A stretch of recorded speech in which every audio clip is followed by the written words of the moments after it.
I'm the prince of a major kingdom, but my own brother shot me in the back with an arrow, leaving me in a coma. The reason? I'm the son of the king's first wife, who died mysteriously from poison, and they never found out who was guilty after taking that arrow. I was in a coma for 6 years, and my soul was sent to the place where heroes go after death. Only people who changed the world in their eras end up there. At first, everyone thought it was amazing that such a young kid became a hero, but soon they found out I was nothing like that. I was weak, talentless, and definitely not a hero in my time. Still, they couldn't accept someone like me in the realm of heroes, so they trained me for 1,000 years until I was just as worthy as everyone else there. After 1,000 years, my body finally woke up from the coma. Those heroes who treated me like trash for a millennium ended up wishing me luck when I left. I smiled and stepped into the light. Since only heroes go there, they'll never see me again, since I'm not a hero and I don't plan on becoming one. When I opened my eyes, I felt my weak body had no strength to get up. I am Davy Alrone, the eldest son of a small kingdom. Those who killed my mother and tried to do the same to me better wait, because I'm not that weak and innocent brat anymore. Day after day, only one maid came to my room to take care of me. That's what kept me alive. I didn't want to reveal I was awake, so I only moved when she left. I went to the calendar because I didn't know how long I'd been sleeping. When I saw the date, the truth hit me like another arrow in the back. I've been here for 6 years, because 6 years ago that bastard shot me in the back, and now he's going to pay. To take control of my family, I need a strong body. I tried using the magic I learned in the other world, but I couldn't do it and didn't understand why. Back in the land of heroes,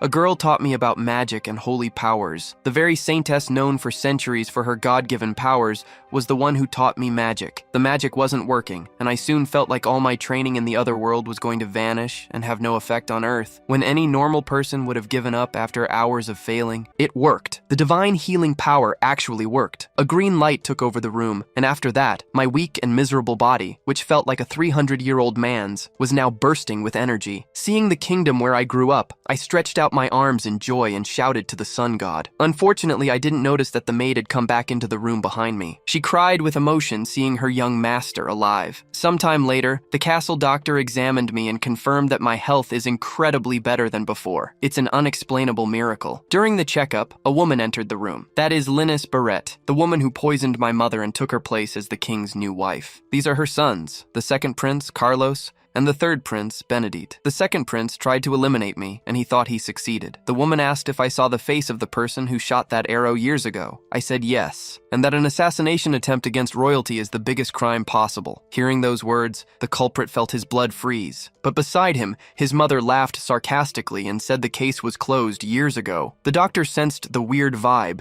said I'll be completely cured in a few days, and left the room. The woman, Linus, didn't hide her true feelings and said it would have been better if I had died. So I asked if the fact that I'm alive upsets her that much. Carlos replied that it's a shame for the kingdom to have a prince fall victim to an attack and stay in a coma for so many years. He said a pathetic prince cannot become king in the future. After that, they all left. Now that he was alone, the protagonist realized that even though he had been using magic in front of the others, no one had noticed. He figured that their differing power levels allowed him to go unnoticed by others. Seeing the wicked queen and her sons again made the protagonist want to exact revenge immediately. However, he managed to control himself. He attributed this to having stayed in a temple for a long time, but still he wanted to seek his vengeance. For now, he needed to calmly think about what to do. But for now, he wanted something to eat and wondered what his first meal after waking from the coma would be. 15 days after recovering his sacred powers and cutting his hair, the protagonist had been training in his room. He realized time passed very slowly when there wasn't much to do. Thanks to his training, however, his mana control had greatly improved, and his recovery process sped up considerably. Even though he could recover quickly with continuous healing magic, coupled with a necromancer's knowledge of the human body and the medical expertise taught to him by Master Haya, fully restoring his body wouldn't be an issue. The protagonist put everything he learned during his isolation into practice and found that magic indeed made things much more convenient. Still, one thing bothered him. His maid, Amy, had decided to strictly follow the doctor's orders and serve the prince soup daily. Because of this, he felt like an old man who couldn't chew anything. Amy felt bad that he didn't like it, but claimed she couldn't do anything about it. Regardless, the protagonist insisted that one dish wouldn't be enough to sustain him, so he told her to serve 5 more just like it. The maid was startled by the request, but Davy assured her he would eat everything, as long as she brought the meal. Davy knew that for a normal person this would be a lot, but because of the restoration magic he used, the amount of food he needed was much greater. In a way, after eating properly, he felt like his soul was finally at peace. However, while he consumed a lot of food, his visits to the bathroom were also frequent. Sometime later, Davy came across some documents and uncovered an unexpected truth. Amy expressed her apologies for this, but Davy comforted her, saying it wasn't her fault. He realized the amount of food he was consuming was becoming a problem for his family. Not only that, but he discovered Amy was the only remaining servant in the castle. The family's financial problems had even impacted this. What's more, the castle where he lived was enormous for just one maid to manage everything alone. Worried about the future, Davy asked what the estimated value of the castle's assets was. Amy replied that they only had 6,000 gold coins. Davy said that if they could manage this budget, they shouldn't have any more problems. However, Amy stated that officially, they were supposed to receive 500 gold coins a month, but in reality, they were getting less than 100. Davy asked if his family was being extorted. The maid said no, so he asked if the problem was her salary. But he understood that by this point, she probably wasn't even getting paid regularly. Amy couldn't lie to him, so she admitted she was only receiving a third of what she used to earn. With this, Davy thought Amy might be generous, but agreeing to work under such conditions was foolish. After all, household maids were considered property of the nobility, and Amy was the daughter of an artist. Due to their poor circumstances, she had become his maid, but looking after the prince and the castle alone for the past 6 years must have been incredibly tough. Not only that, but she had practically spent the little she earned to keep looking after the prince. Because of this, Davy ordered her to take what she hadn't received so far from his personal funds. Amy refused to do so, saying they didn't even have food for the next day, so she couldn't accept such an amount. Davy told her that from now on, she didn't need to treat him like a prince anymore. He also said he felt much better and no longer needed her constant care. Besides, being called prince was too formal and made him feel distant from Amy, and he didn't like that because she was the only person who had truly stayed by his side for so long. Sometime later, Davy, the protagonist, is visited by a counselor at the kingdom's financial department. The man states that it's impossible for the prince to use the funds already accounted for. However, Davy can only focus on the counselor's strange mustache. He notices that the people around him are looking at him with disdain, and even the counselor observes this. But instead of lowering his head, Davy tells the counselor not to obstruct his request. He states that he should be receiving around 500 gold, but he's getting less than half of that and wants to know why. The counselor explains that the costs of maintaining the castle are deducted from the amount of gold the prince's family should receive, so they only get what's left over. However, Davy says he's getting irritated by these arguments. The people around him feel the same way, as they point out that the family's castle has cracked floors and a garden full of weeds. Therefore, such a poorly maintained place shouldn't cost so much to keep up. Even Davy agrees with this. Not only that, but he knows it's uncommon for a prince or any other royal family member to manage their own finances. In turn, the counselor states that the use of the maintenance fund is not supervised by the finance department. He also says that this place is for managing the budget, not for requesting loans. Davy realizes that no one is willing to take the blame for the financial problems. He then prepares to leave, until the counselor asks if the prince will go to the maintenance department. Davy replies that he wouldn't get any answers there. He knows that anywhere, those in charge always come up with excuses and blame others instead of providing satisfactory answers. Before leaving, he tells the counselor to enjoy the money he still has in his pockets. As he walks through the palace, Davy thinks it's no wonder that no servant besides Amy has remained working, because besides being poorly paid, they were mistreated by the nobles, leaving the entire burden on Amy. Next, Davy asks if Amy could bring him a sword. The maid is startled by such a sudden request, but he claims he has no intention of using the sword to harm anyone or anything like that. At this, Amy goes to fetch a sword for the prince. In her absence,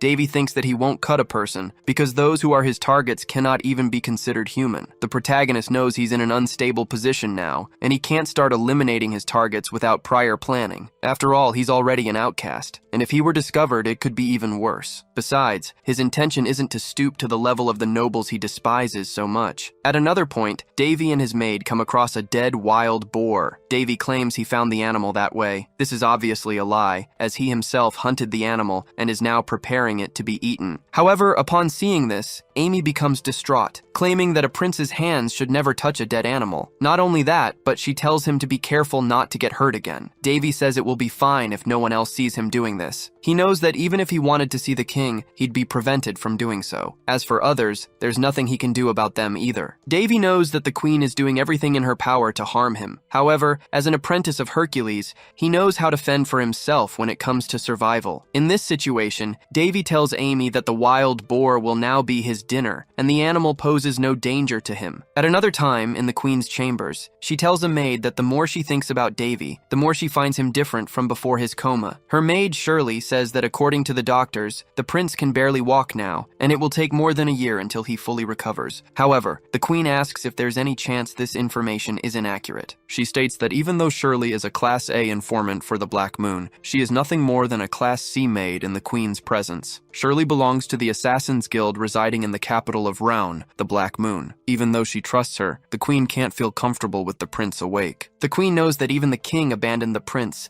and even after waking from a coma, he is still weak. But she'll only truly feel comfortable once she completely removes the prince from her path. Despite this being her desire, Shirley warns that her comrades act independently of class. If the queen continues to insult them, she could face problems with them. Startled, the queen says she merely expressed her concerns out loud. She also says that she wishes she could interrupt the prince's plans at any moment, otherwise she claims it will be Shirley who pays the price. Having said that, she dismisses the maid. In her absence, the queen thinks it's better to get rid of the disobedient dogs before taking her next step, and she can't wait for that to happen. A flashback shows that the protagonist once learned controlling mana is like pulling a thread through hundreds of needles, something that must be done slowly and carefully. His master also told him that the hardest parts to reach are the veins of the brain, and if he didn't want to go blind, he should never forget these teachings. However, when he saw his masters, the protagonist thought that the priestess Ro Ayas was just a drunkard who could split the ocean in half with mere words. The other was a necromancer who acted more like a priestess than Ro Ayas herself,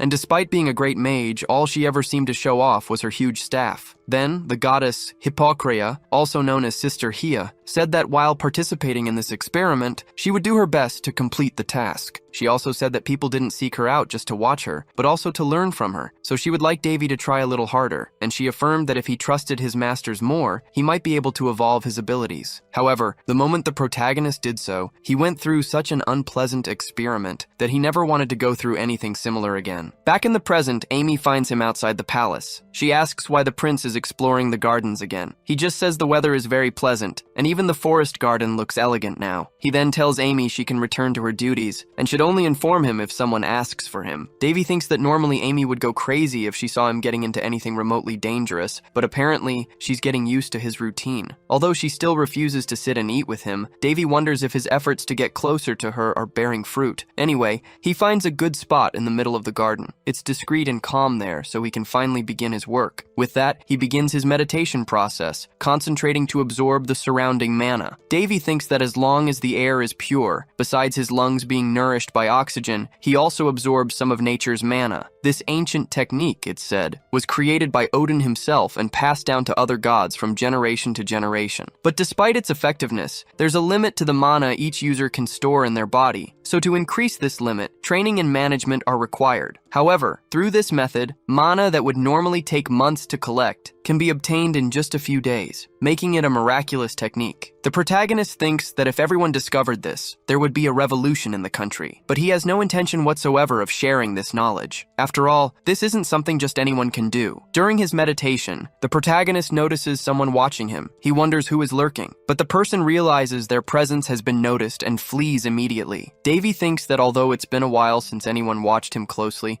investigating it would only bring trouble, so he decides to let it go for now. He wants to project the image of a fragile and useless prince, as that would allow him to train his mana in peace. However, he thinks he has to deal with another issue, the mana circle. Davy knows that priests cannot use magic, and mages cannot use sacred powers. Furthermore, necromancy is a power neither can use. However, he's a special case, as he can wield the abilities of priests, mages, and necromancers, all thanks to his crazy temple masters and also the two eccentric researchers. Even so, just remembering that time makes the protagonist feel bad. Anyway, he thinks that mages normally draw a circle in their heart to use mana. Unfortunately, this method cannot handle the clash between necromancy and sacred power. If he were to do that, his heart would probably be destroyed in the process. Called the artery circle, this method involves combining the arteries around his body to create an impenetrable and mana-resilient circle. By doing this, Davy would use his entire body, including his heart, And not only would it stop the clash between necromancy and sacred power, but it would also bring surprising results. However, since this is as close as it gets to body modification, even a single mistake would be fatal. That's why he didn't want to resort to this method. Last time, he only succeeded thanks to the temple masters, but now that he's alone, he's unsure about the outcome of the process. Thinking so much about it, the protagonist has a glimpse. He ends up seeing his masters. So, he thinks that even if he fails the method, it wouldn't be as bad as spending 1,000 years in the temple. In that case, he decides to try. Sometime later, worried about the prince, Amy thinks it's already past dinner time and he hasn't appeared. She finds it strange, as he's never late for his meals. She had been ordered not to disturb the prince unless something of extreme importance happened, but even so, she's worried about his well-being. Plus, if anything happened to the prince, she could be held responsible. However, the protagonist appears shortly after. He apologizes for making her wait. Davy says he admires Amy's resilience. Not only that, but he ends up collapsing onto her. This leaves Amy quite embarrassed, as she thinks it's a display of affection. However, the protagonist was just leaning on her. From sheer exhaustion, he could barely stand. For the same reason, he then falls to the ground, leaving Amy truly worried about his physical state. Sometime later, the protagonist wakes up in his bed, realizing he fainted as soon as he found Amy. Speaking of Amy, Davy notices his friend's presence when he sees her lying beside him. With this, he knows he's caused Amy trouble once again. Anyway, the protagonist realizes that the circle formation process has been perfectly completed. The 3 powers are flowing through his veins, and on top of this strange circle, there's another special effect. Not only that, but Davy feels a stronger mana presence in the environment. Since he's stronger now, he can also absorb more mana from the air. He feels that with just a flick of his fingers, he can use any simple spell, including restoration. 5 months later, things are different. Amy is helping the protagonist with some ingredients. Davy believes he's fine with what he's been eating, as ever since the artery circle was completed and his life stabilized, someone has been leaving meat and vegetables in his castle. At first, he attributed this to some plan by the queen, but he doesn't think she could manage to get away with it perfectly every time without a reason. Davy feels that someone is indeed trying to help him, though he hasn't yet discovered who is doing it. Although he feels a presence, having spread his mana throughout the castle in an attempt to find this person,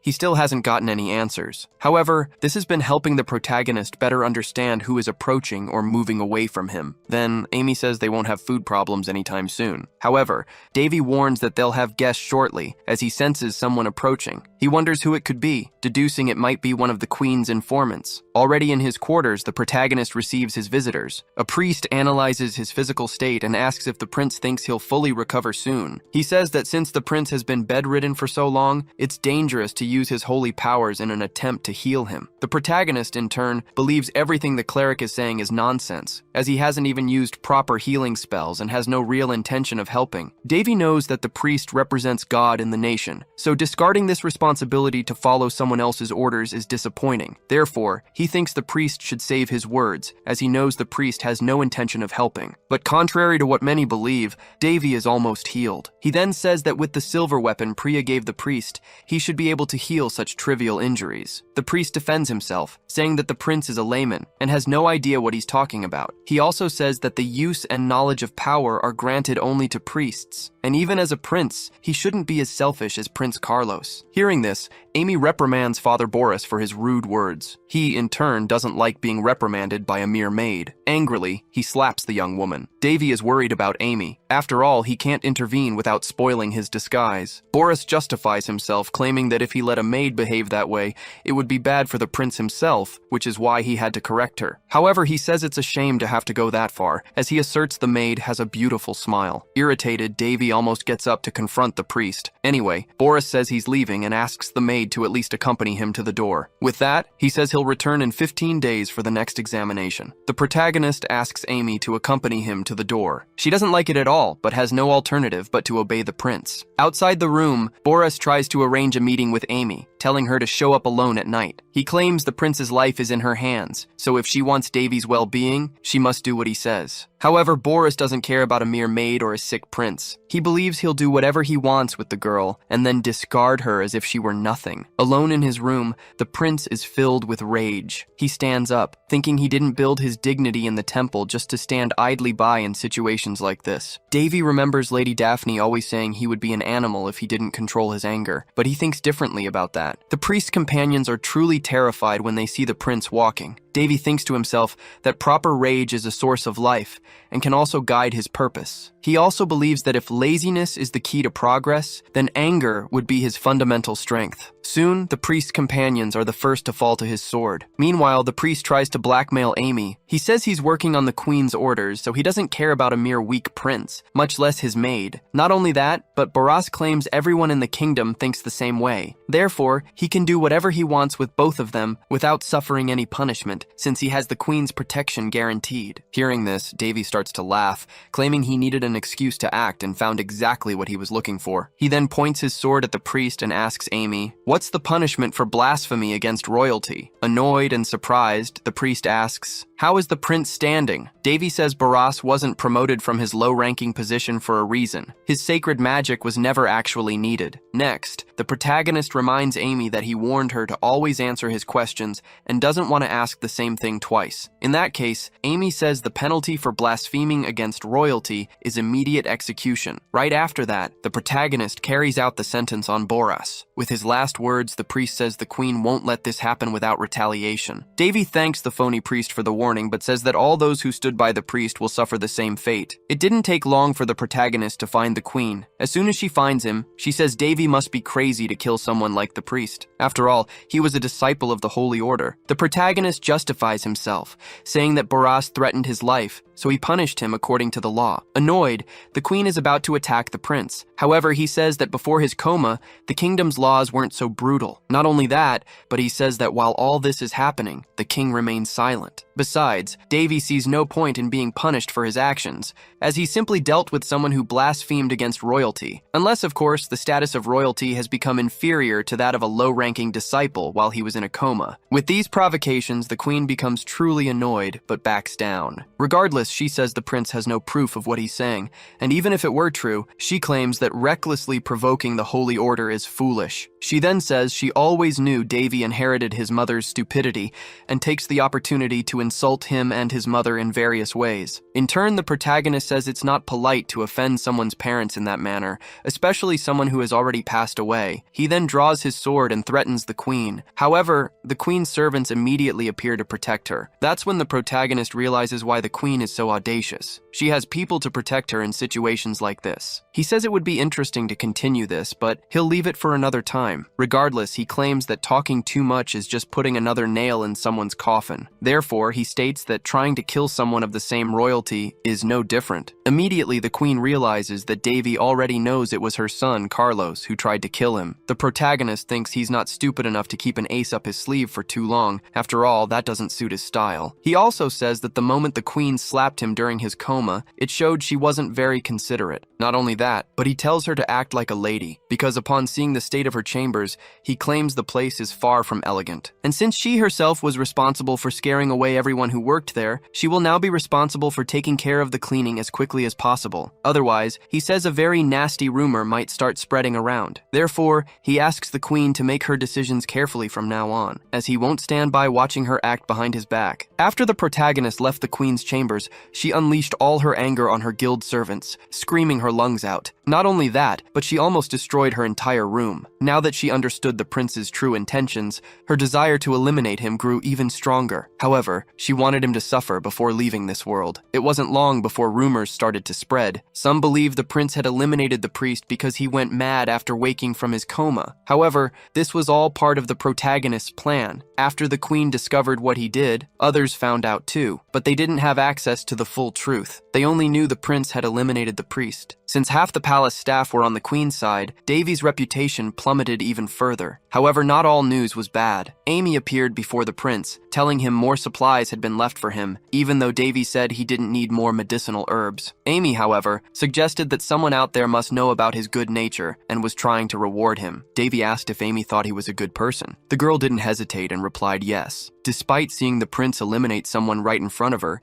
Amy hadn't changed her opinion about his character. Davy then thought she was truly an incredible person. In the middle of their conversation, someone appeared. It was Besfus. the Grand Chamberlain for the royal family's affiliates. He told the prince he had brought the sinners at the queen's command. Besphus explained that all of them had been stealing palace money, and some even tried to escape but were captured. The prince then asked what the appropriate punishment for such behavior was. The chamberlain replied that normally, the punishment would be the elimination of the sinners and their families. However, it was the prince who would decide their fate. Davy mentioned that rumors about him being bloodthirsty had recently started circulating. He then asked if he should act accordingly. The sinners begged him not to, pleading for their lives to be spared. In response, the prince ordered that the appropriate punishment be applied to all of them, but first, he wanted them imprisoned without food or water for 9 days. Even though this was the queen's order, Davy, despite disliking it, wanted to turn the situation to his advantage. Sometime later, the prince ordered that new servants be hired, but that Amy be kept as his personal assistant, and her salary increased. He also wanted to know if an audience with his father would be permitted. Besphus said no, so the prince asked if it was his father who denied it, or the queen, his wife. The chamberlain couldn't answer,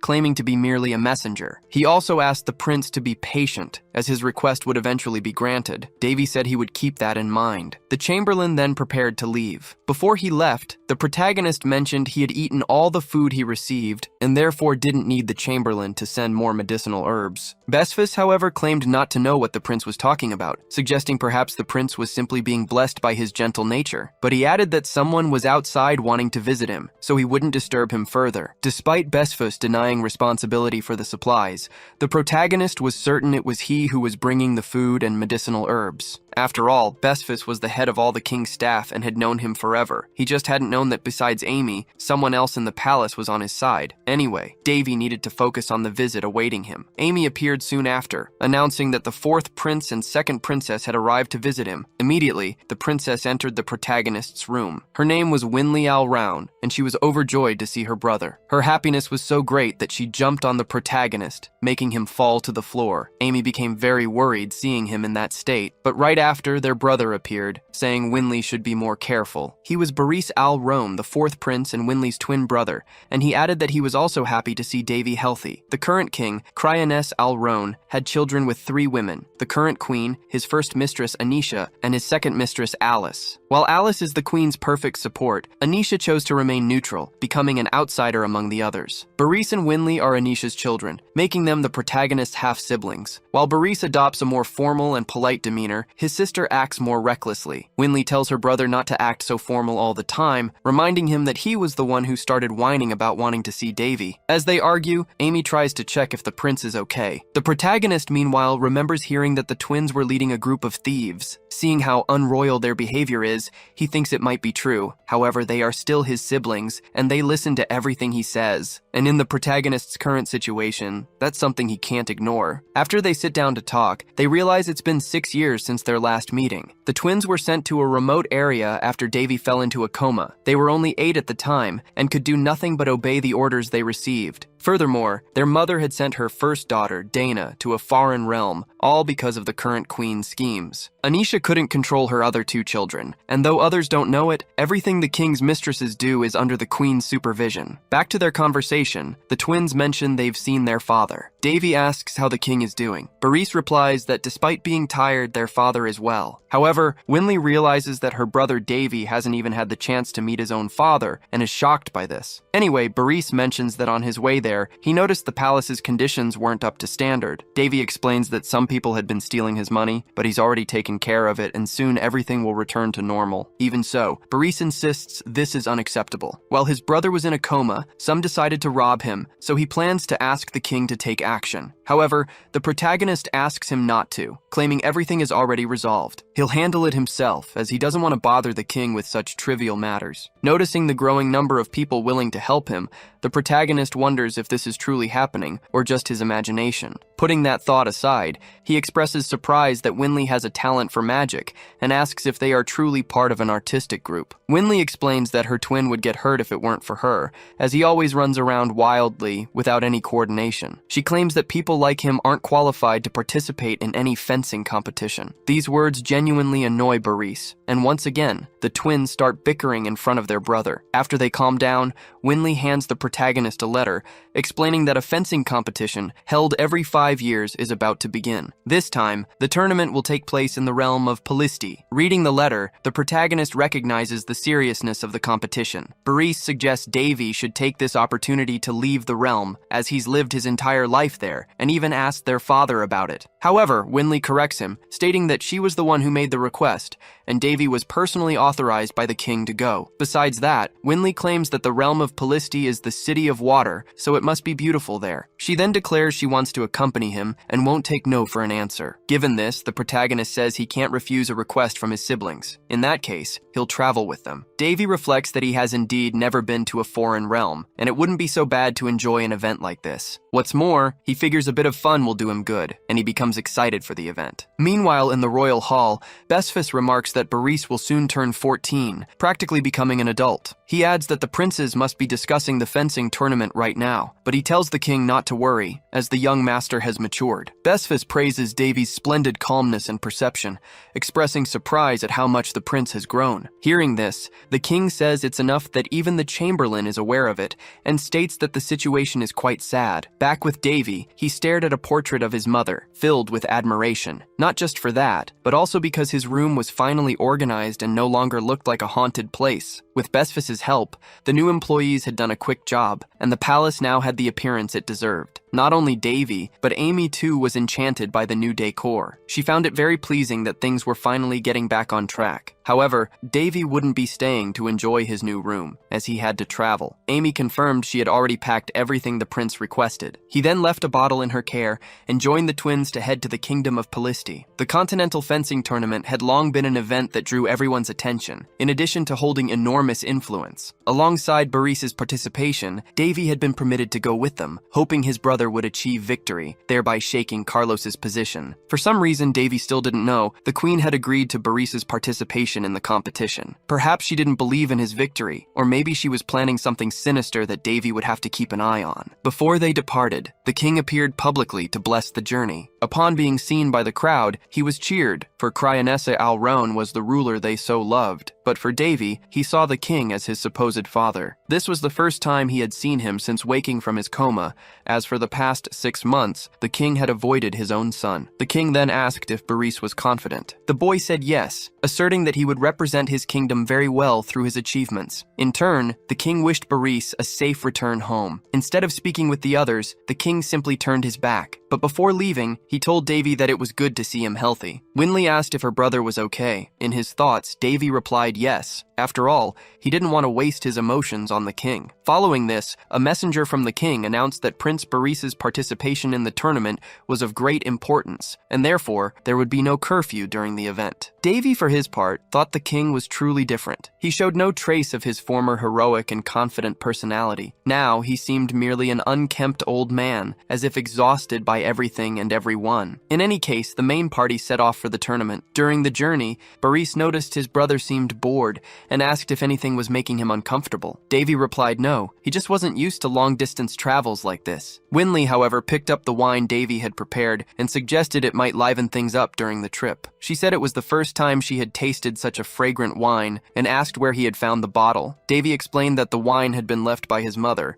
adding that she had done so for some reason he still didn't know. Upon hearing this, Boris asked if they should really be drinking something so valuable. Davy replied that this was the best moment for it. After all, they were celebrating. Winley commented that Davy had changed quite a bit, claiming he used to never let go of anything his mother had left behind. Anyway, he said wine wasn't made to be stored but consumed, then proposed a toast to their happiness. Sometime later, they set up camp on the road. Boris said they would continue traveling in the morning, as it would still take about a day to reach their destination. He also mentioned that he had somehow managed to keep Winley settled for now, and the fact that she had drunk too much certainly helped. Boris remembered Davy used to say he wanted to go camping someday, and noted that this was exactly what they were doing now. He also said he had tried to make the departure procession as short as possible, imagining it would be taxing for his brother. Davy thought the journey could be faster if they rode horses. Traveling so slowly was testing his patience. Besides, he reflected on the things that had changed, and wondered if other shifts had occurred too. Boris, for his part, retired to sleep. Amy approached the prince and asked if he didn't want to rest a bit as well. Davy, however, said the moon was more beautiful than usual. Not only that, but he knew the magic was stronger too, and wanted to make the most of it. During the night, someone mentions that the red moon is named Cyrus, and the blue one, Creus. They also say that Cyrus is called the one who makes the beginning shine, and Creus, the one who illuminates the end. At this, the protagonist remarks that the man knows quite a lot. The man replies that it's common knowledge, as even a big kid would know such things. He also adds that he'd prefer to be having this conversation with a woman. Just then, a colleague approaches the man and asks who he's talking to. The man gets startled, as he thought he was already speaking with his colleague, prompting him to wonder if he'd been talking to a ghost earlier. The protagonist laughs at the situation, realizing he was the ghost in question. Davy had used his abilities to become invisible and had been spying on the guards, noticing that 4 of them were elite expert swordsmen. For now, he believes that if anything important were to happen, they would probably be able to handle it, for example, being attacked in the middle of the night by 20 enemies. The protagonist spotted ninjas from afar, imagining they had probably waited for everyone to fall asleep before attacking. This was likely the Queen's plan. After all, it would be an excellent way to get rid of Davy and the groans all at once. The protagonist didn't want to expose himself, precisely to avoid raising any suspicion, but he also knew he couldn't simply ignore the situation. What's more, people who witnessed his power didn't usually live to tell the tale. Even without a proper weapon, the protagonist prepared to fight. He recalled his old master used to say that anything at hand could be used as a weapon. According to Davy, there are no rules in battle. Weapons are an extension of your body, and depending on your creativity,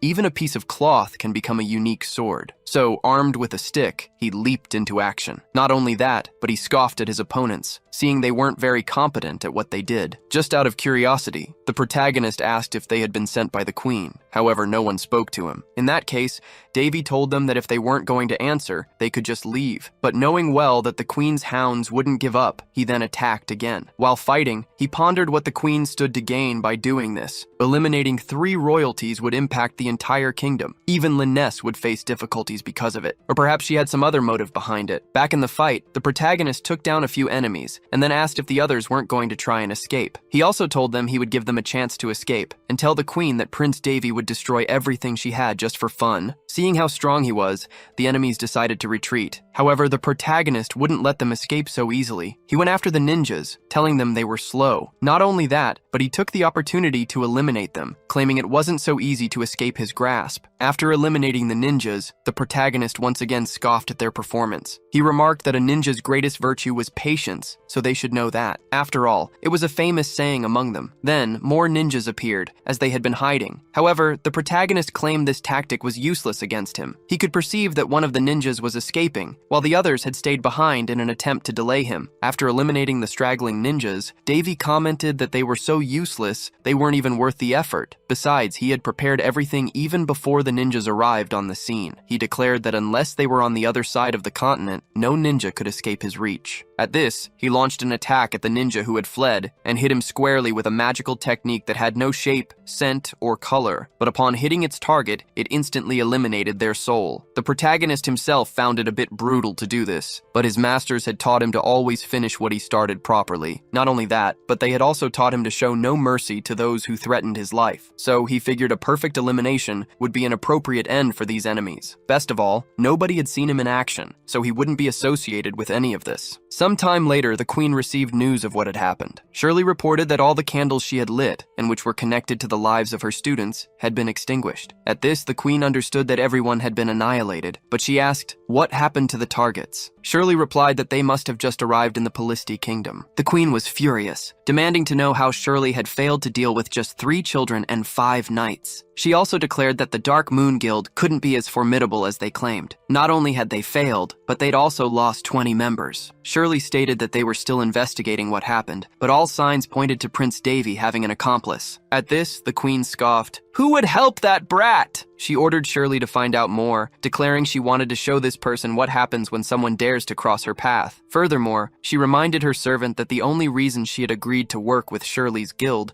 was because they had promised never to fail. Therefore, if such a mistake were to repeat itself, their contract with the guild would be cancelled, and she would use her power as queen to dismantle the guild once and for all. Back with the protagonists, Winley spotted the Pollisti kingdom and alerted her brothers. Davy was pleased they had finally arrived. He knew the Water Kingdom was a small city-state. However, its historical buildings and ruins were among the most beautiful on the entire continent. Upon reaching the location, the protagonist took in the view. Judging by his expression, his brother noticed he was happy. Davy confirmed, saying that this was, after all, where the sword fighting competitions took place. They had a stadium typically used as an arena for battles. The place was very popular, with many fighters and monsters battling for their lives. Winley mentioned that in this edition, 8 participants would represent their respective countries. The protagonist then quickly realized that, in the end, this was nothing more than a battle of national pride. Moreover, only people under 20 years old were participating, making it a competition for newcomers, not established talents. Not only that, but Winley added that the Round Kingdom had sent an idiot to represent them. At this, his brother asked if she shouldn't try to motivate him instead of insulting him. Davy, for his part,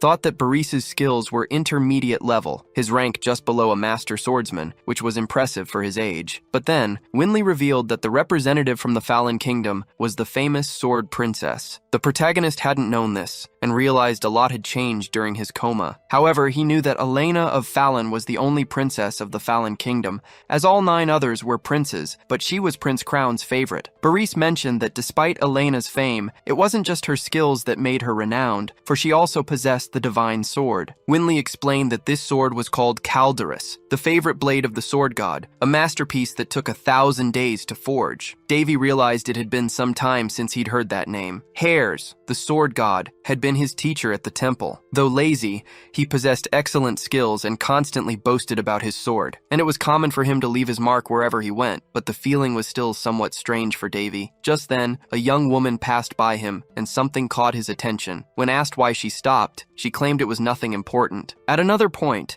Davy discussed the sword with his siblings, recalling that it possessed a spirit said to have been born from the creator's love for creation. This sword wasn't called divine for nothing, and because of that, he wondered why it had chosen Elena as its next wielder after hundreds of years. Boris added that there was another reason for Elena's fame. He claimed she was one of the continent's 5 immeasurable beauties. Davy, however, didn't believe that was the reason the sword had chosen her. After dinner, he put on an outfit prepared by Amy, then asked if she didn't have something simpler. However, the maid replied that this was the simplest she could find, for even if he wasn't participating in the competition, he was still a prince and needed to conduct himself as such. The night of the festival arrived, and the twins were also ready. Davy complimented his sister's appearance, but Boris told him not to overdo it, as Winley might actually believe him. After that jab, he received a stomp on the foot, and Winley led the protagonist onto the dance floor, inviting him to dance. At the same ball, another princess was asked to dance. However, she was feeling uncomfortable with all the noise. Her companion suggested that this was an event for the new generation to get to know each other,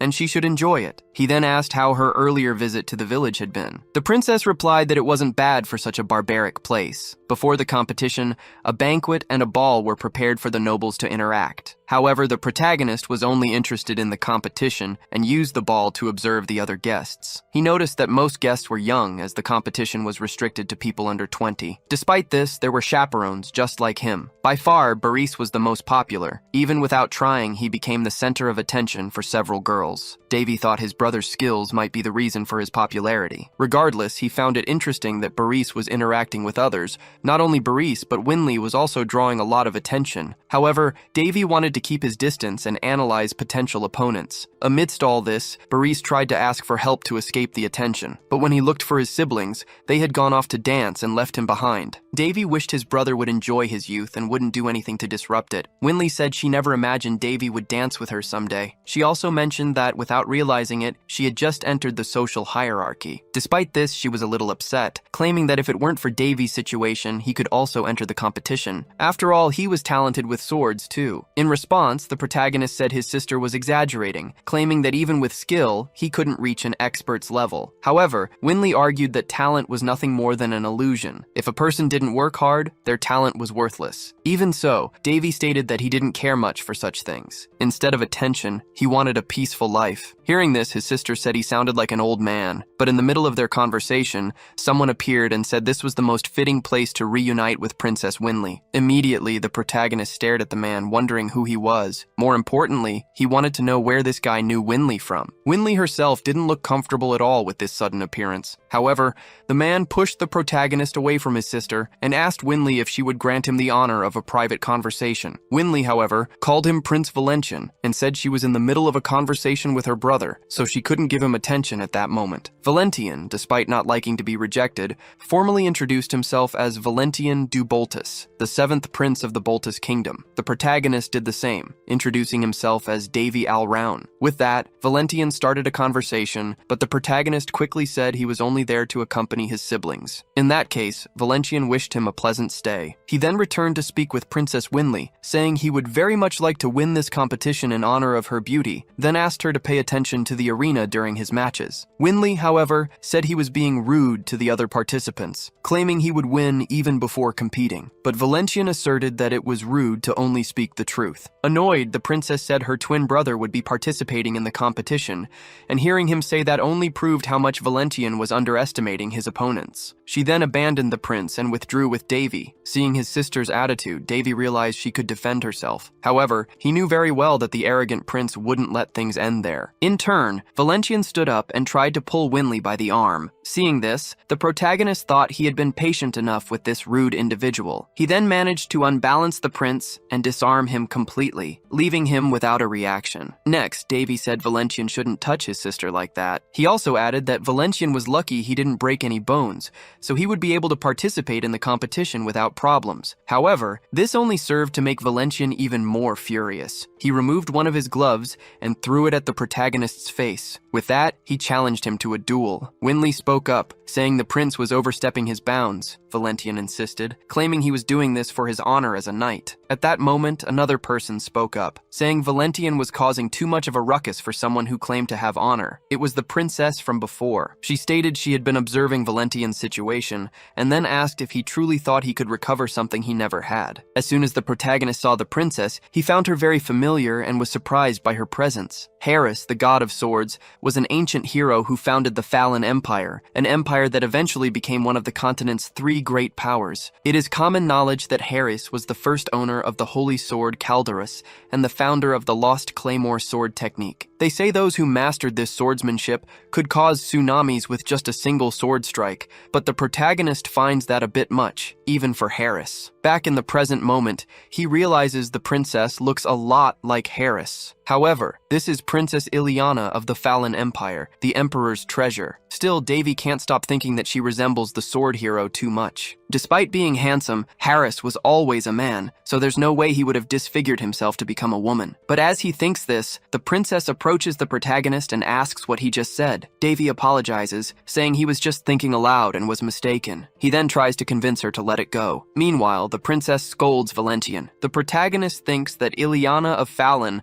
has a truly stunning appearance. However, the same can't be said for Valentian, as Davy believes that besides being ugly, the arrogant prince is uncharismatic. For her part, Ileana says that if Valentian truly considers himself an honorable knight, he should apologize to those he offended. Judging by the arrogant prince's face, he has no intention of doing so. The protagonist thinks that regardless of intentions, someone so proud wouldn't apologize easily. In that case, he says he accepts the duel proposed by Valentian. Ileana asks if he's really serious. She claims that this is a meaningless fight and Davy doesn't need to accept it. But the protagonist says that the decision is his to make, and if Valentian hasn't given up on the proposal yet, he accepts to duel him right now. Shortly after, Davy picks up a wooden sword and thinks it's been a while since he used one of these. Boris approaches and tells the protagonist that even though he's strong, his opponent is a tournament competitor. Davy knows this very well, and seeing his distressed siblings, he tries to reassure them both. His opponent takes the opportunity to taunt him, saying that if he's just going to swing a sword like an amateur, he should just give up now and stop worrying his siblings. He also says that if Davy admits defeat and begs on his knees, he might consider forgiving him. Annoyed, Boris tries to defend his brother, but Davy stops him and says that actions speak louder than words. In that case, Valentian claims he won't lose, and since it's impossible for Davy to win in a scenario like this, he would kneel himself and acknowledge his superiority. The protagonist agrees to this proposal, but says he shouldn't chicken out when he loses. Next, Davy thinks about how he's going to handle the fight. After all, in the eyes of others, he's just a weak prince who barely recovered from a coma, so he doesn't want to reveal his true strength in a mere skirmish like this. With that, they begin the fight, but Valentian Valentian thinks the protagonist is scared because he thought that Davy would make the first move instead of standing still. After hearing that, the protagonist gets an idea. He charges full force towards his opponent, leaving Valentian quite surprised by this sudden attack. But instead of attacking, Davy intentionally strikes the ground and pretends to let his sword fall from his hands. Not only that, but the sword ends up hitting his opponent's face. While Valentian takes a solid hit, Davy pretends that out of carelessness,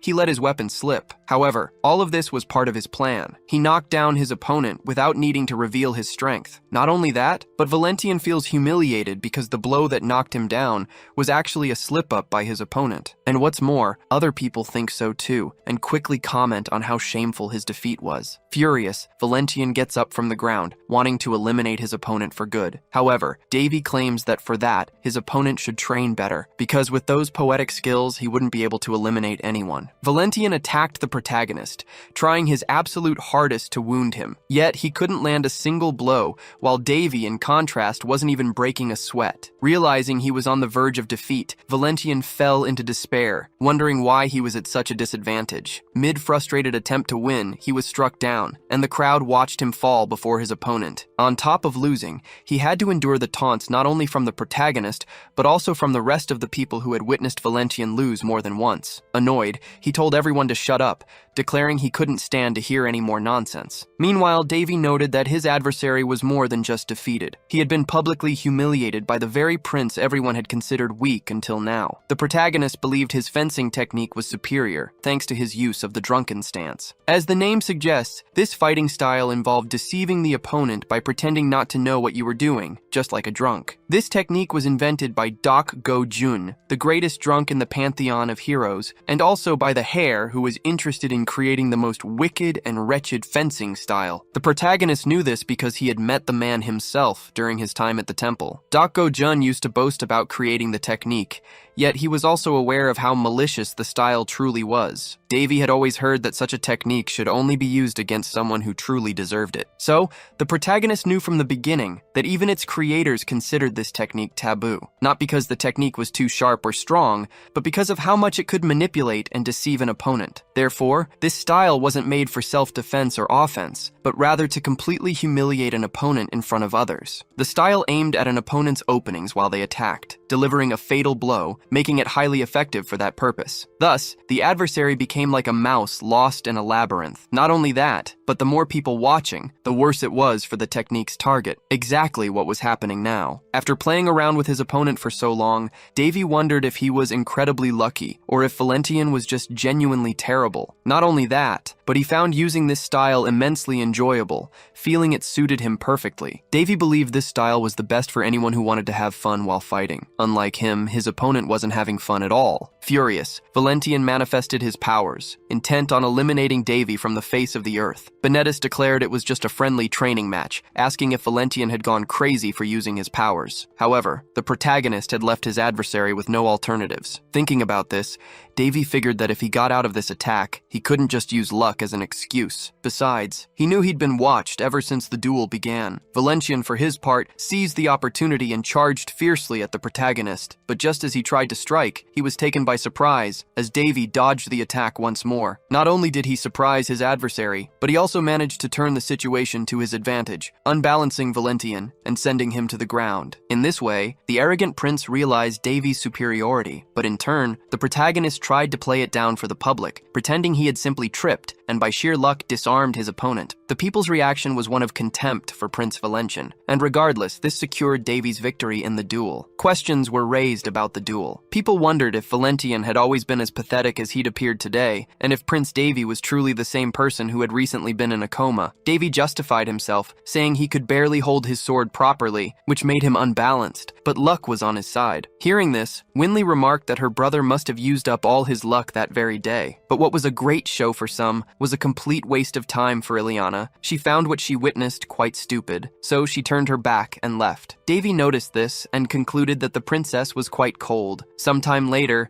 Davy was reprimanded by his brothers. Not only had he been irresponsible, but he had also caused quite a commotion. Davy defended himself, saying that everything turned out fine in the end, and there was no point stressing over what had happened. Benedis argued that Davy was lucky because his opponent had a truly explosive personality, and it could have very well ended in a fatality. He mentioned that the twins had previously encountered Valentian and witnessed his skills firsthand, and after that, Valentian had started pursuing Winley. While they agreed that Valentian probably wouldn't try anything with Winley again, Benedis warned Davy not to try something like that again, as luck might not always be on his side. In response, Davy took his brother's hand and squeezed it. After demonstrating his strength, he told Benedis not to treat him like a sick patient. He promised to heed his younger brother's advice and stay out of trouble anyway. Davy thought that sooner or later his brothers would discover his true strength, so he figured it was better not to hide it from them anymore. Winley felt more relieved knowing that Davy was strong enough to protect himself. Besides, he had caught his opponent off guard while Valentian was trying to balance the weight of his sword. Even Davy himself was surprised by his opponent's humiliating defeat. Speaking of him, Valentian was still furious. He smashed objects in his chambers to vent his anger,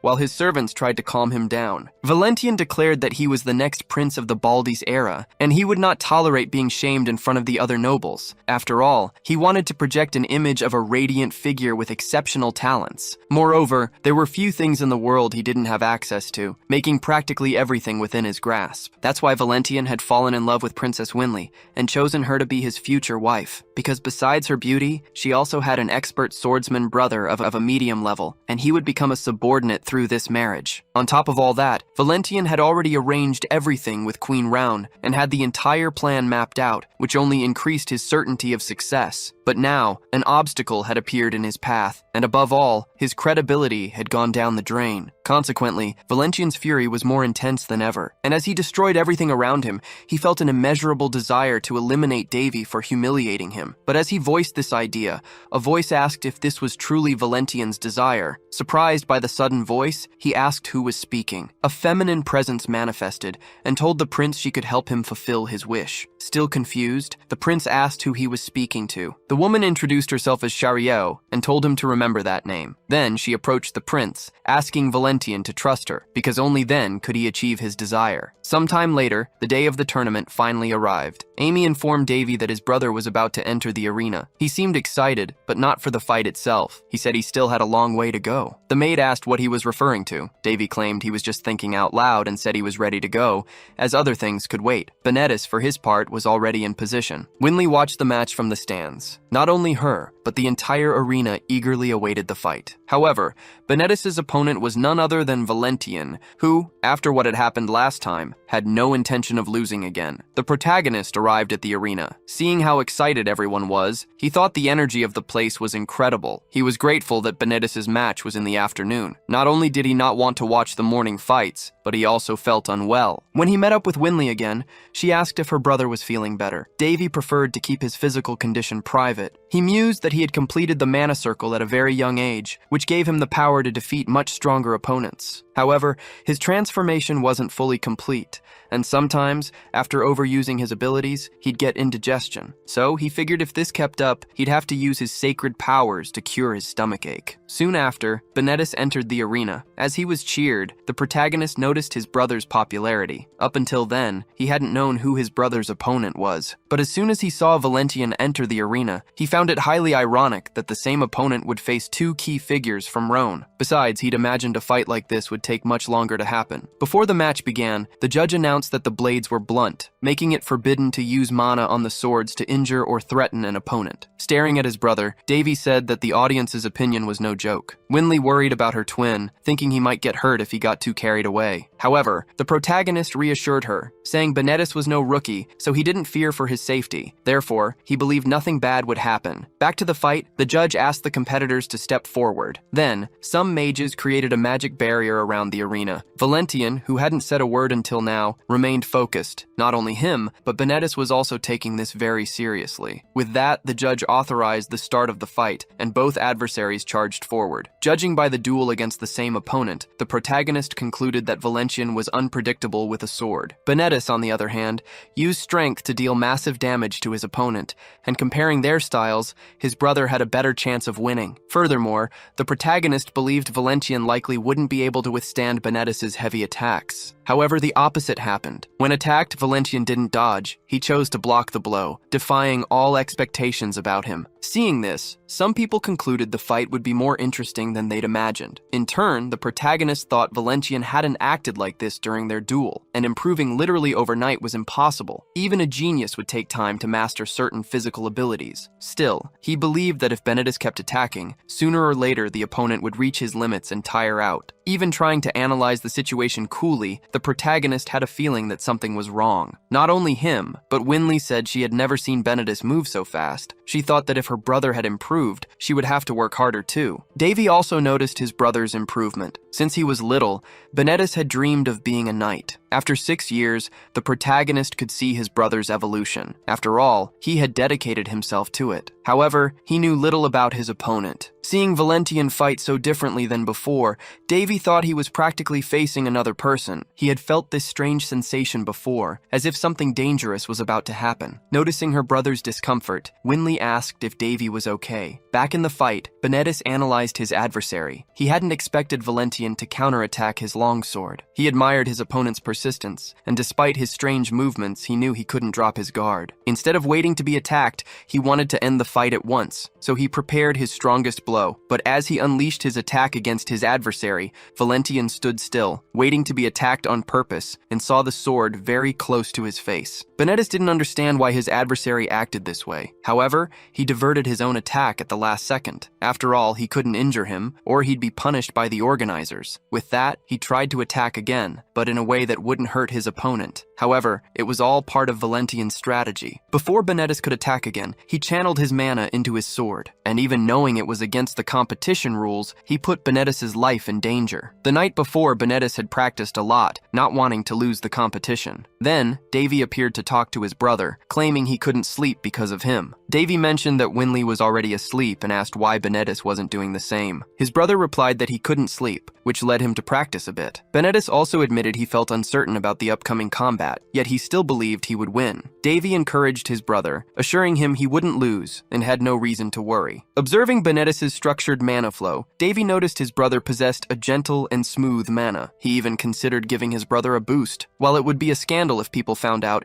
Davy was willing to take that risk. So he asked Benedis to stop for a moment, saying he seemed a little tense and offered to massage his shoulders. However, during the massage, Davy took the opportunity to lend his brother some of his own mana, warning him that the process would hurt a little. Immediately, Benedis felt as if his entire body was in shock. Davy explained that this was likely due to Benedis staying up all night instead of sleeping, and advised him to get more rest. Meanwhile, Davy mused that the technique worked by activating the recipient's mana, creating a chain reaction that forced a greater flow of mana throughout their body. He knew that despite its seemingly simple nature, this method required an experienced practitioner and was forbidden in most places. Come to think of it, Davy once heard of a place where the technique wasn't forbidden, and they even gave excellent massages. As the process concluded, Davy uttered a magical word. Surprised, his brother asked what language it was, but Davy just continued without answering. Once he was done, his brother was on the floor, his body unable to withstand the sudden surge of extra mana. Davy figured this wouldn't directly help Benedis in the upcoming battle,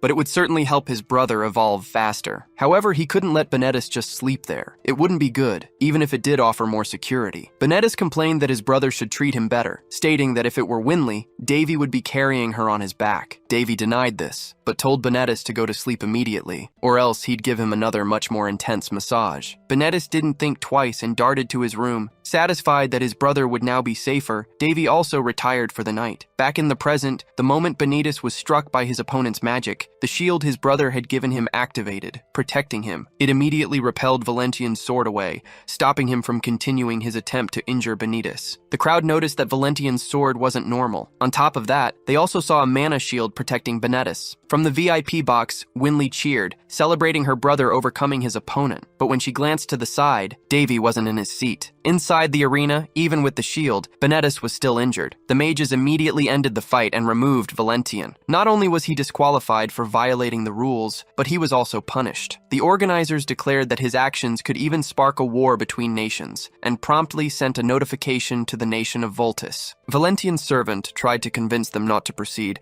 begging his prince to say something. However, Valentian grabbed the servant by the neck and, in an exaggerated display of strength, exploded the poor man's head in front of the horrified terrified crowd. This act, of course, left everyone utterly shocked. After all, no one expected to see a prince publicly execute one of his own servants. What's more, they all thought Valentian had completely lost his mind, and in a way they weren't wrong. Ever since his encounter with Chariot, Valentian hadn't been the same. Seeing the madness that erupted in the arena, some people started fleeing the scene. Prince Valentian had gone mad and was on the verge of a complete breakdown. The organizers knew they had to do something, but realized it wouldn't be easy to contain someone in that state. That's when the protagonist stepped forward. He went over to his younger brother and told him the match was over, and he'd done incredibly well. Benedis mentioned he had created a mana barrier. The protagonist then gave a proud smile. He knew that a mana barrier was a high-level mana ability, protecting its creator from harm. Davy had placed a barrier on his brother as a safeguard, but the main reason Benedis was safe was due to his own growth. Even though Benedis was only 14,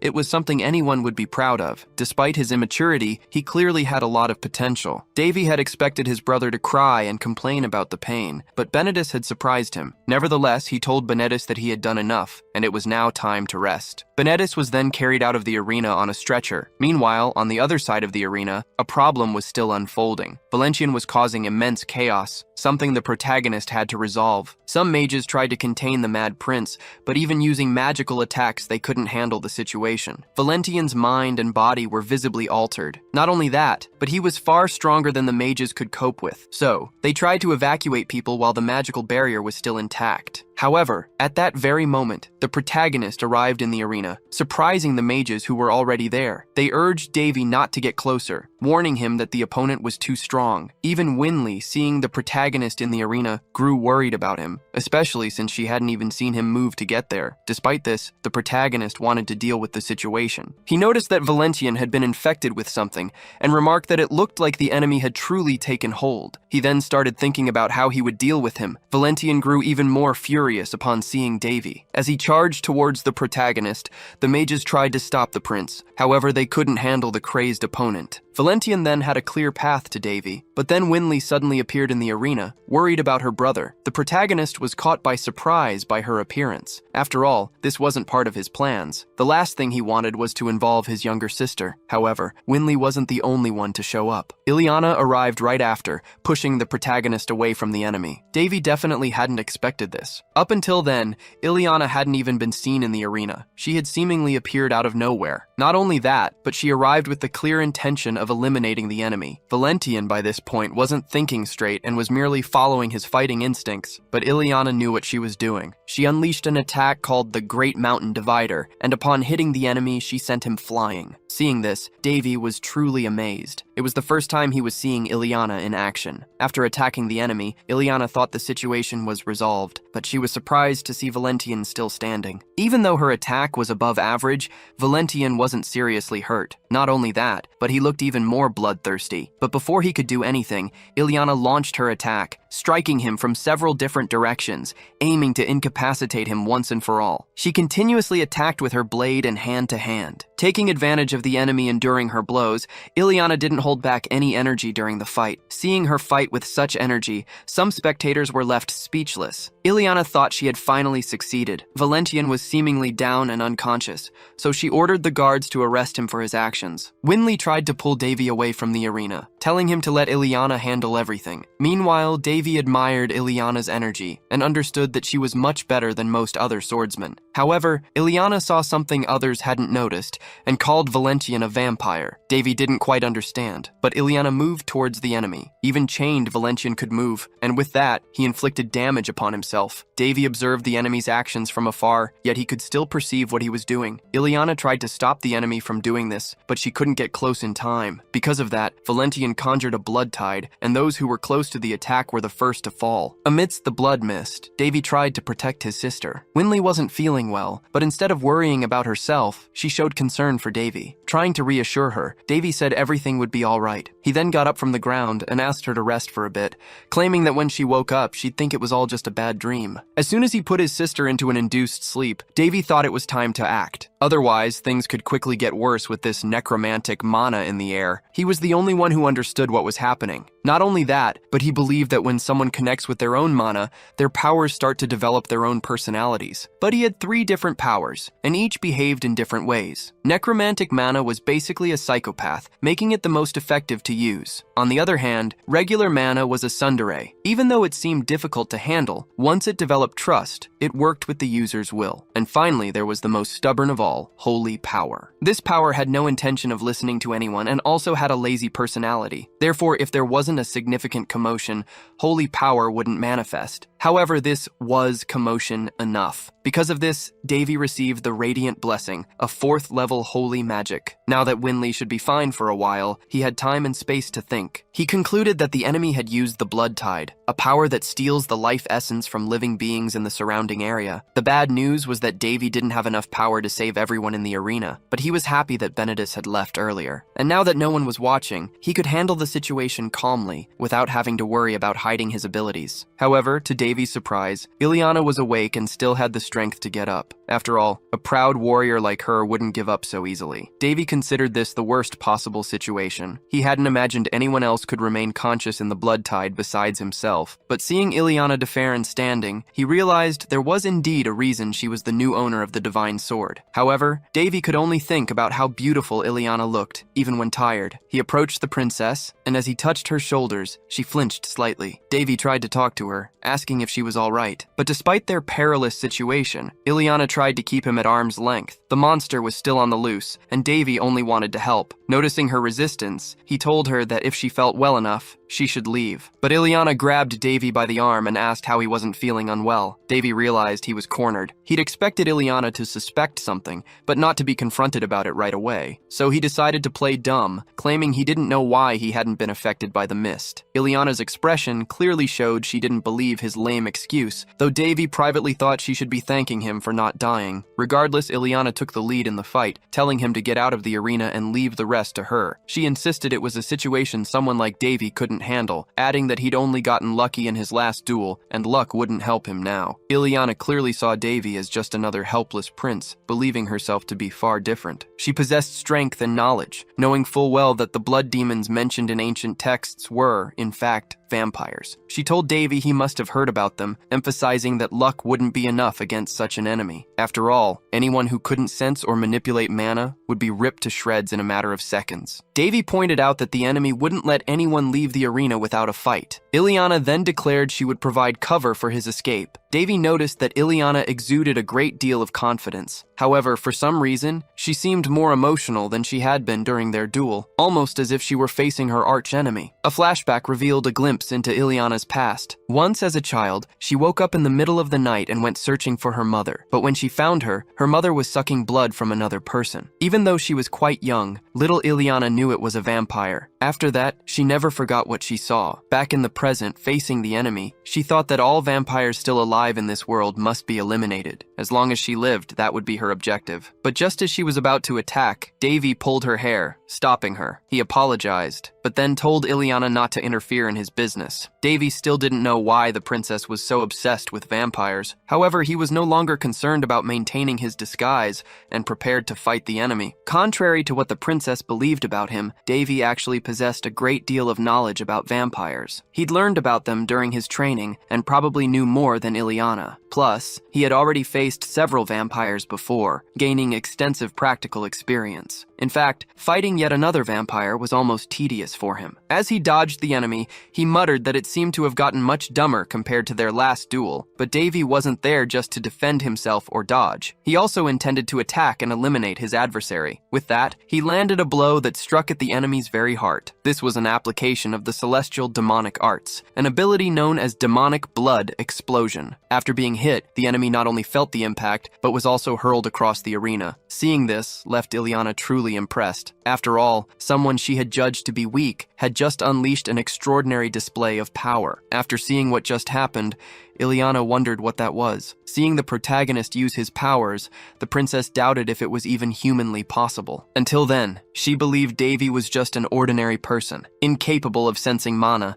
but she had just seen him destroy a statue while attacking a vampire with her own eyes. It was something even knights and mages would struggle to do. Even she, with her sword, couldn't pull off something like that. This made her wonder if Davy really was just a prince who recently woke up from a coma. The protagonist extended his hand to Ileana, but she recoiled in fear. Even so, he insisted on the gesture. Thinking the prince wanted to help her up, Ileana decided to accept his kindness. However, just as she was about to touch his hand, Davy asked to borrow Ileana's sword. She then realized he wasn't being chivalrous at all and felt embarrassed for jumping to conclusions. Anyway, she told him her sword had broken when she tried to hit Valentian the first time, but Davy said he wasn't referring to that sword, but the one she wore as a necklace. He added that he'd need a very sturdy weapon to face the enemy. Davy tried to convince the divine sword to lend him its powers. The protagonist knew that Surtur, the celestial blacksmith, had dedicated his life to creating countless weapons, including the sword that saved the world. Even broken weapons were renewed in Surtur's hands, transforming into immeasurable treasures. Surtur's fame had spread across the entire continent.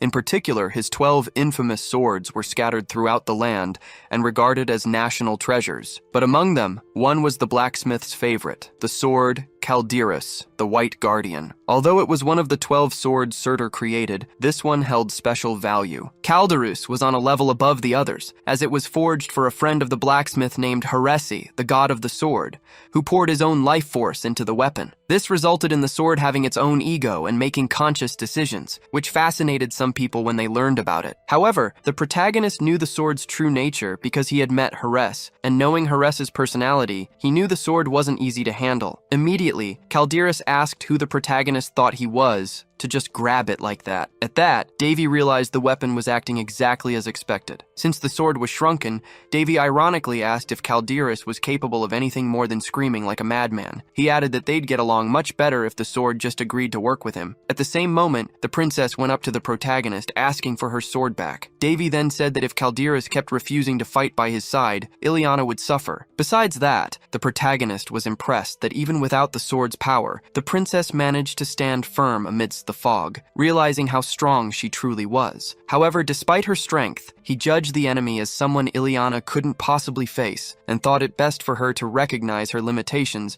before doing something foolish. Amidst all this, despite the state of its guardian, the sword still refused to help. The protagonist then realized he'd have to do it the hard way. He immediately invoked the sword's powers, making it manifest in its true form. Seeing the sword in its true form, the protagonist remarked that Caldeirus seemed to be just as the rumors claimed. Caldeirus, in turn, asked how he managed to do that. Davy said all the sword needed to do was lend him its powers during the fight and leave the rest to him. Next, Davy combined his skills with the divine sword and began calling down lightning from the sky. After that, Davy asked the enemy how much longer he would keep hiding. He saw a rift in front of him and declared it was time for the villain to show himself. But upon seeing a mere bat flying toward him, he said he'd expected more from a vampire. After all, he thought he was dealing with an advanced species. At that, the small bat transformed into a female vampire. Davy then said he already knew her, calling the vampire Miss Maid, confirming she was surely the queen's servant. Seeing him, the vampire woman said she had thought someone was backing the prince when her subordinates were taken out, but now she realized he had acted alone. Sarcastic, Davy tells her he's really amazing, but he tells her not to be shy and to come closer, because he can't stand having to look up all the time anymore. Not only that, but he adds that if she stays up high for too long, she might end up revealing more than she intends. Shirley, in her vampiric form, becomes incredibly irritated by these provocative comments. However, this was exactly what the protagonist wanted. Immediately after, he launches an attack with his divine sword. The vampire woman in turn warns that if Davy causes a catastrophe, the queen will not hold herself responsible. Relations with the Voltese kingdom could be severed, potentially leading to battles between kingdoms. The protagonist realizes that by revealing her true form, the enemy is likely confident she'll defeat him. However, he asserts that her plan won't succeed. His arrogance irritates the vampire even further. At that moment, she finally decides to attack the protagonist. She uses her vampiric magic for this, and this magic destroys everything it touches as it spreads. Even so, Davy manages to dodge and tells his adversary not to get so agitated. However, his words have the opposite effect. As a result, the vampire then hurls spikes at the protagonist. He leaps from the pillar he was on, but he realizes the spikes have also reached him there and narrowly miss him. Davy manages to dodge as many spikes as possible while falling until he finally lands on the ground, and like a skilled swordsman, he deflects the attacks with his blade. At this, the vampire woman admits he has exceeded her expectations, yet she asserts that despite his strength, Davy is still only human. The protagonist points out that his adversary shouldn't hate humans so much. After all, she serves a human. Deeply irritated, the vampire's patience finally runs out out after so many provocations. Davy, however, argues that this is a trait of vampire lords. After all, they are as irritating as they are strong. Not only that, but they are also one of the strongest species, born with immense power, and upon awakening, they become leaders. If it weren't for their natural enemy, the Great Elf, they would be impossible to defeat. A flashback reveals that in the protagonist's past, the sword god had revealed he used to irritate vampires before striking them. This tactic destabilized his adversaries, making them easier to handle. He also revealed that vampires were especially proud, so the higher their rank, the easier it was to wound their egos. Back in the present, the protagonist muses that the Farron Empire held great faith in Harisi, and he wonders how they would react if they knew Harris's true nature. Then, the protagonist returns to the fight. After dodging a few enemy attacks, he counterattacks with his sword. However, the vampire uses a magic shield to defend herself. Not only that, but she doesn't employ just any ordinary defense. Instead, it's a blood shield. Calderas remarks that he's likely facing a countess. Although her rank isn't very high, she's a pureblood and could easily challenge a lord. Hearing this, the protagonist declares that there's no alternative but to defeat her right now. Calderas, however, questions if he can truly do what he says. Davy replies yes, and then asks if the sword itself is afraid. Before he can hear the answer, he is attacked. Shirley states that people who pretend to be calm in situations like this always meet the same end. She adds that the girl who received the divine sword, despite her strength, lost consciousness. Furthermore, she intends to defeat the prince and leave him minimally intact, as she needs to present his body as proof of her efficiency. She then attacks Davy, but the protagonist has no intention of making things easy for his enemy. Not only that, but instead of standing still and waiting to be hit, he advances directly towards his adversary. Witnessing Davy's actions, the vampire woman claims it's sheer foolishness and tries to strike him once more. However, the protagonist not only dodges the attack, but also manages to get behind the vampire. He takes the opportunity to scoff at his adversary, claiming she knows nothing, especially when it comes to swordsmanship. The protagonist reflects that swordsmanship is an art that goes far beyond simply swinging a sword repeatedly, and drawing upon all his training, he uses Calderas' skill against the enemy, sending her into despair as she realizes she cannot dodge it. She is immediately struck squarely and crashes to the ground like a meteor entering the atmosphere. After the attack, the surrounding scenery changed so much that the protagonist himself was amazed by what he had done. Calderas tried to say something about his past, but Davy interrupted him. He said that thousands of years had passed since Calderas' creation,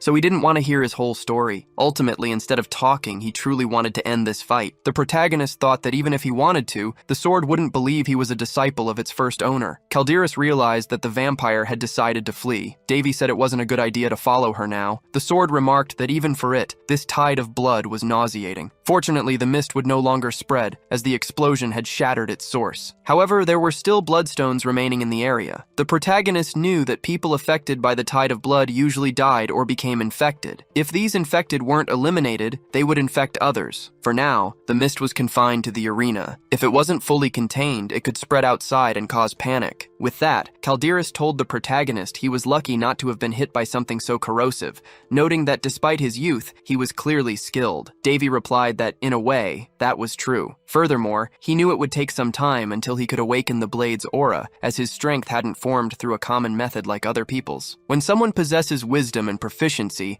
combined with a certain level of skill, that person becomes a master. The protagonist was one such individual. Moreover, the sword was beginning to realize this, as it felt a bit of his immeasurable power. Not only that, but Calderas noticed the protagonist possessed both dark mana and sacred powers, and was surprised, having never met anyone like that before. Davy stated that he usually broke paradigms, but Calderas called him crazy for achieving such a result. However, the protagonist told Calderas that this was actually just the result of hundreds of years of research, but now he didn't want to talk anymore, as he still had unresolved matters to attend to, and since he couldn't do what was needed alone, he allowed Calderas to help him. Davy thought he didn't want to sacrifice himself for the sake of others, but if it helped him regain his powers, then it might be worth it. Even if this wasn't his usual style, he was willing, considering the results he imagined he could achieve. Next, he began to pray to the goddess Freya, interceding for those who had been struck by the tide of blood. Not only that, but he asked the goddess to do something about it, claiming he couldn't do it alone. Upon hearing the prayer,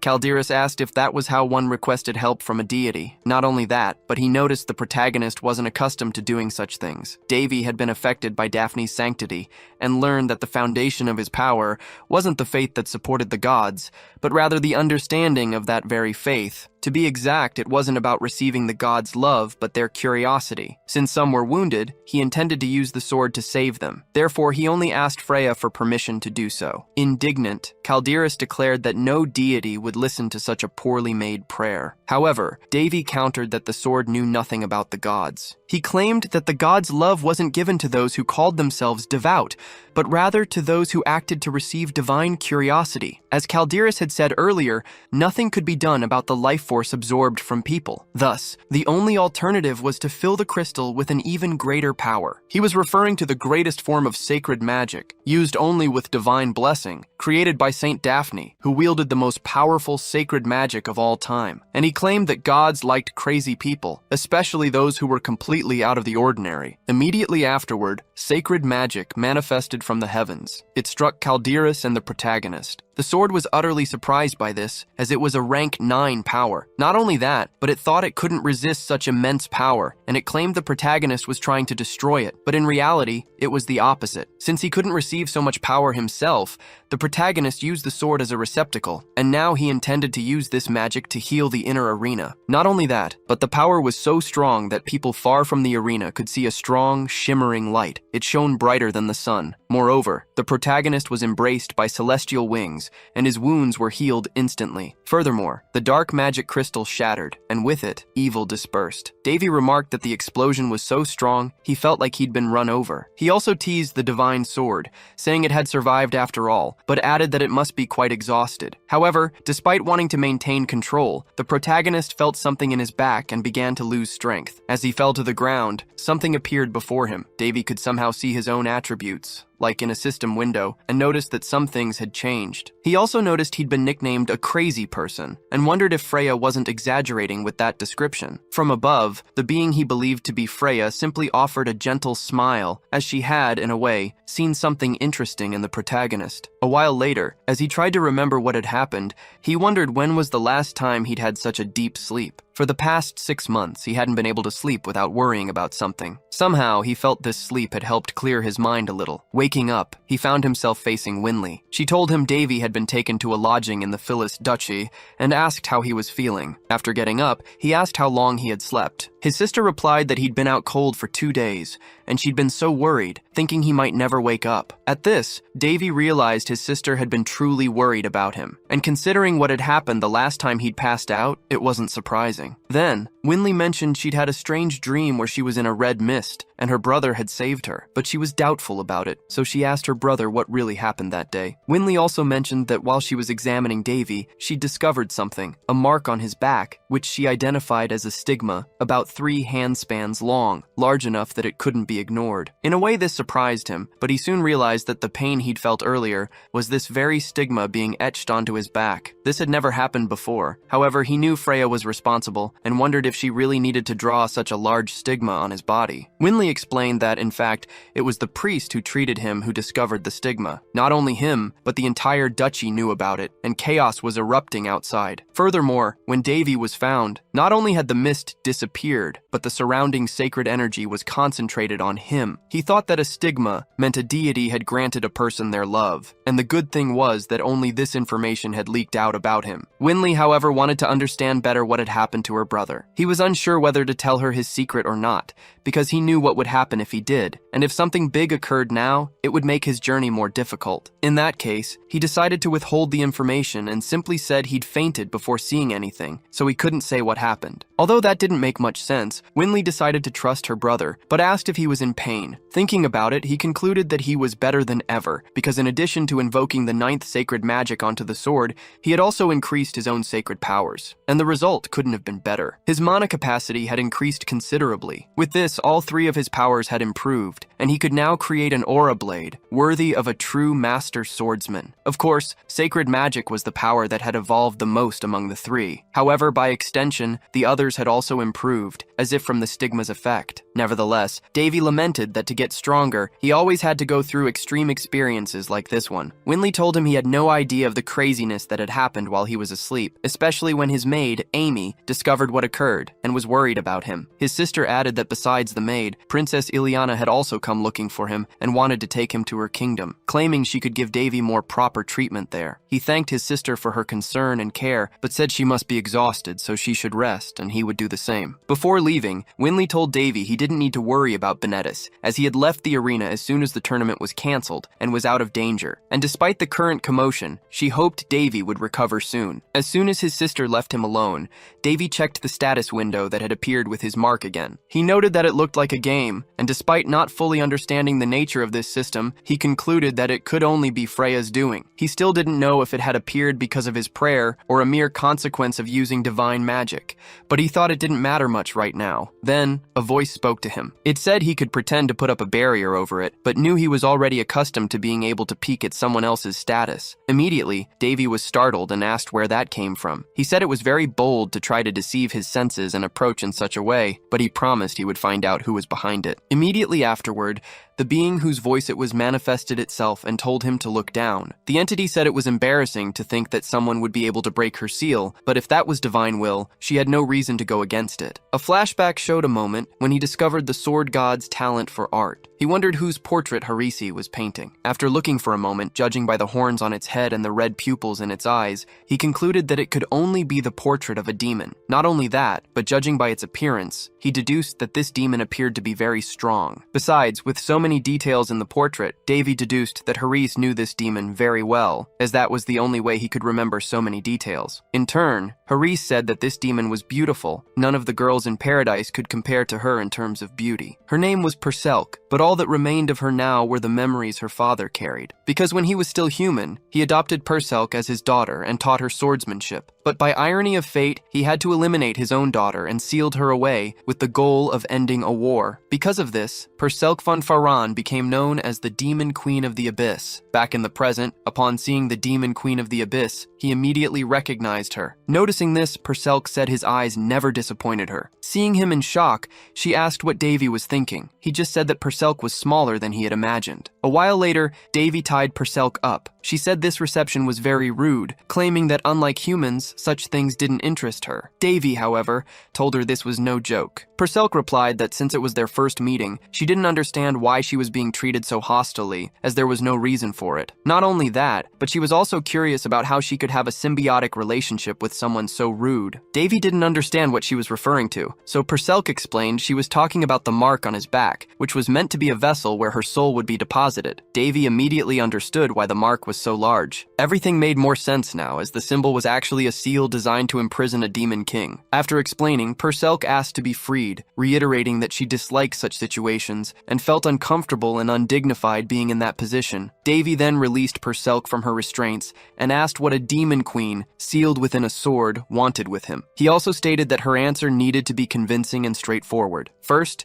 she formally introduced herself as Perselk von Faran, the Queen of the Abyss who watches all from the void. She added that the saying, "When one stares into the void, it stares back," existed because of her. Not only that, but she was also the primary cause of the Great War between humans and demons. Up until that moment, everything Davy knew about Calderas was that the sword had been used by Hares to pierce the Demon King and end the war. But now he had just discovered that, in addition, the sword harbored Perselk's soul, sealed there by her own father. Furthermore, Perselk seemed completely different from other demon kings. Davy had previously believed he'd received his power from the goddess Freya, not a demon. However, Perselk clarified that Calderas was merely a friendly soul who dwelled in the sword alongside her. She added that if she had known things would end this way, she would have said a proper goodbye, but she also knew Calderas wasn't a very sentimental person. Getting straight to the point, Perselk explained that according to divine will, she had been transferred from the sword to Davy. Davy claimed not to understand the reason behind this, but Perselk confessed she didn't know either, which frustrated her. Regardless, everything happened because Davy used sacred magic through the sword, so Perselk stated he bore responsibility for what transpired. Besides, she had a personal interest in him. After all,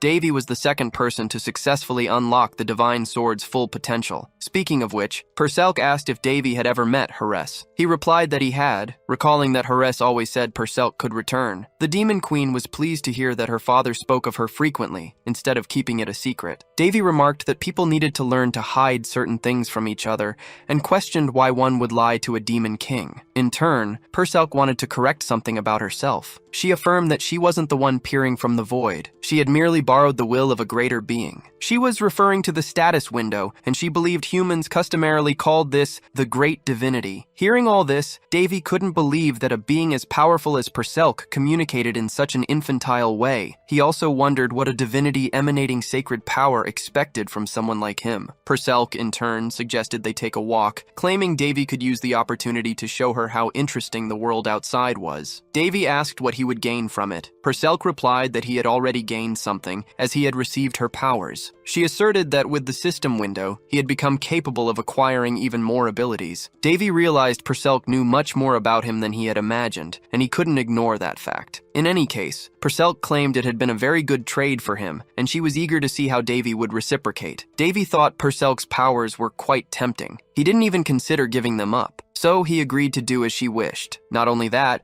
but he had also accidentally gained someone who could hear his secrets without suffering consequences for it. Sometime later, the grand event of the Duchy of Feliste, which was originally supposed to be a fencing tournament, had turned into a celebration following a sudden attack. Amidst all this, Davy became the center of attention due to rumors about his stigma. Because of this, he barely managed to leave his quarters. Perselk, in turn, pointed out that Davy had saved everyone's lives and asked if it wouldn't be better to tell everyone the truth instead of hiding. After all, by looking at the stigma, they would see someone who had received a physical manifestation of divine love. Davy knew that in the past 400 years, only 3 saints had appeared, and a stigma was even rarer, so revealing himself publicly was out of the question. With that, he went to the twins and asked them to pack their bags immediately. He stated that instead of having to explain himself, he simply wanted to leave this place and go home. Winley agreed, reasoning that they hadn't committed any crime and therefore didn't owe anyone explanations. Besides, this wasn't even sacred territory. Davy, in his thoughts, believed that in reality, perhaps only for a short period, this place, along with half the city, truly was sacred territory. Nevertheless, fleeing when things got complicated was the best plan. Mid-escape on their way home, Perselk asked if it would be all right to just leave like this. After all, some people would probably follow him all the way to his homeland in search of answers. Davy replied that it would be fine, as long as something bigger than him captured people's attention. Sometime later, Ileana received news of Davy's escape. She was furious, claiming that Davy had not only left a huge mess for her to sort out, but also left a misunderstanding and fled with his siblings. He had told people that he dealt with the enemy after awakening the sacred sword, and that the stigma appeared due to the powers hidden within it. Ileana, however,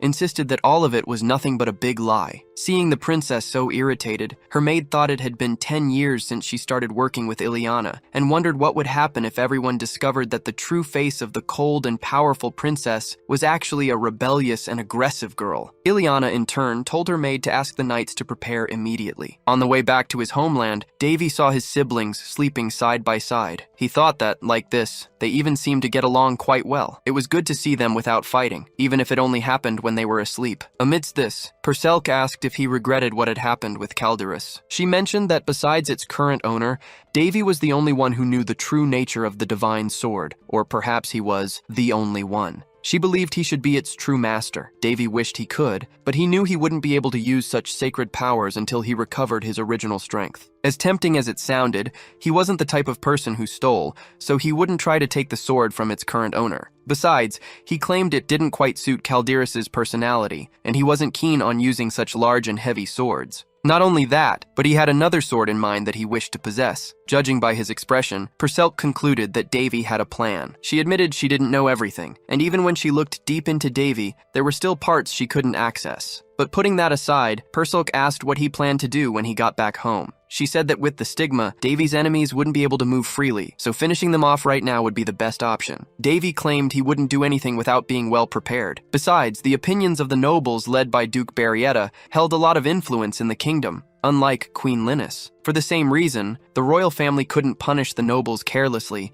Defeating them one by one would take too long. This situation had only fueled the queen's arrogance. However, Davy had already thought of a solution. After arriving home, everyone was called to speak with the king. Benedis apologized for what had happened, but the king stated that none of it was his fault. In fact, the king blamed the Voltes kingdom for opposing the Union of Nations, and felt relieved that Benedis had returned safe and sound. The king had also heard about the stigma. In turn, Davy explained that despite being unworthy, he had somehow piqued divine curiosity and earned the mark. Unlike the king, the queen didn't like hearing that at all, but she tried to maintain her composure, no matter how difficult it was, even claiming to be happy about the prince's achievement. The king then stated that this matter could not be taken lightly. He ordered a letter to be sent to the Voltes kingdom, reiterating the request for union. He told the twins to go rest after their long journey, but he asked Davy to stay a little longer. In turn, Davy said that nearly half a year had passed since His Majesty last called him for a talk. To be precise, this was the first time they had met properly since he woke from his coma. The king asked if the prince held any grudges because of this. Davy felt he didn't have to lie anymore, but he also didn't think it was right to say everything he felt at that moment. In any case, he understood that his father had looked after him through the chief chamberlain. The king thought that there wasn't a father in the world who wouldn't notice such a drastic change in their child. And although he didn't consider himself a good father, he had noticed Davy's transformation. That's why he agreed to talk with him after such a long time. The last time they had met, little Davy had begged his father to save his mother,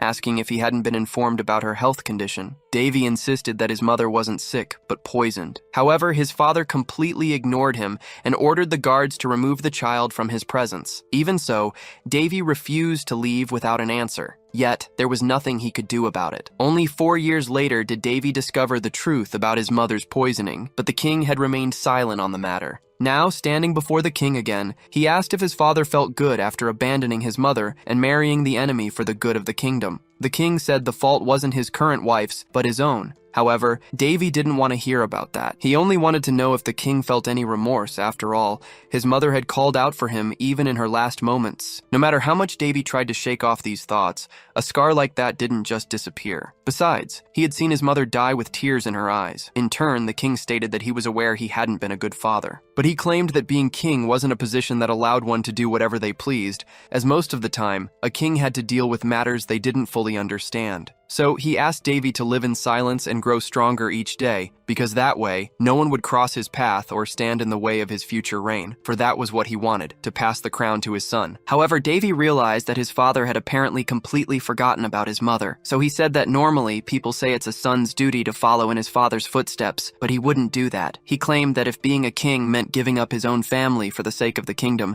then he didn't want to follow that path. And even though many people coveted the crown, Davy asserted that wasn't his case. Therefore, he stated that the king could pass his crown to someone else. After all, he refused to accept that title, even if he were forced to. After leaving the royal hall, Perselk remarked that Davy could be rude when he wanted to be. He replied that it was necessary, and no matter how much she could see into him, certain things never changed. Besides, Davy said he had been able to realize what he truly wanted. After returning to his quarters, he asked Amy not to let anyone bother him for the rest of the day. Then Davy went to his room's window and prepared to leave on a mission, declaring that it was time to enter the rabbit hole. Sometime later, in the kingdom of Raun, owned by the Black Moon Guild, it was reported that Shirley had disappeared. Not only that, but the organization's leader stated that some of her subordinates had also gone missing a few days prior. According to the report, they had failed to eliminate the Roan princes. One of the guild members remarked that there was apparently nothing special about being a Class A intelligence group dispatched by headquarters. The guild master warned him to be careful talking if he wanted to stay alive. However, the man retorted that the missing woman's identity was still uncertain. What's more, he didn't believe some brats could have caused so much trouble. As a true guild member, he would go after the boys and Shirley too. After all, something like this could only be done by a real assassin. The leader's servant asked if it was all right to let this happen. The leader, in turn, said that the man's arrogance would be his downfall, so he let him go. Not only that, but he added that despite being labeled Class A, Shirley was far more powerful than that. Most of the organization didn't know it, but Shirley was a much more dangerous woman than she appeared. However, he couldn't understand how such a woman could fail in an attempt to eliminate defenseless children, only to disappear immediately afterward. He thought he needed to leave, but he wondered why no one was responding to his calls. Just then, the guildmaster realized something was wrong and tried to do something about it. Immediately, however, a blade hovered at his neck,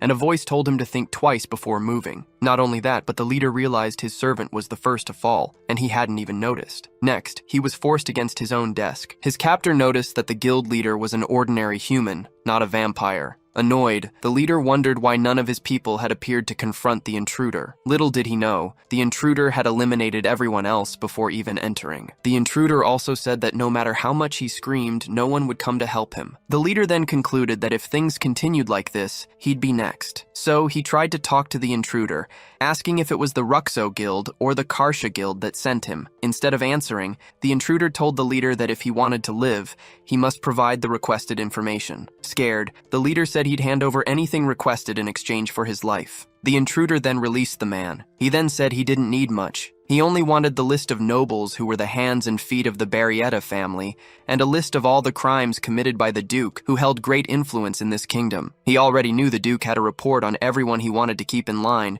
and that those reports were hidden there. The leader tried to flee, but with just a finger, the intruder threatened him, saying he'd only warn him once. At this, the leader concluded he was dealing with a master assassin. The intruder said he was an expert at sensing lies, so trying to deceive him wouldn't be a good idea. Then he asked what the guild leader's next move would be. Sometime later, the intruder appeared with the requested documents. It was Davy himself, disguised. After seeing the list, he concluded there was a lot of information there, but some of it might be false. But there were still other guilds to explore, and he thought he could corner the nobles if he gathered all the reports about them. Perselk said it seemed a bloodbath was coming soon. Davy didn't think that was a bad idea, but he knew he needed to act cautiously. After all, no matter how prestigious a noble is, they'll always have political enemies. Just like his late mother's knight, Marquis Petrice, one of the 3 sword masters of the Round Kingdom. Upon reading a letter, the Marquis fell into despair and immediately went looking for his butler because he'd discovered something terrifying. With this, Duke Barrietta would become the person who helped cut off his own arms and legs. Davy said tonight's concept was a night visit. Perselk then asked what his main objective was. The protagonist said she already knew the answer. He wanted to protect his family, have food and a place to live, avoid difficult situations, and live a long, healthy life. Perselk said it was strange to hear a prince say that, as it was exactly how he lived right now. In that case, the protagonist said she needed to know one thing. He'd be leaving the kingdom soon and going to a small territory he was given as a member of the royal family. There, he'd build his future. What's more, this territory was in the most advanced city on the continent. Revenge was something he'd pursue along the way, but it wasn't his main goal, and he wouldn't let something so small ruin his life. Perselk said that if he were king, he'd make his desire a reality faster, adding that being a king wasn't much different from managing a territory. Davy, however, claimed that managing a smaller territory was much easier than governing a country. Besides, he wanted something simpler. His wish was to have a place he could call home. Back in the royal hall, the queen declared that Prince Davy was the kingdom's pride for possessing a stigma. She then asked why the king hadn't rewarded him for such an achievement. She argued that since the prince had already recovered and even received a territory, it wouldn't be a bad idea to send him to manage his own land. Some people didn't understand why the queen had suddenly started praising the prince. She thought to herself that she would never do such a thing under normal circumstances. But after the failed attempt to eliminate the princes, coupled with Shirley's escape, things had become much more complicated. What's more, the intelligence guild where the Duke stored his information had been attacked in 7 different locations on the same night, which deeply worried her. The guild leader himself had brought the news to the queen,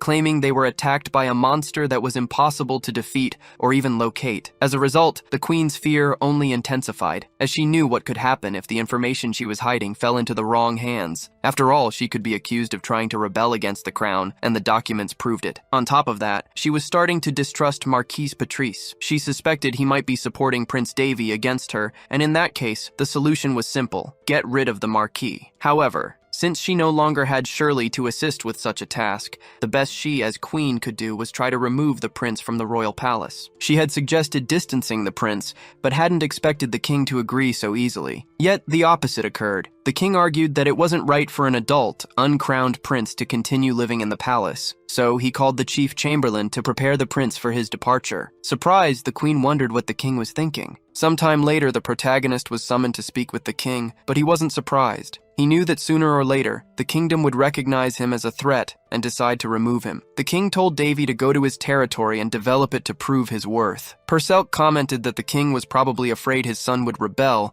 and that's why he decided to send him away. Little did the king know, the prince himself had planned to do exactly that even before this decision was made. Davy thought that the king and queen surely had their own plans. It wasn't his place to stay there any longer, as he also had other things to do. Amidst all this, Perselk remarked that things had become complicated, as many lives could be at risk due to Davy's recent actions. However, he didn't seem worried, believing a complete overhaul was necessary before the next king ascended the throne. There was no way to hand this current reality over to Varys, and it would be a bonus if, in the meantime, he also got the chance to face his enemy. As soon as the protagonist left the meeting, he was surprised by the twins. Desperate, they wanted to know why Davy had to leave and if there was anything they could do to help. Davy told them that this was already his wish, and although he might seem weak compared to others, he now possessed the stigma, so he wouldn't be in danger. With that, he asked the twins to trust him. Winley told Davy to ask for their help whenever he needed it, even for small problems, because she would do everything to assist him. The protagonist explained that even though Heinz territory wasn't the best place in the world, many people still lived there. He promised that once he transformed the place into a pleasant environment, he would invite them to visit. Next, the protagonist went to Amy and asked her to go to the Ministry of Finance and the Department of Territory Administration to gather all available documents about Heinz territory. He also mentioned that no one would likely refuse to provide the documents if Amy stated they were for Prince Davy. In turn, Purcell commented that the protagonist seemed to believe he was invincible. She found the situation quite interesting. She also mentioned that her mother loved eccentric things. What's more, even with his great powers and abilities, she noted that Davy hadn't become an insufferable, arrogant person. At this, the protagonist asked if she was feeling empathy. Purcell replied that Davy was quite passive compared to her mother, so it was possible she genuinely felt empathy for him. Not only that, but she told him to feel flattered because the Demon Queen had become his fan. In a way, Davy said, that was an honor. Sometime later, Amy appeared with the few documents she had found. Even though there were only a few, the protagonist understood that the territory was a remote village. And, thinking about it, maybe that was for the best, as he'd have more freedom to develop it. He was eager to pioneer this new place, and not just him, Purcell was too. However, she took a look at the documents and discovered that Heinz territory was a cursed land. But she wasn't surprised. After all, a territory wouldn't be given to Davy without some kind of catch. The protagonist couldn't disagree. Not long after, all the preparations for their departure were complete. Amy asked if everyone who was going with Davy was already there. He replied that he didn't have many allies, since only a few had sworn an oath of loyalty. Next, Marquis Patrice introduced himself to the prince. He told Prince Davy that leaving the palace now was the right decision, adding that even though he wasn't a crowned prince yet, that could change in the future. The Marquis also remarked that Davy had grown up quite a bit, and if his mother were still alive, she would undoubtedly be proud of him. Davy disagreed, stating he was a dishonorable son. However, the Marquis countered that if that were truly the case, he himself would have to be buried alive for failing to protect the prince. Davy had actually discovered Patrice was an ally when he invaded the Marquess's home and found evidence Patrice had gathered about those behind his mother's assassination. Patrice then told Davy to contact him if he ran into any trouble, assuring him he would help as much as he could. Davy pointed out that if rumors spread about the Marquis helping him, it would cause absolute chaos. Patrice, however, replied that if he didn't help the prince, his vows would have been meaningless. In that case, Davy stated he would turn the small village into his new home and hoped the Marquis would continue to fulfill his duties from within the palace. Davy liked the idea of having an ally inside the palace, hoping that in his absence, the Marquis wouldn't give his enemies a moment's rest. However, he still wanted to be the one to deliver the final blow himself. Davy then mused that it would usually take a full day to reach the territory via a mana portal, but since this particular location was close to the capital, he wouldn't have any trouble getting there by carriage. As they traveled, he watched Purcell, thinking she truly was like a sleeping beauty. It felt like the days he'd spent with her had flown by. He also noticed that Purcell loved to sleep, and he wondered if her small stature was due to her magical powers being so weak. Meanwhile, the little one was using his leg as a bed, and Davy gently covered her with a warm jacket. Outside, a knight announced that they were almost there. Soon after, Davy spotted the territory ahead. The territory, Heinz, was located in the east of the kingdom. It was an arid land with little more than sand for miles around, a place where only monsters seemed to thrive. Its only advantage was that the main road to the capital passed through it. If these roads were improved, the territory could become a vital transport hub. However, this was no ordinary territory.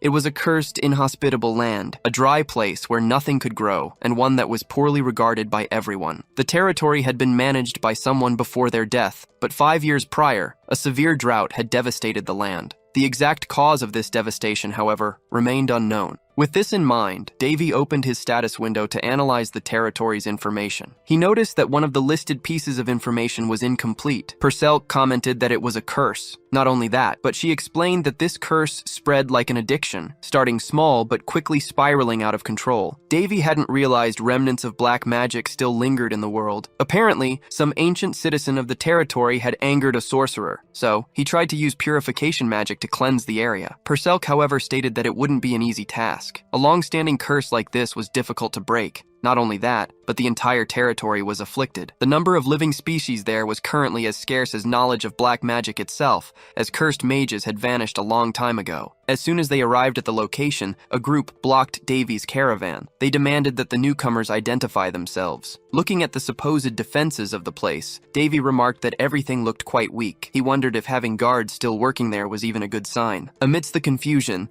the prince stepped out of the carriage. He declared that they were all family now, so there was no need to fight. The local guards immediately recognized him and quickly apologized for the poor reception. Seeing the guards' condition, Davy felt concerned. He asked when they had received the message about his arrival. The guard replied that it had been 2 days ago.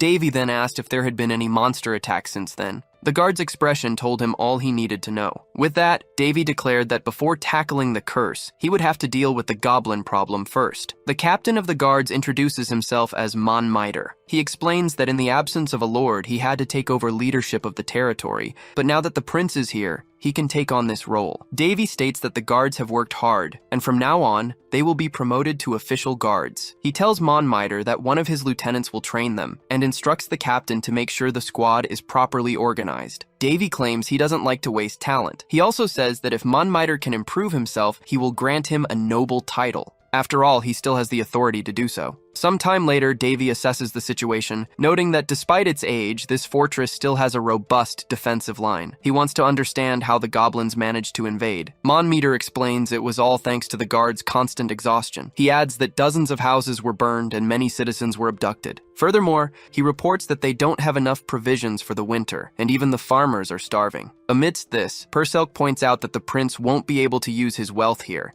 and even if he fixes the castle walls, it will only last 2 years at most. Davy jokes that if she keeps this up, he'll promote Perselk to his secretary. She refuses because that would mean less time to sleep. Regardless, Davy doesn't have much else he can do. He then gives some money to the guard leader and asks him to buy as many materials and provisions as he can. Amy, who accompanied Davy to the distant territory, speaks up, asking how he still has so much money. Davy makes up some excuse, but he knows he actually stole it from the intelligence guild. Perselk reminds him that there's no justice in being a thief, but Davy tells her to go to sleep instead of lecturing him. Bernil, who left his position as palace butler to accompany the prince, offers to help with the purchases. He is a relative of the Chamberlain Besfus and says he will make sure to get everything His Highness needs. In that case, Davy tells them to act quickly, ordering that only a minimum number of guards remain there while the rest should gather with the knights. Outside, Davy set up a platform to address the residents. He formally introduces himself as the new ruler of the territory. He states that he's already aware of the goblin abductions, and although some people feel the urge to pursue the enemies,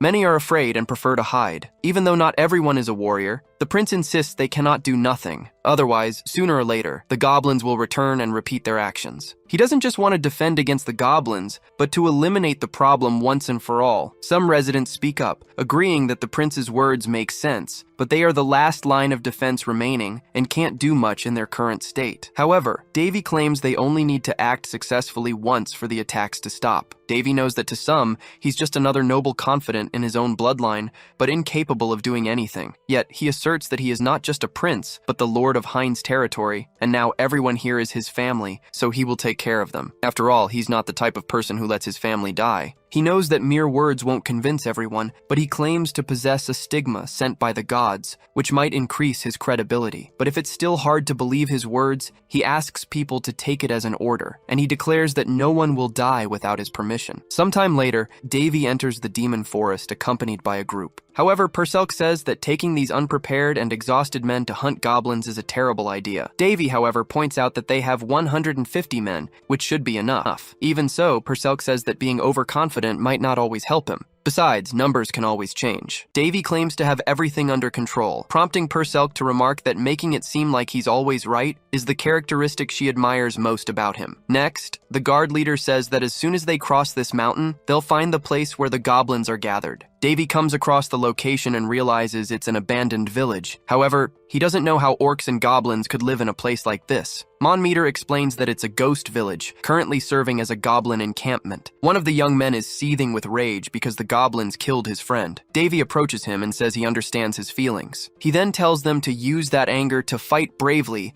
and eliminate their enemies, and by doing so, to honor the dead, avenging them. Davy admires their attachment to those who are gone, even if they were friends and not relatives. With that, he says he's found the right territory. He then attacks first, firing an arrow. An unsuspecting goblin notices the arrow too late and is immediately struck by it. Not only that, but the arrow was covered in flames, causing a fire to break out in the area. The guards panicked, as they thought they would be making a surprise attack, not a frontal assault. However, Davy calms them down, assuring them that he won't let any of them perish. Upon seeing where his arrow landed, Davy celebrated. He had used an arrow crafted by the philandering god of the bow, the same deity who had mastered all Apollonian skills. Now, it was serving its purpose in this attack. Although it seemed chaotic, this wasn't an ordinary skill. It was originally designed to be used as a trap during wartime, but the protagonist had to use it now. After all, he wasn't the kind of person to back down over trivial matters. With that, he prepared for his first action as a lord, blessing all his companions with battle buffs. Perselk asked if it was right to use magic on these men. Davy replied that either way they didn't even know they'd been affected by magic. All he needed was for the men to feel motivated to fight. Now that everyone was blessed, the protagonist stated that soldiers elsewhere wouldn't receive such special treatment. Not even the paladins of the sacred kingdom of Balshaz had this, as only a saint or a pope could use level 7 sacred magic. Davy gave them permission to unleash all the resentment they had held against their enemies until now. He imagined he had always wanted to do this. Then, he ordered everyone to advance. The protagonist had no idea of the guards' thirst for revenge, but seeing how they were acting, he could only conclude they had been eager for this. All the guards were in a state of ecstasy,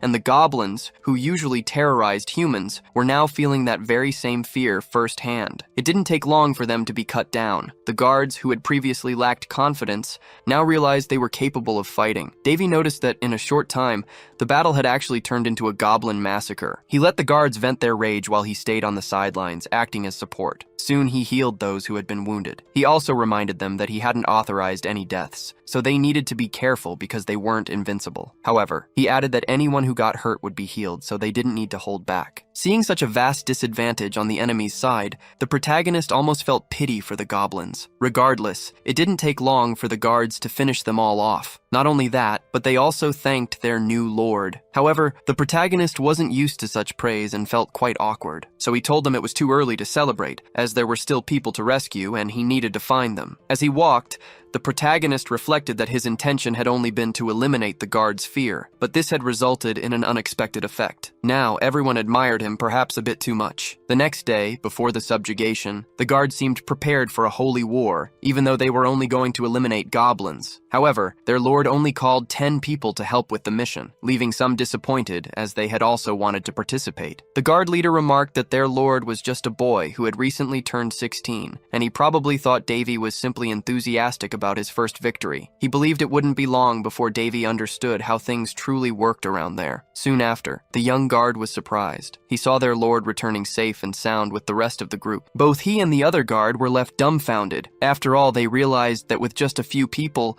the lord had managed to subdue the remaining goblins in a short amount of time. The protagonist sensed that some people might think the guards who accompanied him had been hypnotized or something similar, but he just wanted to make sure everyone returned safely. Perselk warned that if this continued, they might end up developing a pseudo-religion or something similar. However, Davy stated that there were still some goblins left, so he would have to continue with the expeditions. While he took some with him, others would stay behind and prepare for winter. He thought everything would return to normal in a few days, and the excited guards would calm down. At least that's what the protagonist believed at the time. After that, rumors spread far and wide, and he gained the reputation of a saint among the people. Not only that, but some guards even started escorting the lord as if they were priests of a religious leader. Thus, this became the first time the protagonist regretted something since waking from his coma. Anyway, way, the protagonist earned the people's trust, unlike many others, and that's important to him. According to Astria, the king who conquered the Palladian Empire on the continent of Bord, and also the man who taught Davy how to use a spear, even when governing a small territory, a ruler deals with people, not cattle. Therefore, people need to willingly follow their leader. Even though Davy didn't learn much about politics from Astrea,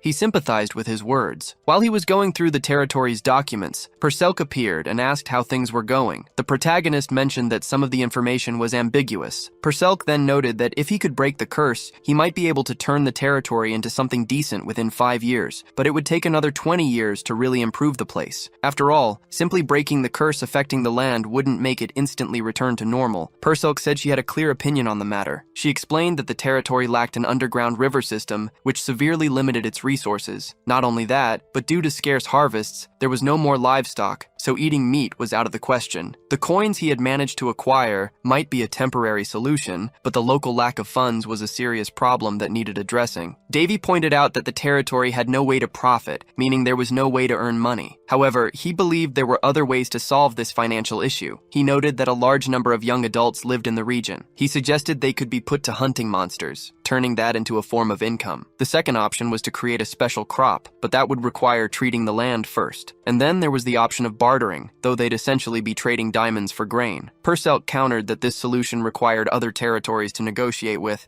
and currently, they had no options, let alone products to trade. Davy, however, wanted to analyze the territory himself to be sure, convinced he would find something. He was willing to use whatever was available, no matter what it was. As he searched, he recalled that his dream was to own his own building. Right now, though, he only owned a pigsty. Yet, he remembered these lands were once fertile. The previous owners abandoned them, and then a lord took possession. Davy knew that somewhere there was a mage's hideout, and that mage was responsible for the curse. He wanted to find them to undo what had been done. However, he hadn't yet replenished his divine power, so it would be difficult to undo such a powerful curse without his full abilities, especially since he lacked power reserves. He even considered asking to borrow Calderis again, imagining he could convince the princess with some random excuse. Perselk, however, didn't recommend he try that. In that case, Davy stated there was only one alternative left. He then said there was something right here, practically begging to be used. He then placed his hands on the ground and performed a curse rearrangement. Perselk said she had never seen magic like that before. The protagonist mused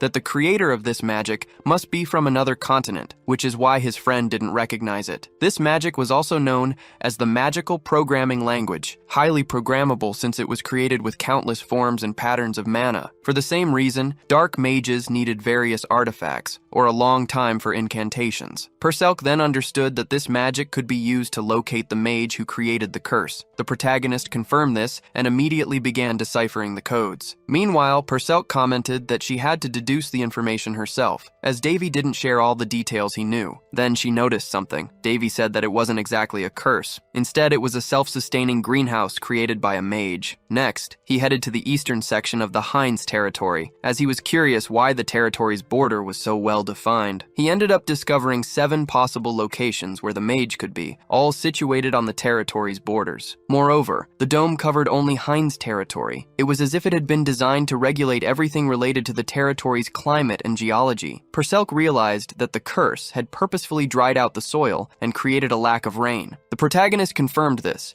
adding that so far his technique had only managed to locate one of the curse's effects. He still didn't know why it was created, but he did know that the creator's intentions were to turn Heinz into a desolate territory. So, he wondered, what would happen if he removed the curse? Davy imagined that with the right configuration, he could even turn this vast desert into a tourist resort. Following his clues, he arrived at some ruins. He was surprised to find such a place amidst raw rocks, but judging by the architecture, he didn't think the construction predated the Great War. Perhaps the dark mages weren't even aware of this place's existence, but apparently, the curse hadn't activated out of nowhere. Besides, the place was eerily quiet. Then a golem appeared, and Perselk remarked that he had spoken too soon. Perselk stated that this wasn't a common golem. It seemed to be using a magic stone as its energy source. What's more, they could possess special abilities. However, the protagonist could only think of one thing. He was attacked but managed to dodge. Not only that, but he ended up on top of the golem. As he tried to grab the enemy's gem, he muttered, "This smells like money." He celebrated upon grabbing the precious stone,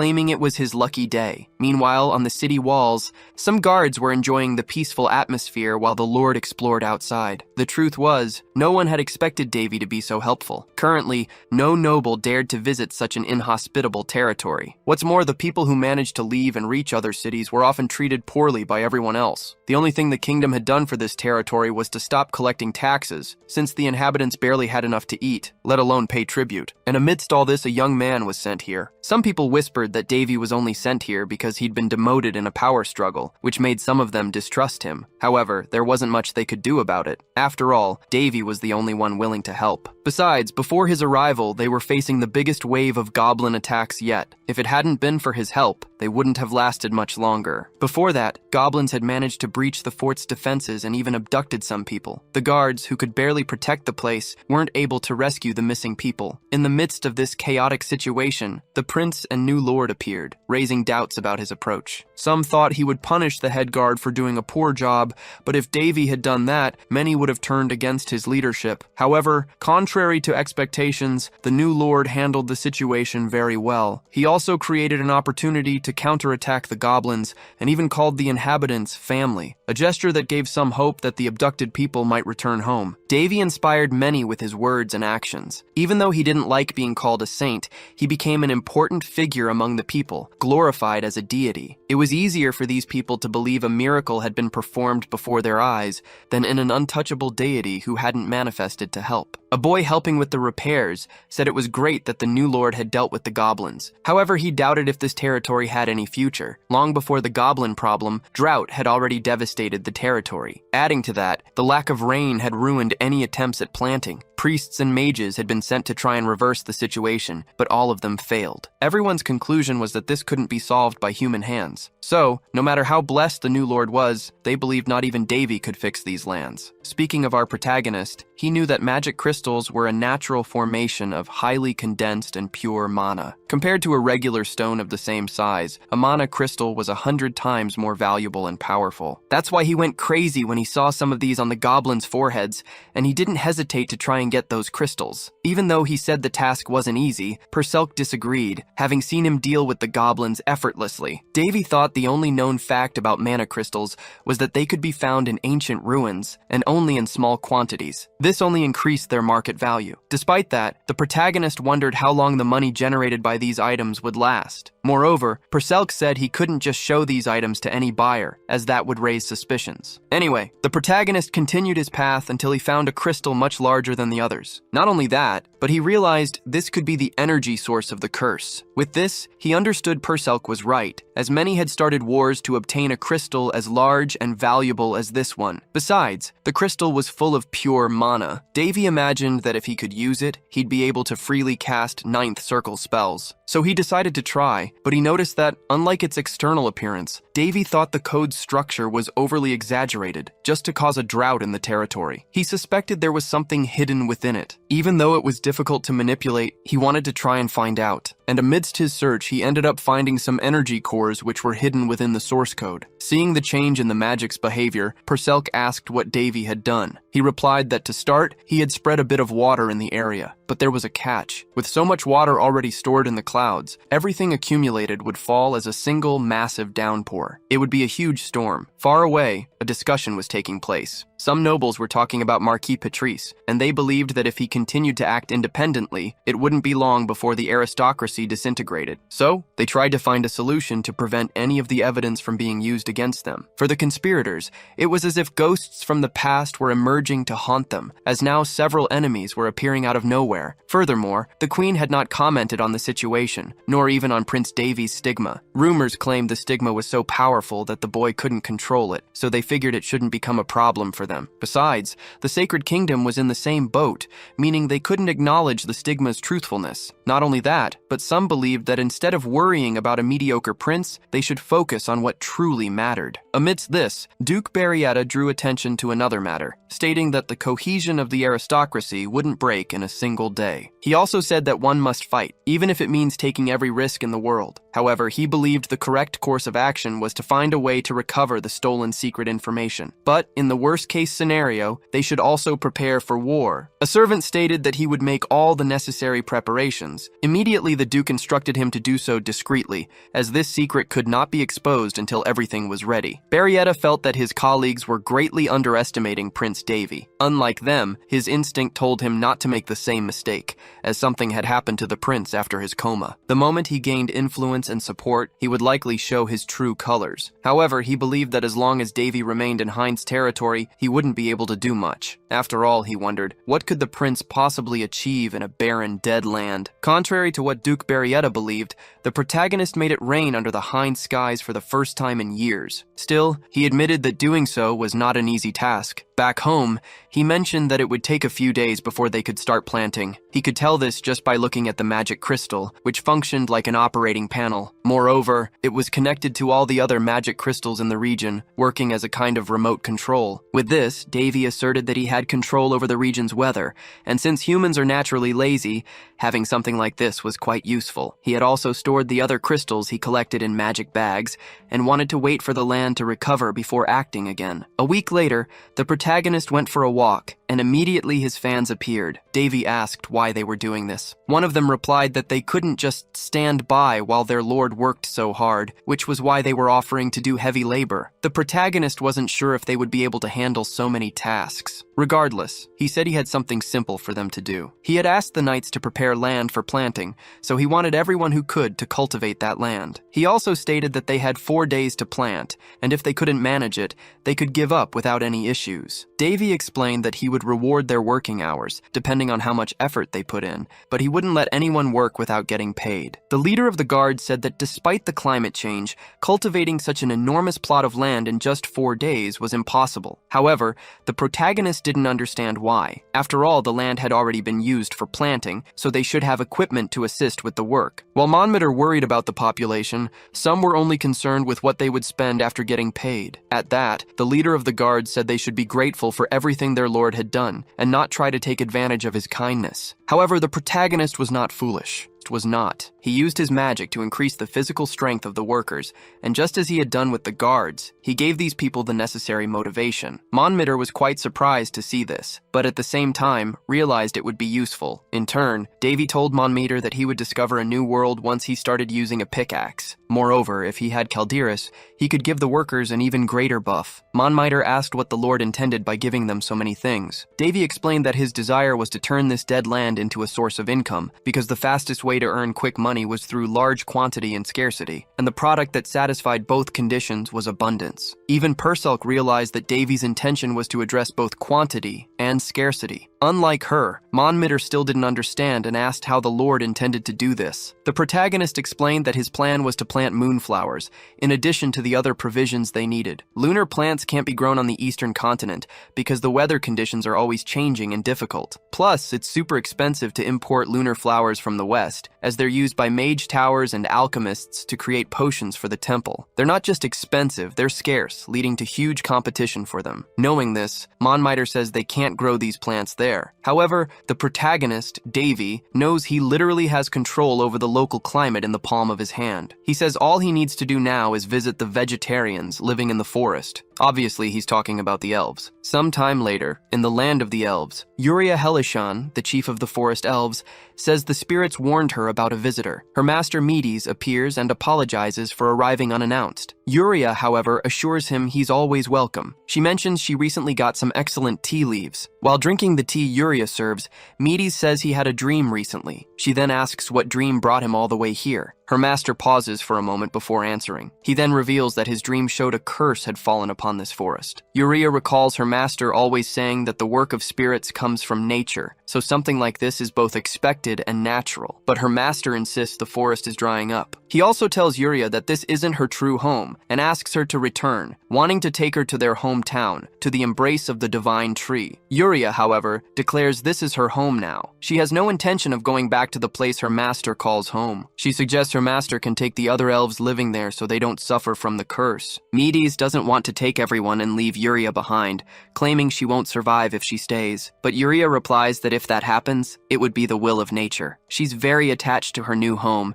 and even hopes that one day someone might save this place. Yuria feels the lively wind blowing on her face, noting it's as if the wind is telling her about a good encounter. Changing the subject, she asks if her master enjoyed the tea. She then reveals she used cricket wings as ingredients. Obviously, her master was not pleased. He thinks that for a brief moment, he forgot why Yuria doesn't have a good relationship with the Eastern elves. The others call her the most nature-obsessed. Not far from there, the elf's expected guest approaches. Davy thinks elves are a rarely seen species on the continent. According to records, they started hiding their presence 300 years ago, after the Great Incident. Some even believe they don't exist, but Davy thinks he might be lucky enough to find them, as he noticed some spirits watching him during his fight against the goblins. He believes the existence of spirits proves the existence of elves, given their symbolic relationship. Davy would prefer not to encounter them, but if he does, he won't act against them. Perselk doesn't like them much, claiming elves are rigid and stubborn. Davy agrees. He knows Apollon, the elf of doom, probably caused all the trouble, and what little he knows about him makes him never want to meet him. After walking a bit, he finds an enchanted forest, likely the home of the elves. The spiritual creatures living there approach him. He notes that these creatures are usually influenced by those with an affinity for spirits. They might even like him more than the elves, thanks to his purifying powers. Not only that, but Davy underwent intense training to acquire such powers, even diving into fire just to get used to high temperatures. Yuriana was his spiritualist master at the temple. She had a contract with 13 royal spirits born as humans. Perselk notices that even without a contract with these spirits,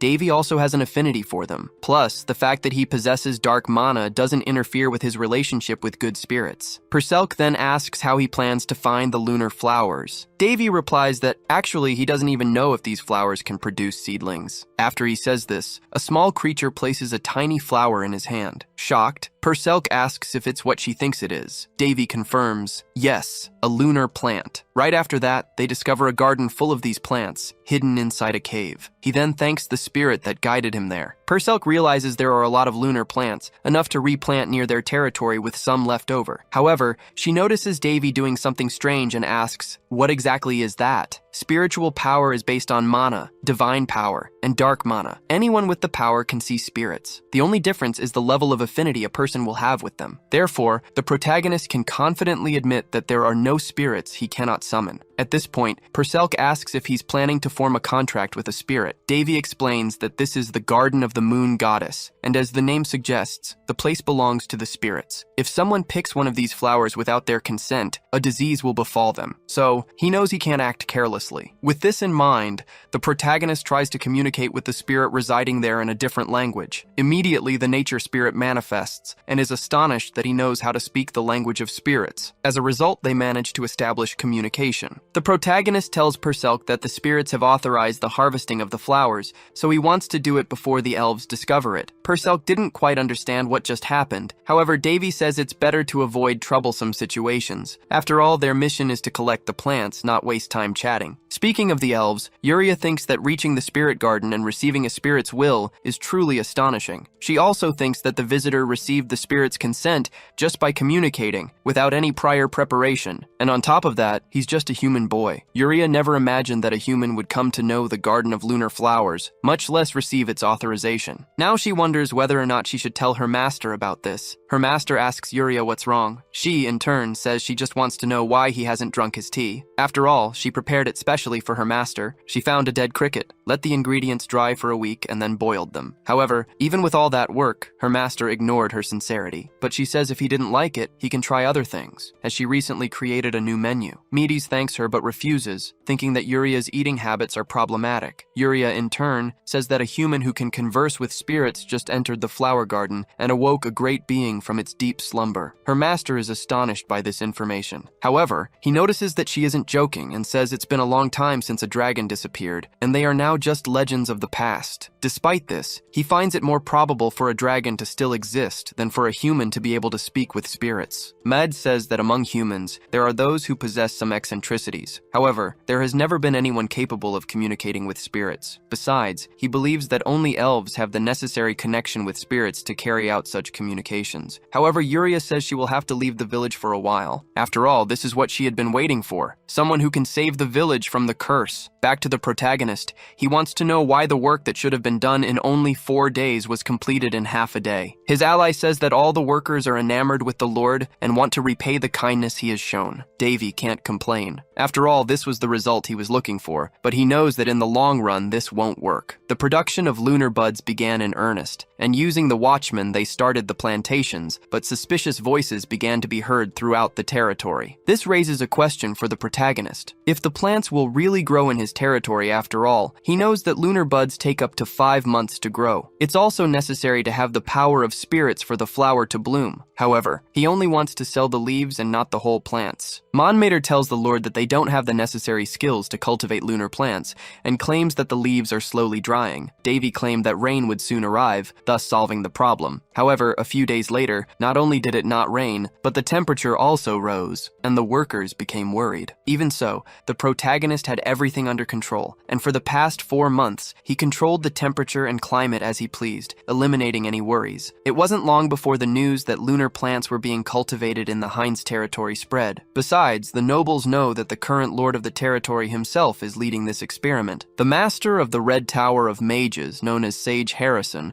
appears and asks if they are talking about the territory cursed 5 years ago. One of the young men says that it apparently started raining there, which means the curse has been broken. The lady says that even if it's true that land is barren, and it would take at least 10 years for the place to start prospering. Not only that, but she says that the current lord is the eldest prince of the Roan kingdom and must have lost his mind after being sent there. The tower master's assistant says that the prince they are referring to is Davy. However, Harrison tells him to be silent. After all, they were the first to have access to this information. So if something interesting is happening in the east, it will be of great use. In that case, he asks the assistant to make the preparations. Back to our protagonist. He noticed that a beautiful garden of spiritual flowers had sprung from a previously barren and cursed land. They barely managed to cover production costs due to the low number of seeds available for cultivation. The good news was that more leaves were being sold. Amy mentioned that the current stock was nearly 20,000, with another 10,000 still ready for harvest. Davy knew the current price was 4 leaves for 100 gold coins. 10,000 leaves would amount to 250,000 common coins, or 5,000 platinum coins. To put that into perspective, a normal family could live for 2 weeks on just 1 gold coin, and 5 gold coins would last an entire month with some left over. Unlike the spiritual stones, he put the leaves up for sale publicly, as a business. Davy also intentionally spread rumors, leading many to believe he was just an idiot, which meant they weren't interested in interfering with his operations. Purcell warned that this tactic wouldn't work twice, so Davy responded that they needed to make the most of it now. Not only that, but he believed everything else was ready too, to draw the attention of the entire continent to his product. After all, lunar leaves appeared for sale only a maximum of twice a month, and even then, the large quantities weren't enough to meet the demand of 2 continents. These leaves were the primary ingredient for magic and alchemy catalysts, and also crucial for creating church potions. So knowing that such plant leaves were available for sale nearby should have been great news. However, along with a large shipment, the protagonist spread another rumor. Soon, word began to spread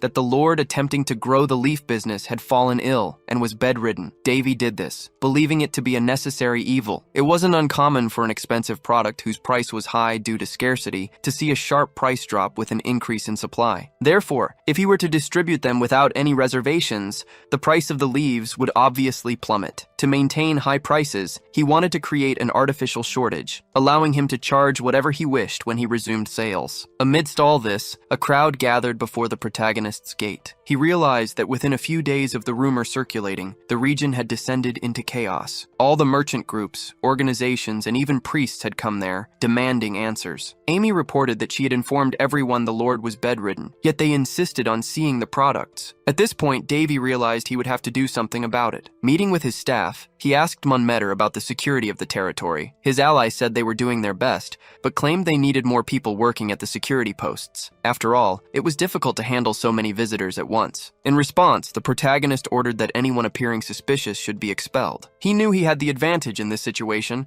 and had no need to be lenient with all the visitors, yet he still needed to maintain good relations with everyone. After this, he inquired about the inns, and his ally replied that they were all full. Even some empty houses had been utilized, and it still wasn't enough. Davy suggested using the tents they had bought to set up a camp and asked the butler to charge for stays, but without exorbitant prices. Before Monmeter left, the protagonist wanted to speak with him privately. He then showed him a vial of potion, saying they needed to discuss it. Sometime later, the guard captain went to an inn. His men asked their chief to stay and drink with them, but Monmeter said he needed to rest. So he went to his room and lay on his bed, claiming to be very tired. He thought about his schedule: a morning treatment with Master Berman, troop training in the afternoon, and now etiquette lessons with the Lord's governess. It was all too much to handle. Besides, he'd never had so much work in his entire life. However, just when he thought he would finally rest, a visitor appeared, asking to speak with the captain. The man apologized for the interruption, and then introduced himself as Hallis, a 4th grade specialist from the Green Tower. He stated that he needed to discuss some matters with Monmeter. After that, Hallis remarked that the captain's management was impeccable, but he knew it was difficult to manage so many people in a small space. He then said that the current lord was lucky to have someone like him by his side. Despite the compliment, Monmeter claimed to be just an unimportant knight. Getting straight to the point, Hallis said he would like to meet with the lord, but his quarters were closed to visitors. He then asked if Monmeter couldn't help him with that. The captain explained that the lord had fallen ill from working so hard, and until he recovered, he wouldn't be able to receive visitors. After all, the lord's health was more important than business. Hallis claimed to understand his reasons. However, he added that the Green Tower had no time to waste. He then placed a bag of money and precious stones on the table. Monmeter immediately stated that he didn't accept bribes. However, Hallis argued that it was actually a gift, and he wanted nothing in return other than Monmeter's friendship. The captain said he wasn't used to receiving gifts like this. Hallis, however, told him to accept it as a reward for working so hard. Besides, it wouldn't be missed by him, and he believed Monmeter would make good use of the money. However, Monmeter was already prepared for situations like this. He thought to himself that everything was unfolding exactly as his lord had predicted. During their private meeting, Davy reminded the captain that he was his right-hand man, and that it wouldn't be long before some tried to turn him against the lord. The protagonist told Monmeter that he might be tempted with bribes or pressure, but he asked the captain to choose those people carefully and discreetly. He also told Monmeter to accept any bribes, pretend to help them, and then reveal to the lord who these individuals were, the ones trying to turn his captain against him. Not only that, but he asked Monmeter to pretend to help them and show them a particular item. Davy explained that it was a magically treated potion, priced at 100 gold per vial. He didn't want Monmeter to sell it, but rather to get the subordinates talking, spreading the word among everyone else. After all, his goal was to maximize the value of his product, and this item would help keep the stock in the region for as long as possible. Back in the present, Monmeter presented the item to Hallis, explaining it was a raw material that had been manufactured and would soon be commercialized. Upon seeing the potion, Hallis declared it was definitely a top-tier item. He'd never seen anything of such quality before, meaning he wouldn't find anything like it anywhere else on the continent. He then thought to himself that he needed to have priority on it, no matter the price. Monmeter noticed Hallis was impressed just by looking at the item and asserted that his lord had worked hard to produce it. What's more, all products not meeting quality standards are discarded and used as fertilizer, and they have another 10,000 of these ready for sale. Hallis understood that from 20,000 grams, they had produced only 10,000, meaning half was discarded. He thought that for a 17-year-old lord, that was a bold decision, and in this case, he couldn't let the opportunity slip by. Monmeter then mentioned that the lord intended to auction off the current stock and continue production afterward. Hearing this, Hallis assumed there would be some priority for buyers as well, but Monmeter claimed not to know any more details. Hallis said he knew enough, and promised that the Green Tower would reward Monmeter for this. With that, he took his leave and departed from the captain's quarters. Monmouth was then surprised that the Lord's plan had worked out so well. The next day, he went to the Lord to recount what had happened. The protagonist explained that certain actions were easy to predict, and that this wasn't a place free from the clutches of greed. All he had done was display attractive products to entice rich clients. Monmouth then revealed that besides the Green Tower, he had also received bribes from representatives of other regions. Davy told him to keep the money and didn't care how his captain would spend it, as he had earned it. Besides, the protagonist already made most of the profits from the leaf production, so he didn't mind leaving Monmouth with that money. After all, he wanted to keep him close. Purcell asked if the protagonist was sure he would be fine standing up to the other larger groups. He replied yes, explaining that once the rumor spread, many would want long-term agreements. Branches of various towers and alchemist groups would want to establish themselves in this region, which would transform from an empty territory into something bustling and prosperous. With that, profits would increase, along with an increase in population. Davy knew that in a way, the ancient curse had served to keep the territory empty for him. Now he just needed to manage the new administration. At one point, Euless, the Red Tower Master's ally, reported that the other magic towers planned to invest in the Hines region with money and relocation. He wasn't sure if he should do the same, so his master said that despite becoming an elder, Euless was still too cautious. He also said it was normal to make mistakes and trusted that Euless would make the right decision. However, Euless argued that it didn't make sense for the regional lord to insist on auctioning off his goods. He reasoned that despite needing more investment, selling directly was more profitable, which made it seem like the lord was intentionally devaluing his own product. Euless didn't quite understand the reason behind this strategy. Little did he know that the protagonist was secretly selling directly to the Western continent. Unlike Euless, his master believed the lord was smarter than he appeared. Harrison explained that in a small region like Hines, there likely weren't many inhabitants, and they could only buy what was sold within the region itself. Therefore, the lord was accelerating the territory's growth while saving as much money as possible. Furthermore, the territory had geographical advantages for being situated between major trade routes, and by having towers and branches from various places, it would make Hines a perfect commercial district. Harrison stated that the lord's decision not to increase product production was to prevent other groups from buying in bulk and selling at a higher price to the end consumer. He also said that the lord's strategy was to accumulate as much money as possible in a short amount of time and plan for the future. He was acting as if he had nothing to lose, even if risks existed, which meant the leaf production was just the beginning. Harrison added that the lord had much more to offer, and he probably wasn't the only one who had noticed this. Even if the lord was bluffing, he would still come out ahead. In that case, Euless said he knew what kind of relationship he wanted to have with the lord, and concluded that he needed a meeting with him as soon as possible. His master said that he also wished to speak with the boy, so he asked his disciple to arrange a meeting. As soon as his conversation with Euless ended, the sage remembered being asked if it was possible for a young man who barely emitted a mana trace to kill a high-level vampire with just a single attack. Ileana had harbored this doubt since her last encounter with the protagonist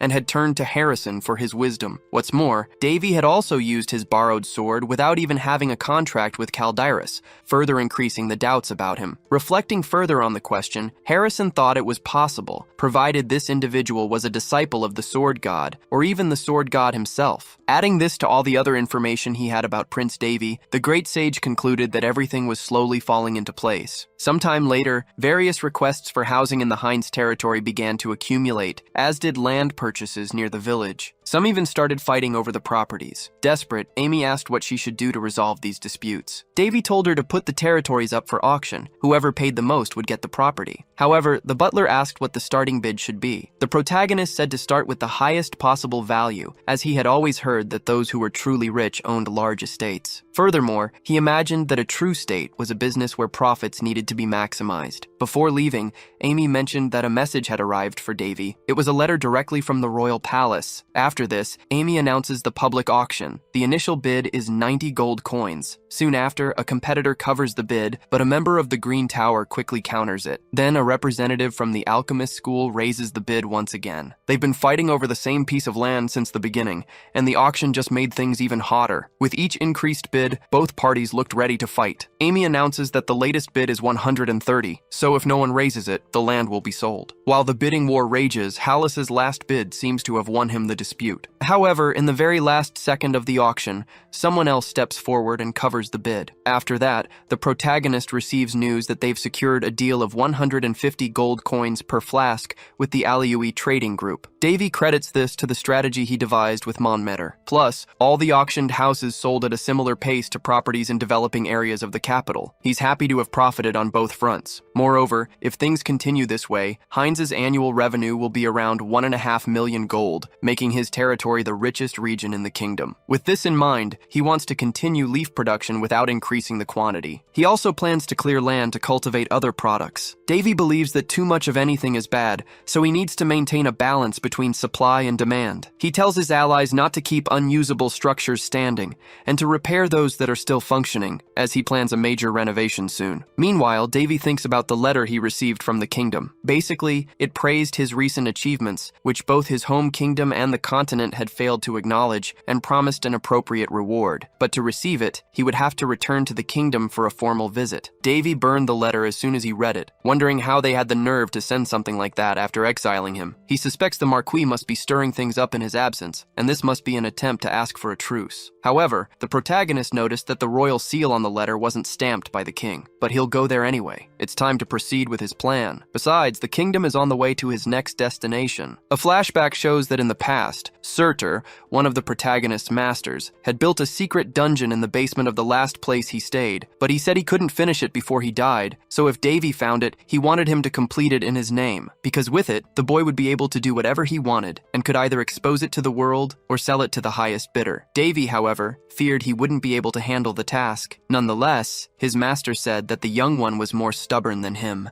but he trusted him with the task, and as long as Davy completed it, he could do whatever he wanted with his creation. Back in the present, the butler insists on sending someone to accompany the lord on his journey, but Davy insists on traveling alone. Before leaving, he asks the butler to look after Amy and not let her overwork herself, ensuring she gets proper rest. The butler says it's quite fun to teach Amy, as she's not just a baron's daughter but also very intelligent, and he sees her like a granddaughter. With that, the protagonist realizes his friend is in good hands. So, he finally departs on his journey. Midway on the road, Perselk notices he's veering off course and asks if Davy is taking a shortcut. The protagonist explains that he needs to visit a place before heading to the Royal Road, a famous tourist attraction. He adds that the place is one of the few great sites in the Round Kingdom, where the entire alliance worked together to preserve and research it. After all, he's referring to the blacksmith Surtur's hometown, called the Valashad region. Davy knows Perselk was raised as Harris's daughter and figures she must have encountered Surtur at some point. She confirms, informing him that Surtur used to say this place was built with the same materials as the holy sword Calderis, so it must be an incredible location. However, the protagonist disagrees, explaining that the place belonged to Surtur thousands of years ago, but now it belongs to Queen Linnes. Not only that, but it's full of Variettas who are all his enemies, so he needs to enter disguised, as things could get tense if they discover who he really is. The protagonist waits in line to enter the site and uses a fake identification, presenting himself as the mercenary Davy. He thinks he worked hard on this new identity, and as long as they don't recognize his face, he'll be safe. However, he ends up being stopped at the entrance. The guard says he's there to explore the recently discovered labyrinth, but tells the boy not to stick his nose where it doesn't belong, and expels him from the site. Surprised, Davy wonders what's going on. Frustrated, the protagonist just stared at the spot, lost in thought. He thought that even for a noble's land, this place was terrible. Just then, a man approached him, saying the protagonist must be from far away not to know what was happening in the region. The old man pointed at something. In the queue to enter the city, someone was paying a bribe to the guards. The old man then explained that was the only way to get into the city. Davy thought it had been a few years since the laws changed, so bribes shouldn't even exist anymore. However, the old man said the protagonist's eyes were terrifyingly cold. He then handed something to Davy, telling him to give it to the guards. He also said that though it was little, it was enough for Davy to get in, and advised the young man to avoid unnecessary trouble. The old man said Davy resembled his grandson, which was why he was helping him. Davy thanked the kind man for his generosity, and gave him a few coins in return. After all, he realized it wasn't money the guards were truly after. Next, the protagonist approached the guard again. He then stated that collecting money from people was illegal,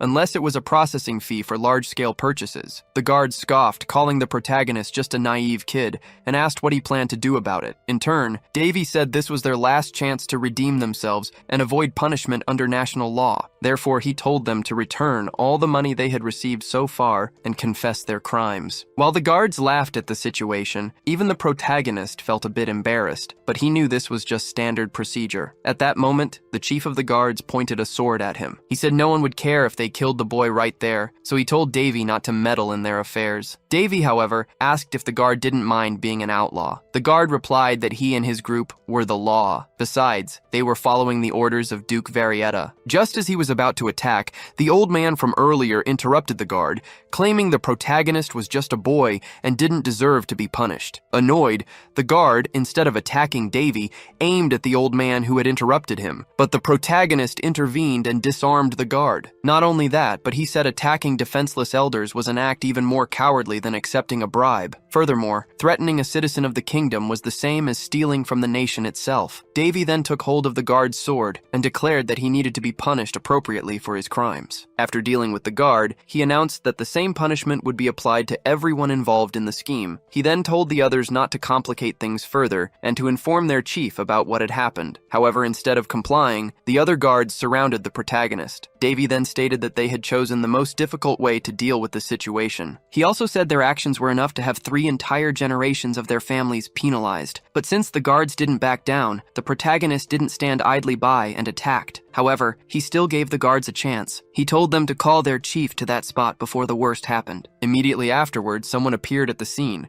asking what all the commotion was about. Davy threw an identification pendant in the man's direction and told him to think carefully before taking his next step. Immediately, Viscount Goretta knelt before the prince, having recognized his identification from the pendant. Not only that, but he pleaded for forgiveness, claiming his actions were due to a lack of activity in the region. Davy stated that this region was home to the 1,000-day and 1,000-night market, and was also considered a treasure by the entire alliance, so he didn't believe that claim. The Viscount claimed that was unfair, since the prince hadn't announced an investigation of the area. Therefore, it was an abuse of power. In that case, Davy asked if the one in charge of the place wanted him to show an authorization. Annoyed, the Viscount said yes, claiming that Duke Varietta would never let something like this slide. Davy realized the Viscount wanted to make things difficult. He supposed that, being the largest state in the region, even inspectors were afraid to do their job there, fearing retaliation. With that, the Viscount tried to win over the prince with smooth talk. However, Davy asked if he hadn't heard about the recent rumors. The Viscount didn't know what the prince was talking about,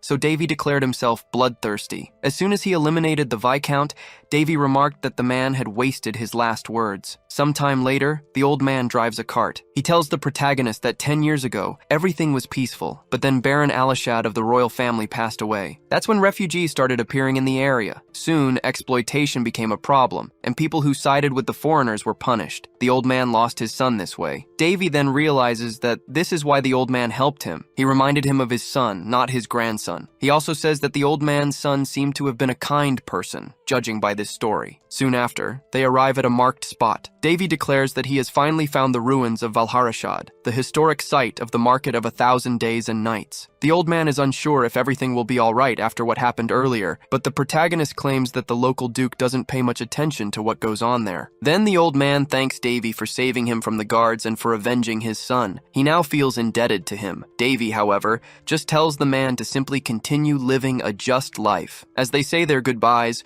Perselk remarks that the story he heard was a bit sad. The protagonist agrees, but claims that things will get better from now on, and he feels he has done something significant for the area. Upon entering the ruins of Valharashad, Davy is enchanted by the beauty of the place. He takes the opportunity to get a panoramic view of the surroundings. However, he didn't expect to find so much intact. Because of this, he decided to make some notes. Perselk, however, thinks it's pointless to look for anything amidst ruins that have already been excavated. Davy says that even though it seems like a waste of time, there's something there that hasn't been discovered yet. He soon notices there's a cryptogram in the area. Perselk doesn't quite understand what that is, so the protagonist explains that the place was coded to hide something that only those who decipher the code will find. He got this idea by looking from above, as he could discern the patterns. The code was created by Surtur, and even though there were people in the past capable of deciphering it, currently, the protagonist is the only one who knows how. So, he believes no one but him could find the true treasure of the place, and all signs point to the spot indicated by the code holding something interesting. Davy realizes there's an entrance through the anvil in the center, and to enter, a special password is needed. The protagonist thinks Surtur left a will for the people of his race, in which he would give his entire fortune to the person who found his legacy. Because of this, the protagonist feels like a pirate king or something similar. Upon opening the dungeon's secret passage, he realizes that the creator of the place put a lot of effort into its construction. It has magic to resist the underground pressure, and an oxygen source was created for people to breathe inside. Davy imagines the task couldn't have been easy, and if he hadn't known Surtur, this place would probably have remained buried forever. After exploring the dungeon, the protagonist finds something. Perselk says it looks more like a residence than a dungeon. Davy remembers that Surtur proclaimed himself a forge maniac. He created this place right after Harris's death and spent the rest of his life working on just one project until his last breath. Even though his mortal body died, everything of Surtur's remains intact, just as he left it. Amidst all this, Perselk finds a room resembling an altar. Davy thinks Surtur worshipped some kind of unknown forge deity or something similar. As he tries to approach, he ends up activating something. Magic manifests from the chest stored there. Perselk says he's never seen a person's consciousness materialize with such force. The protagonist's system warns of imminent danger. However, he knows that the 1000-day blacksmith received this title after forging for 1,000 consecutive days without rest. But his own race, the dwarves, called him by another name, the Devil's Blacksmith. Unlike normal blacksmiths, who simply prided themselves on striking metal forcefully, Surtur used mana to overcome the limits of normal forging. He broke through all his limits until he was recognized as a hero, and despite not completing his final work, he asked Davy to complete it in his stead. With that, the protagonist opens the chest left by Surtur and finds the nameless crimson sword, which exterminates the living, and also the blue sword, which governs the dead. Both are twin swords, but they were not completed by their creator. Anyway, Davy could see the swords as statuses and realized their power hadn't fully manifested yet. Perselk said the cries he'd heard earlier probably came from these weapons. Davy agreed, explaining that these were living swords, just like Calderis, and claimed that was so typical of Surtur. The holy sword Calderis is Surtur's greatest creation, but it was forged using the physical essence of the fencing master Harris. These two, however, are different. They were created without a specific master in mind, meaning Surtur had no one particular to wield them. As a result, the swords were made to find their masters on their own. Perselk commented that the swords didn't seem incomplete, but Davy knew that wasn't true. He said the final touches still needed to be applied. For that, he needed fire. Not just any fire, but one that burned hotter than normal. And he only knew of one place that had such a thing, the Dwarves' Forge. After leaving the area, Davy headed in another direction. A guide told him that if he followed the main road,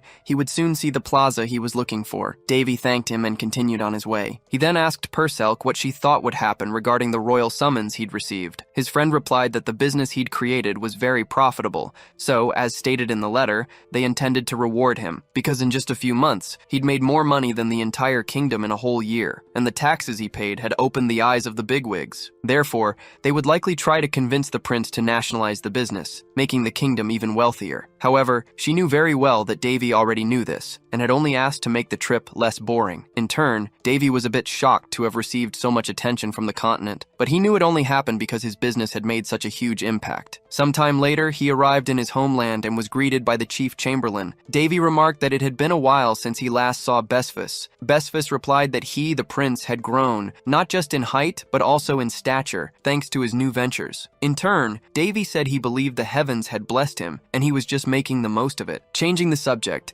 Besfus mentioned that some important books had recently been stolen from the palace. This had enraged the king, leading to all related nobles having their titles revoked and facing imminent execution. He also added that the king had already retired for the night, and if Davy wished to see him, it would be best to wait until the next day. Davy thought that even if the information had been gathered with Marquis Paletris at the center of it all, such significant progress wouldn't have been possible without the king's involvement. He also thought that the king had apparently been holding back, but now had decided to go all in at once. Amidst these thoughts, Davy bumped into someone. Prince Carlos had decided to show up to see him. Even though he didn't enjoy seeing him again, Davy said that Carlos apparently wanted to speak with him alone, and asked the butler to leave them alone. Despite his concern, the butler obeyed Davy. Then, Carlos said that Davy had become much more arrogant just because he'd succeeded in a business venture. He then told him not to feel proud, claiming that Davy had merely gotten lucky, and any commoner in his place would have done a better job. But Davy replied that Carlos must be quite envious to say such a thing in person.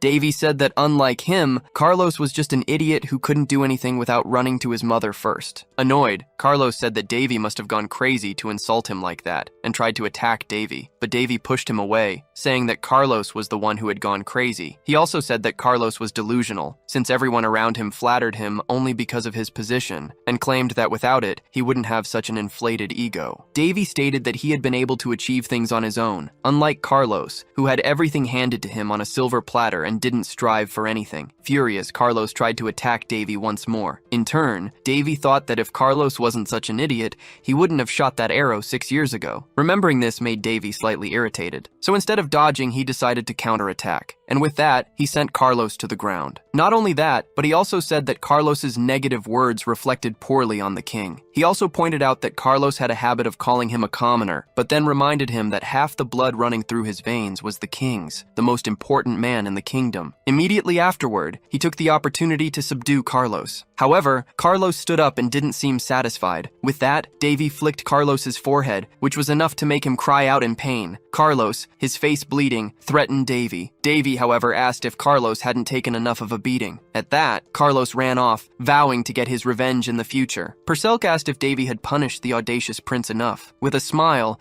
Davy replied that he had only been playing with Carlos. Startled, Perselk realized Davy had actually enjoyed what he did. She told him never to laugh like that again, as he might end up scaring someone. Davy hadn't realized this, thinking it was just a bad habit. Anyway, he said he had put a curse on Carlos, one that couldn't be cured even with magic. Perselk asked what exactly he had done. Davy replied that he had simply given his dear brother a gift, one that everyone would witness at tomorrow's meeting. The next day, the nobles gathered in the royal hall. They discussed how best to profit from and use the money raised by Prince Davy's business. The king himself, however, had not yet spoken. Perselk observed that the nobles were discussing Davy without even involving him, as if he weren't present at all. She didn't see Marquis Patrice, the only noble who had shown any empathy for Davy, unlike the others who only cared about money. This made her worried about the direction of the conversation and the future of the country. Meanwhile, Davy remarked that next time he might open a restaurant, having heard that the most profitable businesses involved food and water. He added that he had no experience with such things. The king then spoke, stating that before any decisions were made, Prince Davy must be rewarded, as he was the one who had brought these blessings to the entire kingdom. He thanked the prince on behalf of the whole kingdom. Davy, for his part, said he had done nothing more than his duty. Even so, the king claimed that Davy had achieved something greater than anything in the past 10 years, promising to reward him with anything he requested. However,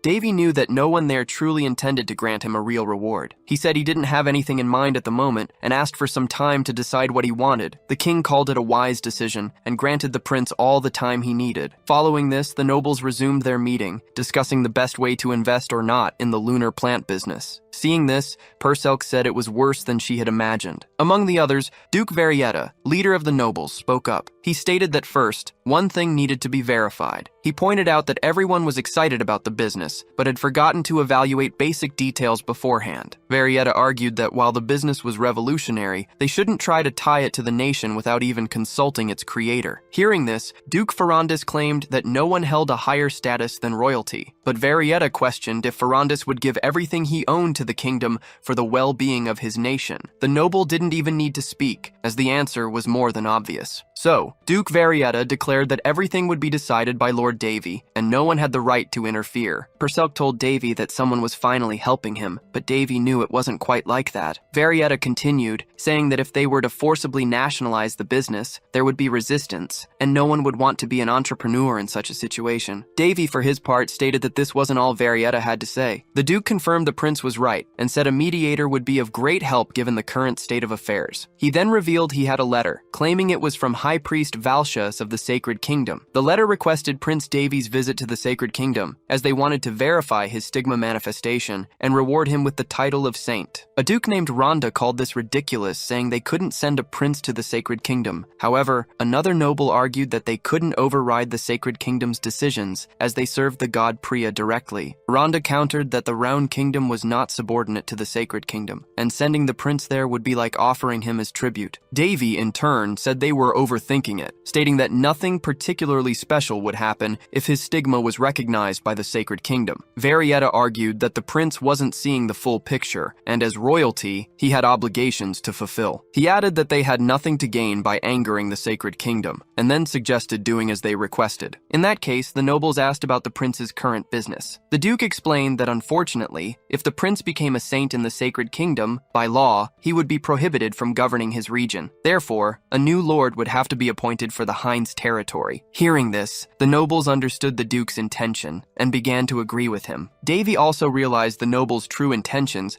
and found the situation had just become more interesting. Varietta stated that currently, the Hinds region was the most important point in the entire kingdom. Because of this, they couldn't just put anyone in the position of lord. He could only think of one person to take the post. He then nominated Carlos, the second prince, to take over the territory in Davy's absence. Davy thought this made sense. After all, Carlos was Varietta's grandson. With him in the position, the Duke could privatize the business and take the profits for himself. Not only that, but Davy knew the other nobles' intentions weren't any different, as they all wanted a piece of his business. Then, Carlos entered the royal hall. He knelt before the king, making sure everyone saw it, including his older brother, Prince Davy. However, something unusual happens. In front of the king and all the nobles, Carlos behaves very strangely. Without knowing why, he makes animal sounds when he tries to speak. Instead of being praised, he ends up humiliated at the worst possible moment. Purcell finally understands what Davy did to his brother the night before. Davy then remarks that she's laughing too much. However, Carlos's grandfather finds no humor in it, asking how he dares behave like this at such an important meeting. Carlos tries to justify his actions, but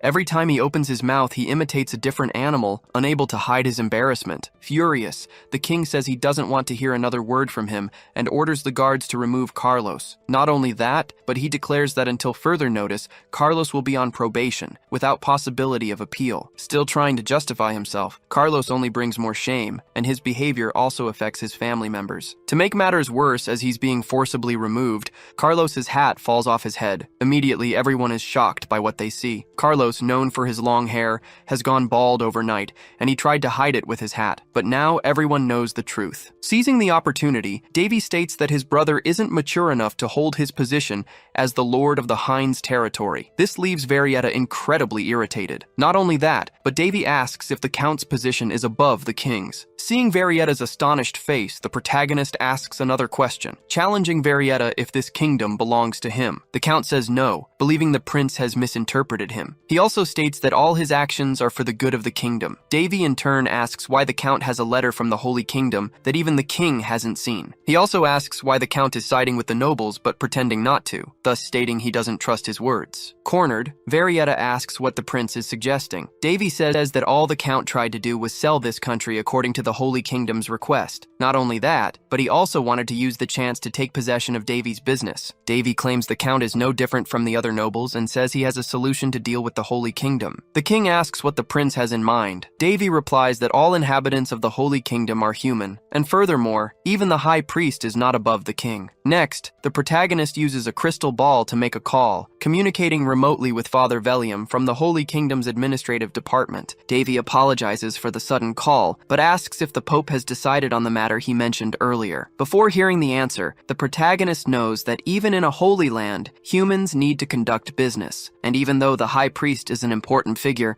he contacted the Holy Kingdom's highest authority directly, the Pope. Father Velium says the High Priest acted alone, without the Pope's authorization, and promises that this will never happen again. With that, the meeting concludes, and the letter sent by the High Priest proves useless. Alone, the protagonist takes the opportunity to thank the priest for his help. Velium explains that while it wouldn't be bad for them, they never actually considered asking the prince to come to the Holy Kingdom. Furthermore, in the long run, it wouldn't be a significant benefit, as Davy is more useful in his current position. Also, Davy told the Pope that if he stayed away from the Hinds region, the cultivation of the plants would be interrupted, and the Pope doesn't want that. Plus, he also promised to send a special shipment to the Holy Kingdom. Father Velium thanks him for such great cooperation, and says the Pope is interested in continuing to buy large quantities. Davy knows there's nothing sacred about this arrangement. It's a materialistic deal, but he doesn't care about that. After all, he created this business from the start to make a profit, so as long as they pay, he's willing to sell. He just wants to make some good, easy money. And ultimately, he only cares about good results. Seizing the opportunity with his crystal ball, the protagonist calls Amy. She cries for help until the butler interrupts, telling Amy she shouldn't show weakness. The butler apologizes for this, saying he's taking care of things at home. Davy says the meeting ended well and he'll soon return to Heinz. Meanwhile, the butler mentions that the guests have been moved to temporary tents, and he's also taken care of the construction permits, which will begin soon. However, there's a problem with the infrastructure improvements. The butler doesn't believe everything the Lord requested can be accomplished so easily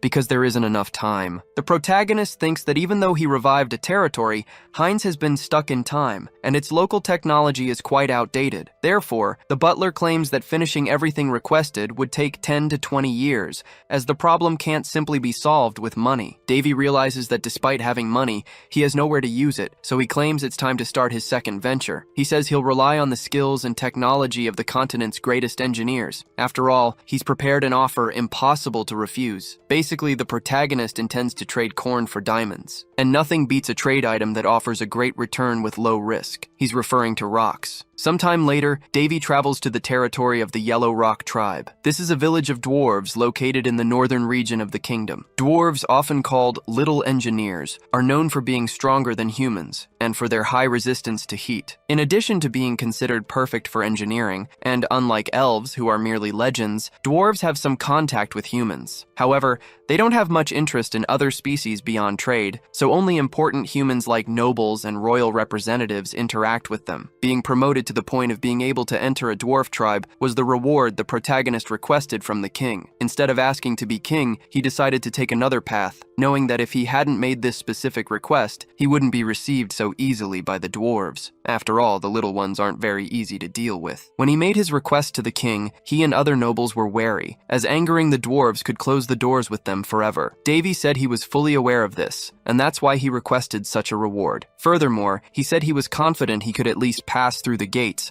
despite the skepticism of the others. Purcell says that when the request was made, he noticed all the nobles thought the same thing. Everyone wondered what on earth Davy would do next. Not only that, but they also sent several soldiers with him to keep an eye on him during his expedition in the land of the dwarves. But they are right about one thing. The protagonist indeed plans something big, and this could put the nobles in a tough spot. As soon as they reach the Yellow Rock tribe, the prince's representative announces his arrival and requests permission to enter. One of the sentinel dwarves, named Gerut, says he's never seen the prince before. The protagonist formally introduces himself and says he's there to make an irresistible offer. Looking at the prince's carriage, the dwarf immediately recognizes the cargo and knows the protagonist isn't bluffing. However, he says his tribe is facing an internal problem, so they aren't in a position to take part in any agreement. Even so, he will allow the prince to enter, but he tells him to proceed on foot and leave the horses outside. Upon entering the dwarf village, Gerut says the elder will see the prince. Soon, he takes him to the elder's quarters. Davy notices that the place is small but cozy. Inside, the 8th elder, named Golda, awaits him. Just by looking at the dwarf, Davy senses he isn't in the mood for conversation. However, he finds it strange that there's only one leader, as he's certain multiple dwarves lead the tribe, so he thinks it's better to introduce himself before asking questions. With that, the protagonist makes a more than formal introduction, greeting the leader in the way dwarves greet each other. Golda is surprised. He thought humans had no idea how dwarves greet one another, and he concludes that he's in the presence of an honorable human. He then says it's very rare to receive someone like this, so he asks the prince to sit. He says all the other elders are busy at the moment, which is why he's the only one in the meeting room. Getting straight to the point, Golda says the prince must know they usually make agreements outside the village, so he asks what motivates his visit. Davy says that formal trades are scheduled for a few months from now, and he isn't there for that, but rather to make some personal requests. He also says he brought some gifts with him, such as meat, beer, and other provisions. Golda says he likes humans who know how to show proper respect to dwarves, and above all, he really likes beer. However, he says that unfortunately, his tribe is in a complicated situation and cannot attend to external demands. Furthermore, he cannot go into details. However, since the prince has come from so far away, he will allow him to stay for a few days to rest. But he tells him to behave,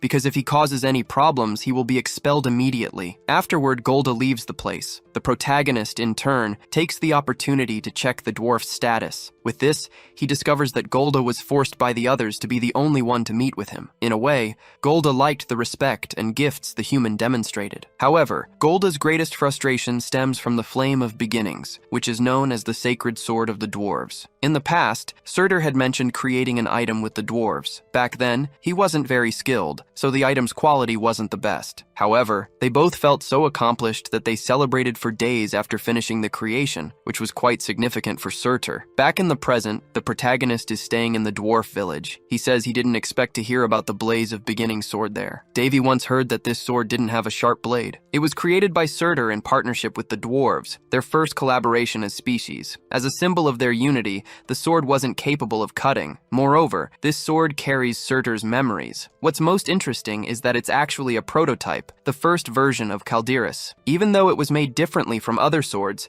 the general production method is the same, as it involves creating items using mana. This method unites the material and non-material worlds. Furthermore, the materials themselves, like the hammer used and the iron treated, are also unique. Basically, this method requires a blacksmith to seek knowledge beyond their current understanding. Given how close-minded dwarves can be, they wouldn't even attempt to create something like this. That's why they must be racking their brains trying to unravel this production method, and that must be the problem Golda mentioned. But now, the protagonist wants to step out for a bit, because besides borrowing the dwarves' skills to develop his territory, there's another reason for his visit. He wants to gain access to the Great Forge, the same one created by the dwarves using intense techniques. Davy had already anticipated resistance when trying to talk to the dwarves, so he created a plan beforehand. After leaving his quarters, the protagonist heads to a tavern. Golda finds him and asks what the prince is doing there. Davy wants to know if Golda has some free time. The dwarf replies that he can't do his job properly if he doesn't rest well. Besides,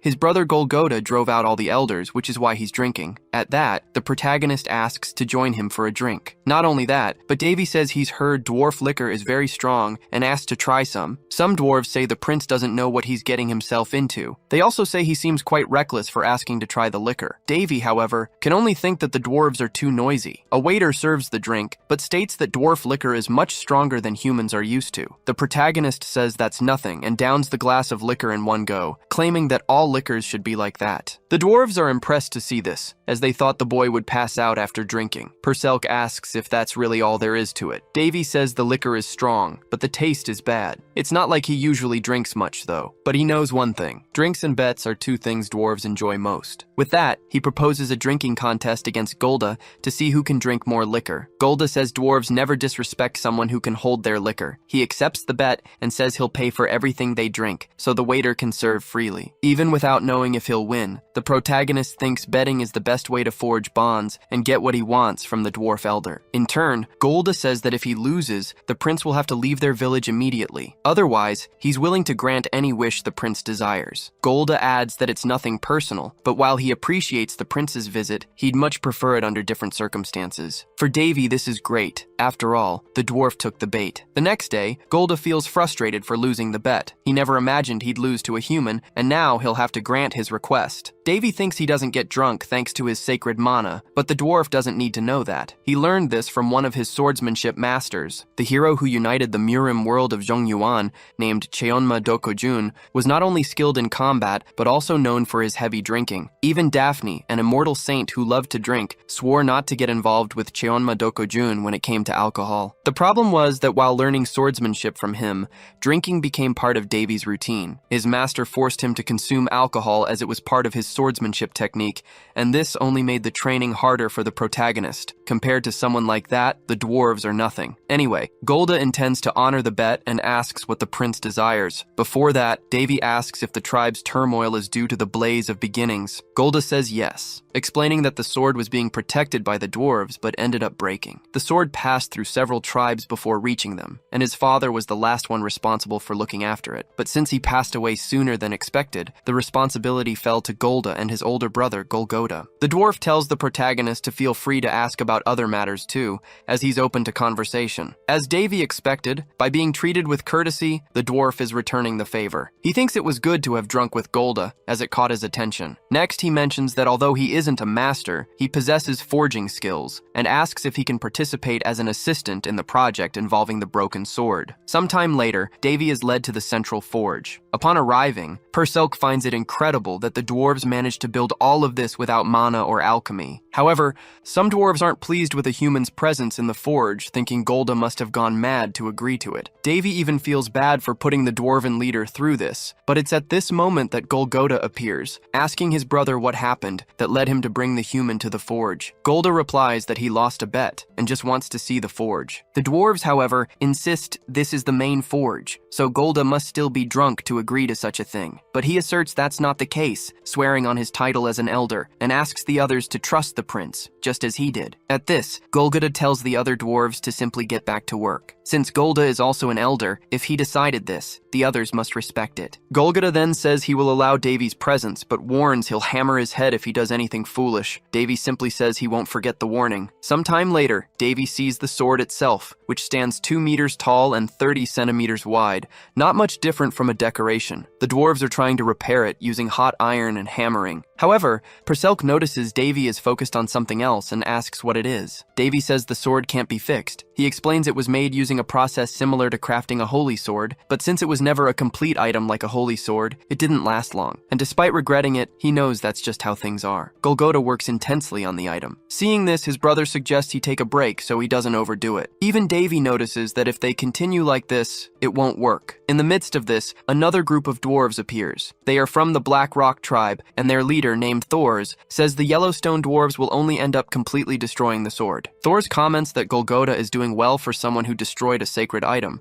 adding that he never liked the idea of Golgotha being in charge of the sword. He also says it's not too late to hand the sword over to the Black Rock tribe, claiming their smiths will take much better care of it. The Yellowstone elders respond that even the best smiths of the rival tribe wouldn't be able to fix the sword so easily. Thors retorts that they are mistaken, pointing out that they've been working on the sword for a long time without any progress, and therefore might end up destroying it completely. He also states that the elders of the other tribes have already agreed that the sword needs to leave the Yellowstone tribe, as they can't leave this item in the wrong hands. After all, things would have been different if the father of the Gord brothers were still alive. Hearing these words, Golgotha looks desolate. With that, Thors declares there's nothing more to see there, and he will take the sword to his tribe, whether the Yellowstone dwarves like it or not. However, Davy speaks up, asking if Golgotha is truly a master smith. Seeing this, Thors scoffs that Golgotha must really be finished, having even found a human friend and brought him to the central forge. At this, Golda tells Davy to step back and not get involved in this matter, but Davy says that a true master smith feels the spirits in each of their works and respects every single one of them. However, he claims Golgotha threw that mentality away from the beginning. Then, Davy takes the dwarf's hammer and uses it on the sword. In shock, the dwarves think the sword is now completely ruined. Some even try to pull the human away from the sword, so he doesn't make the tribe's situation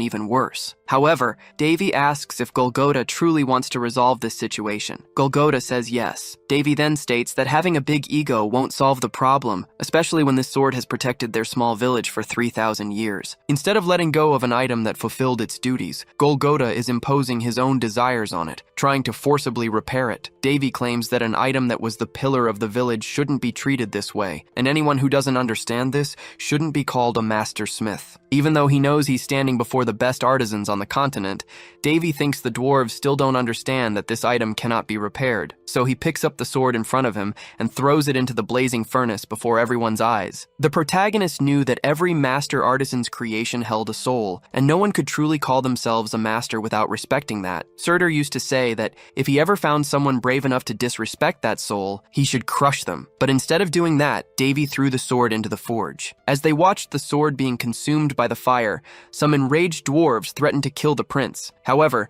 Davy stated that given the sword's condition, this was the right thing to do. He added that the dwarves shouldn't insult this sacred item any longer, especially since his master had created it, making it deeply connected to him as well. Furthermore, Davy claimed that no one there truly understood the actual purpose of a sacred item. He explained that the sword had died a long time ago, and the dwarves weren't confident enough to create new ones. So, he asked if they were truly proud to call themselves a race of master artisans. Furious, the dwarves dwarves demanded to know who Davy thought he was to speak to them that way. Golgotha interrupted the argument, saying that the dwarves were only making themselves look worse. Davy realized that the elder had already begun to understand that the sword's life was over, and trying to repair it would be a waste of time. However, even though they knew they lacked the skills to recreate the item from scratch, they didn't want to admit it. They had eventually come to the conclusion that the sword would lose its meaning if it wasn't passed down through generations, but they were now realizing that this approach wasn't ideal. Thors retorted that the prince was only saying this because the sword had no connection to humans. Even the best dwarven artisan couldn't recreate a legendary item. He added that Davy shouldn't be so arrogant, as no human, not even him, could accomplish such a feat. Perselk noted that he had never seen these stubborn dwarves so shaken. In response, the protagonist told Thors he was wrong to say he couldn't craft a legendary item. Immediately,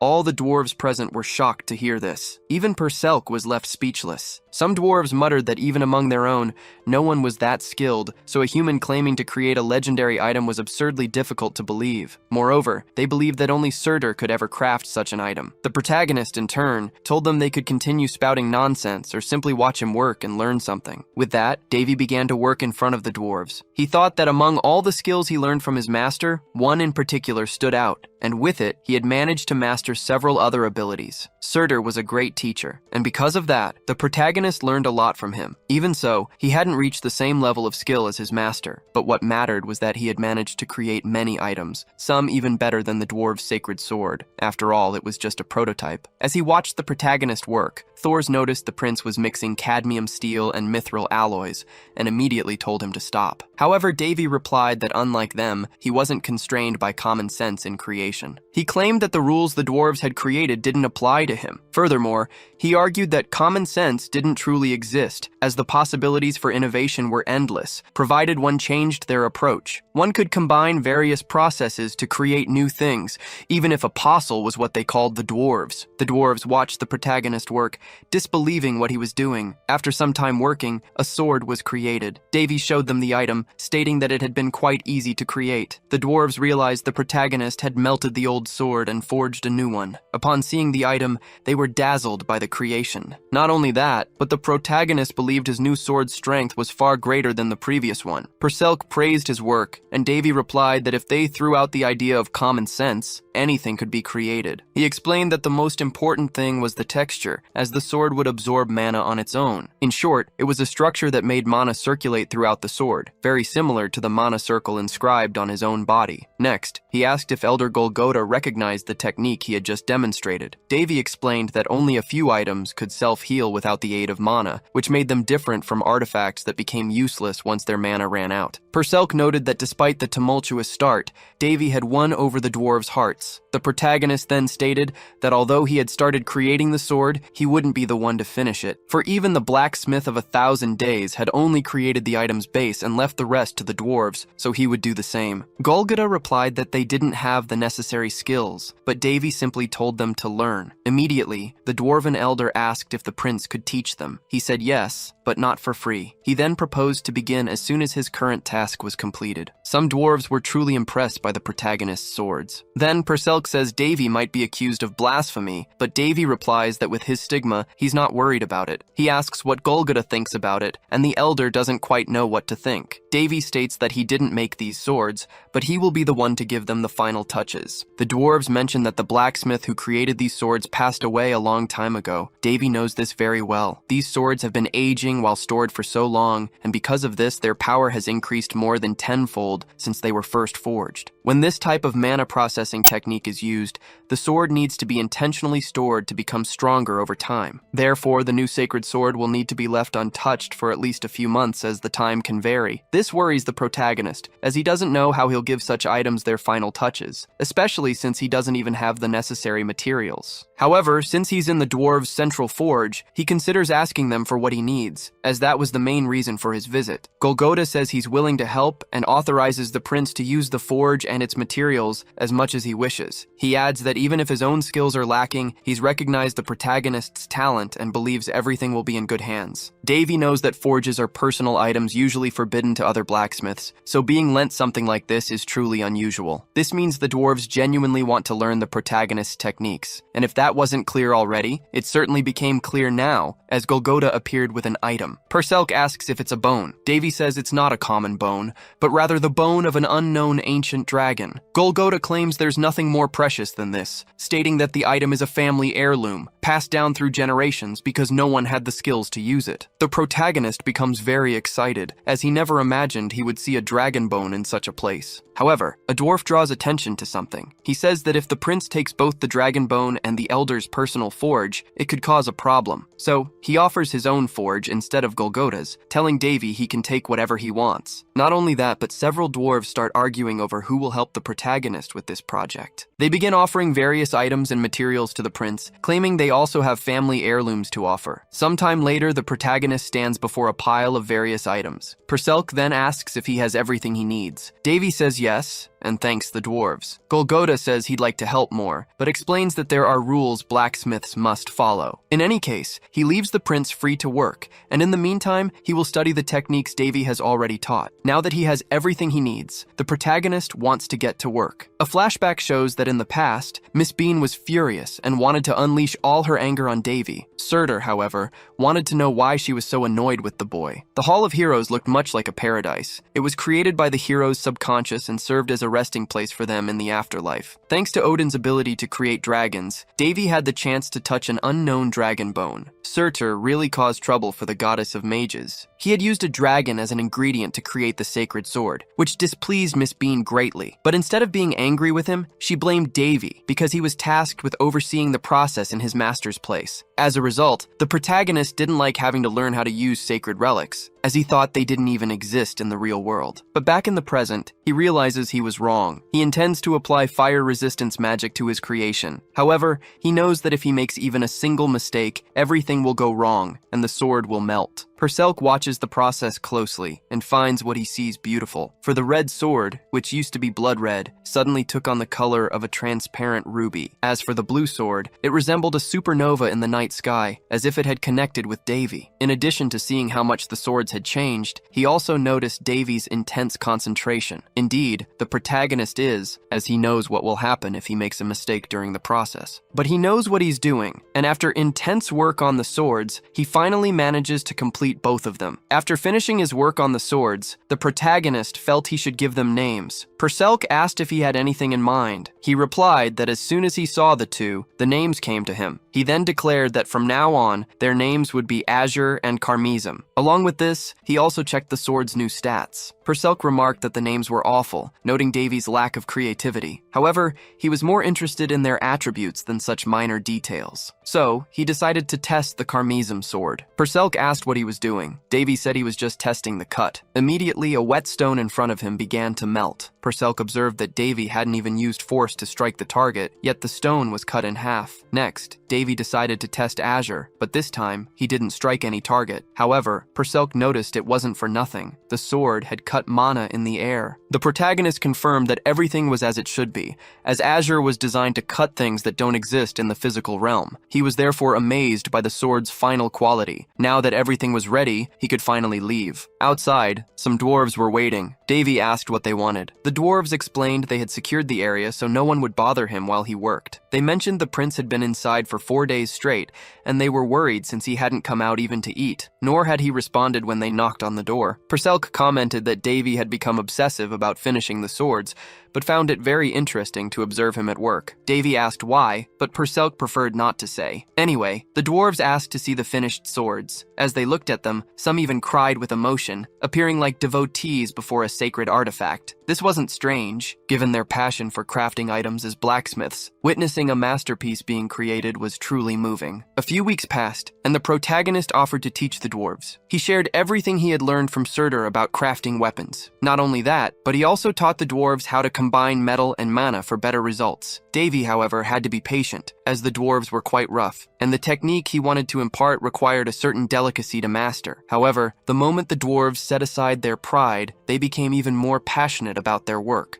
Some looked as if they were holding a hammer for the first time, so full of enthusiasm they were. To take a break from the forges, the protagonist went to enjoy some fresh air. Golgotha accompanied him and invited the prince for a drink. He explained that this drink was more suitable for humans than the liquor dwarves usually drank. Despite that, Golgotha wanted to talk about something else. The protagonist already guessed what it was about and apologized for what happened to the whetstone, but the elder wasn't interested in discussing it. Golgotha knew the prince had come there not only to complete the swords, but also to secure the dwarves' strength in building his territory, and he asserted that dwarves never forget a favor. Although not as skilled as the prince, Golgotha stated he would help him with anything he wished. He felt they were indebted to the prince, and with that, everyone from the Yellow Rock tribe would assist him. Therefore, Golgotha swore by the Iron God that he would stand by Davy for whatever he needed. Thus, the protagonist felt his mission there was accomplished. Soon after, one of the dwarves appeared looking for the elder. He said an intruder was hidden in the village, and they needed to deal with the problem. Golgotha was surprised by this information, but in the middle of their conversation, an object was thrown in his direction. However, the protagonist managed to intervene in time, preventing the elder from being hit. He noticed it was a red knife that had been thrown, finding it very strange. Meanwhile, in the queen's chambers,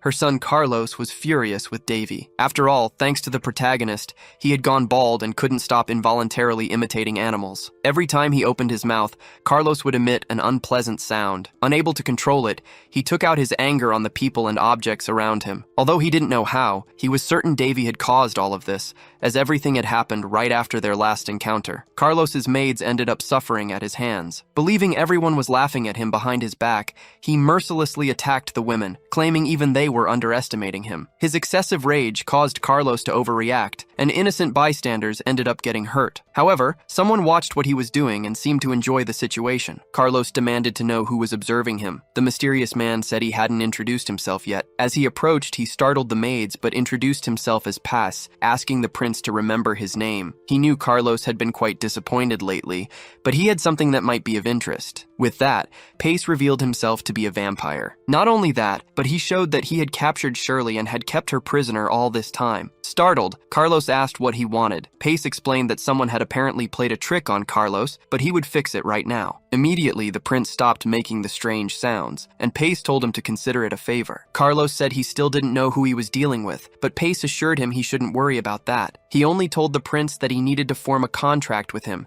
because that way he could deal with the human he hated so much. As tempting as the offer was, Carlos stated that his half-brother possessed a stigma, and moreover, someone was protecting him. Despite this, Pace declared that Davy was still just a human. Carlos asked if Pace wasn't human either. Pace replied that Carlos would find out sooner or later. He also mentioned that he had already sent one of his vassals after Davy, and most likely, he should have already eliminated the prince. Back with the protagonist, he dodged enemy attacks and realized that the thrown knives were not ordinary. Even Perselk came to the same conclusion. Davy noted that this was a blood knife, and he knew there was only one race with that ability. From afar, he spotted a creature and thought this monster had the power to use various different blood-based abilities. This power came from vampires who absorbed blood energy and used it to their advantage. The dwarves were frightened to see the monster. Unlike them, the protagonist was excited that a high-level creature had come so far to find him, and now he wanted to discover more about it. Amidst this, the creature used its power, which further scared the dwarves. The monster charged an ability and unleashed an energy blast that caused tremendous damage to the ground, sending the dwarves flying. But the protagonist used his abilities to create a shield around them. The creature approached immediately afterward, standing face to face with Davy. He, however, didn't understand this behavior. Even so,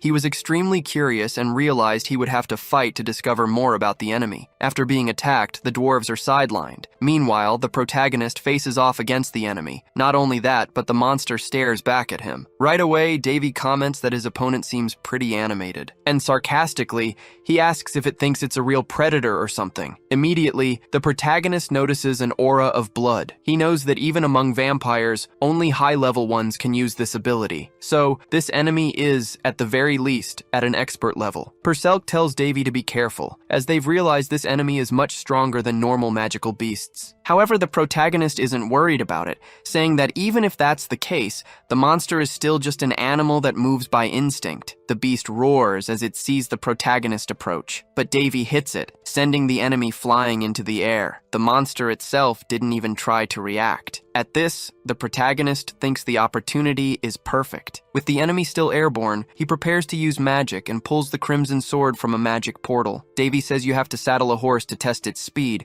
meaning you can only know if a weapon is good by testing it in combat. With that, the protagonist performs several consecutive strikes, and the enemy is left completely unable to react. A flashback shows that during the peak of the Murim's Central Plains, the high-ranking officials of that sect were corrupt. They restricted martial artists and caused people to starve. The protagonist stood before the man who unified the Murim under a single sword. However, the only thing he could think of him was that he seemed to be just any ordinary drunk. Regardless, the man left behind 88 sword forms. This swordsman joined forces with the sword god Harris and evolved them to suit his combat style. Back in the present, the protagonist says that a man always needs tools. He sees the enemy react to the damage it suffered and concludes that the sword is truly incredible. Perselk, however, warns that the monster isn't dead yet. Davy realizes that the monster's abilities are similar to those of a lich. The creature is hiding its immortality core nearby. It can regenerate infinitely, as long as the core isn't broken. The monster will also be destroyed if its main body is shattered into so many pieces that it can no longer revive,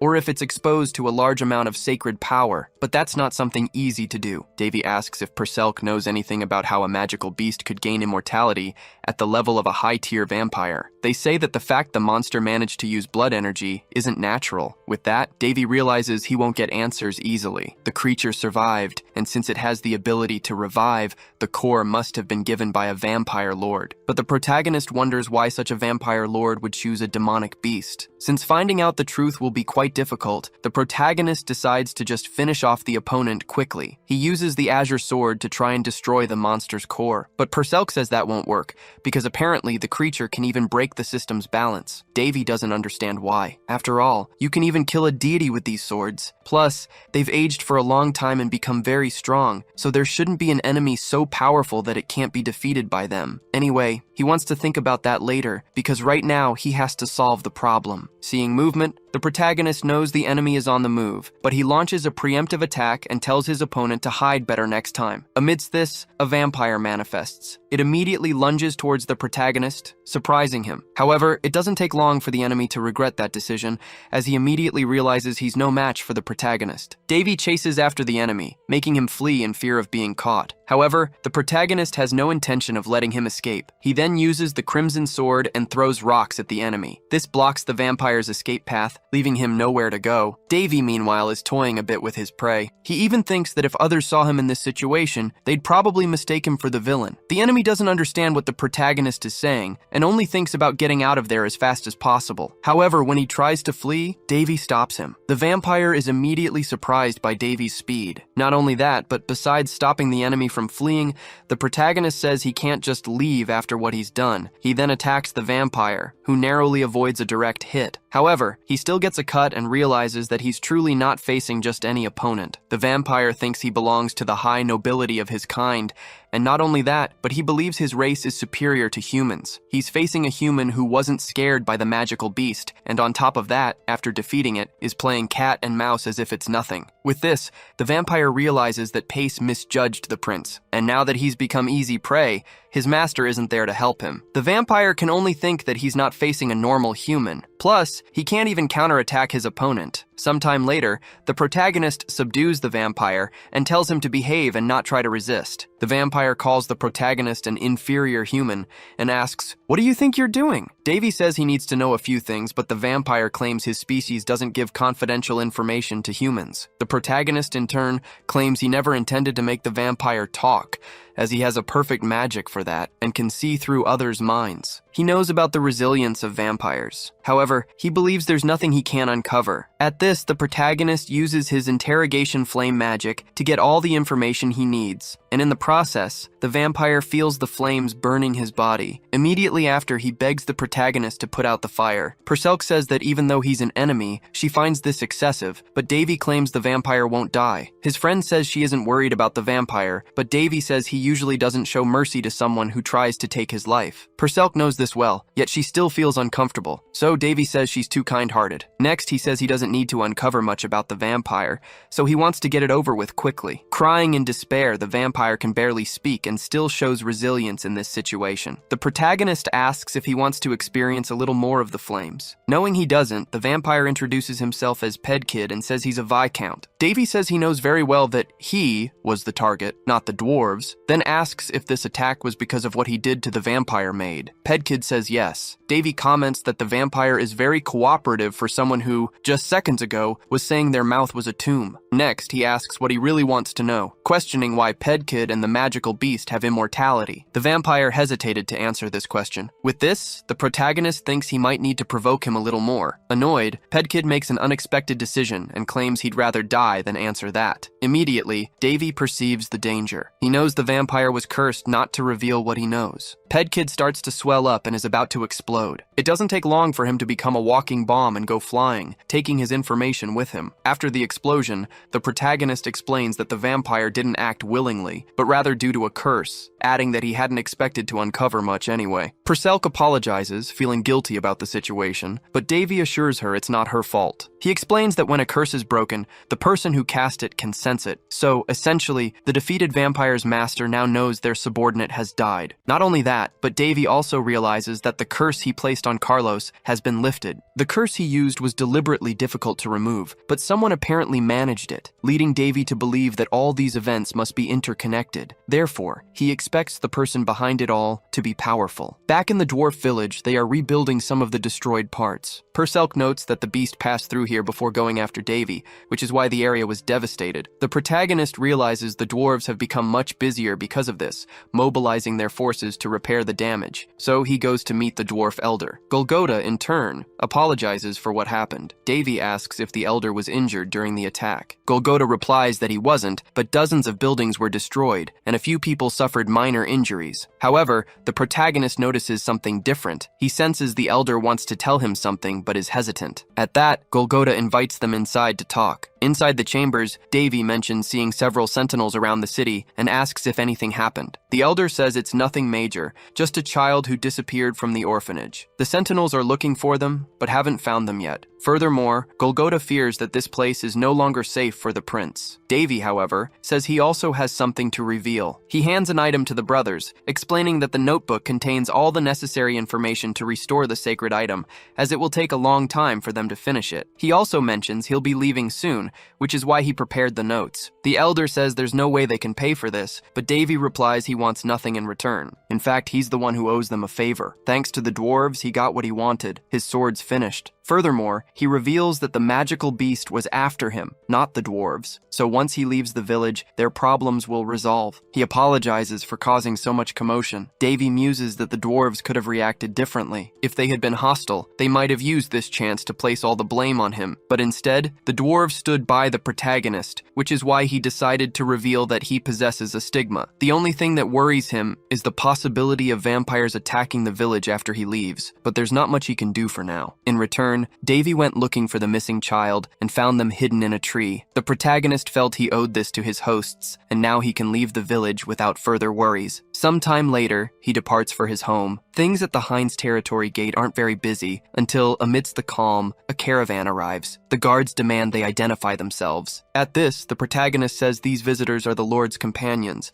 The guards quickly recognize him as the territory's saint, even though Davy claims he isn't one. Anyway, he's happy to be back home. After returning to Heinz, he became quite busy, as much had happened in his absence. Its population had grown significantly. Normally, this would be a problem, but not with him there. After all, the protagonist hadn't returned without reinforcements. He had previously explained the whole situation to Golda. The elder says the situation there is precarious, including the Lord's mansion, but this is his chance to repay him, so he promises to transform this place into a worthy home for the world's best blacksmith. Golda states that no one will follow a leader who can't take care of himself, so he'll start with Davy's residence before moving on to other renovations. Davy says he has a few things in mind he'd like to request, and he thinks the other dwarves will like them too. do. Seeing the Lord accompanied by dwarves, who are known for never leaving their lands, Manhwa wonders what the territory's leader did to convince them. Despite so many questions, the protagonist thinks the territory's reconstruction is going very well. Sometime later, he goes to rest in his new chambers. He comments that he'd rather be fighting a magical beast than managing so much. Now he understands why the kings of the Joseon dynasty died so young. Perselk says being a leader isn't easy, and asks if he's not even going to change his clothes before lying down. But Davy can only think about how soft this ergonomic bed is, saying the alchemy department made it recently. However, he notices something different. Despite the bed being giant, there's someone else lying in it. And apparently, they don't like being disturbed at all. Instantly, Davy feels he's provoked someone he shouldn't have. Scared, Davy wondered if he'd walked into the wrong room, but he knew that was impossible, so it could only mean there was an intruder. With the region developing so rapidly, he'd been dealing with more and more cases of people trespassing into his quarters. Some had even tried to bribe the guards to gain access to his room. Davy remembered one of his masters always warning him about this. She'd told him not to get involved with just any woman, or else she'd come after him. This made Davy realize that a promise from a depraved saint was certainly something to fear. He'd received numerous bribes, he thought, but had never agreed to meet any of the women who'd paid. It had gotten to the point where he started threatening those who tried to sneak into his room. After all, Davy just wanted to sleep peacefully after an intense day of work, and didn't want any women bothering him. But now he saw that somehow, someone had managed to get in. Not only that, but he realized it was a child. What was going on? Who was this girl? The little girl simply said her name was Kaya. Davy was shocked. Not just him, but Perselk also knew this wasn't good. Davy became furious at the situation, imagining some enemy was using an innocent child to try and manipulate him. Furious, he called for Amy. The housekeeper approached, asking what her master needed. Davy demanded to know what this child was doing in his room. Amy, however, didn't know how to respond. Davy claimed he had warned her not to let anyone enter his quarters, even when he was away. However, Amy asked if the prince hadn't brought this child back from his trip. He said no, so if Amy didn't know who this child was, someone else must have secretly placed the girl there. He didn't like it one bit, calling it a bad joke. Amy apologized, saying she should have guarded his quarters better, and promptly took the girl away. She promised to find whoever was responsible for her right away. However, Kaya looked at Davy and called him Daddy. Both of them were left speechless. The shock was so great that Amy let go of the girl, and Kaya immediately ran towards Davy, hugging him tightly. Despite being called Daddy, Davy had no idea what was happening. But his problems were only just beginning, because then he was startled again as another girl appeared in his room. This one, however, seemed more frightened. A while later, Kaya was running around the quarters, and Amy tried to keep an eye on her. Upon checking the girl's status, Davy realized that this was actually the human form of the Crimson Sword, and the other girl was the Azure Sword. He just couldn't understand why both had taken on human, childlike forms. Perselk remarked that Davy's sense of morality must be wounded, given the terrible names he'd chosen for them. Davy, however, retorted that it was too late for that now. Davy definitely hadn't expected this, but he discovered the swords had become self-aware and called him father because he had created them. He insisted, though, that this had happened against his will. Meanwhile, Amy offered Kaya a biscuit. Seeing this, Davy wondered if swords even needed to eat. As if one wasn't enough, the other girl approached Davy. She hadn't made up a nickname for herself, so Davy continued to call her Azure. The girl in turn called him Daddy. Davy felt his heart couldn't handle so much cuteness. A while later, he gathered the two of them. He asked if they could return to their original form. Azure and Crimson understood the command. They manifested their power together and transformed back into swords. Perselk noted that they didn't even hesitate to return to their original form. Davy commented that their transformation seemed instinctive. What's more,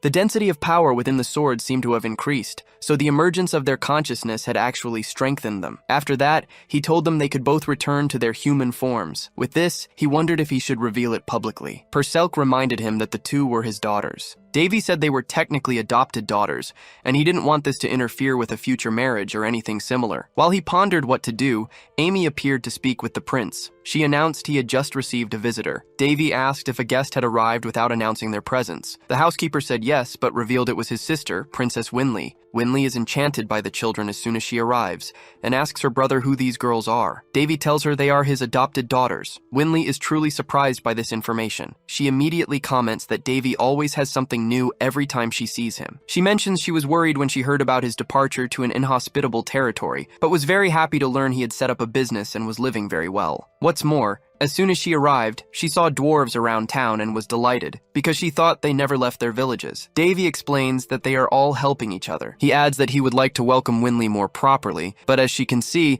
things are quite hectic around here. She says it's no problem and is simply happy to see her brother content. Besides, she knows he's a busy guy. Davy thinks his sister is right. After all, he is having fun. He then invites Winley inside, while still attending to his family. Amy leads the other people who traveled with Winley. The protagonist notices something strange about this, but for now, he'll let the housekeeper deal with the others. Inside the house, Davy asks Winley how she found time to visit him, being so busy with her own territory. She explains that the number of nighttime attacks has decreased, so Varys has become a very peaceful territory recently. Unlike his territory, Varys is quite uninteresting. Actually, Winley says the reason for her visit is something else. She asks if her brother knows how to use the power of a stigma. She knows that despite her brother being a busy guy, he's the only one she can count on now. That's why she wants to know if he can help. The protagonist sees his sister crying and realizes she's in trouble. He quickly volunteers to help in whatever way necessary. A little while later, Winley falls asleep. Davy knows there's a considerable distance between the Varys and Hines territories, so she must be exhausted. After all, she traveled for several days without proper rest, just to speak with him. Winley had mentioned that a friend of hers was on the verge of death, with doctors and priests having given up trying to cure her. The protagonist knows that Patna is Winley's friend and personal bodyguard. She was hit by a poisoned arrow while defending the princess. His sister had fallen into a trap and was pursued by bandits, so if Patna hadn't been with her, Winley might have been hit by the arrow.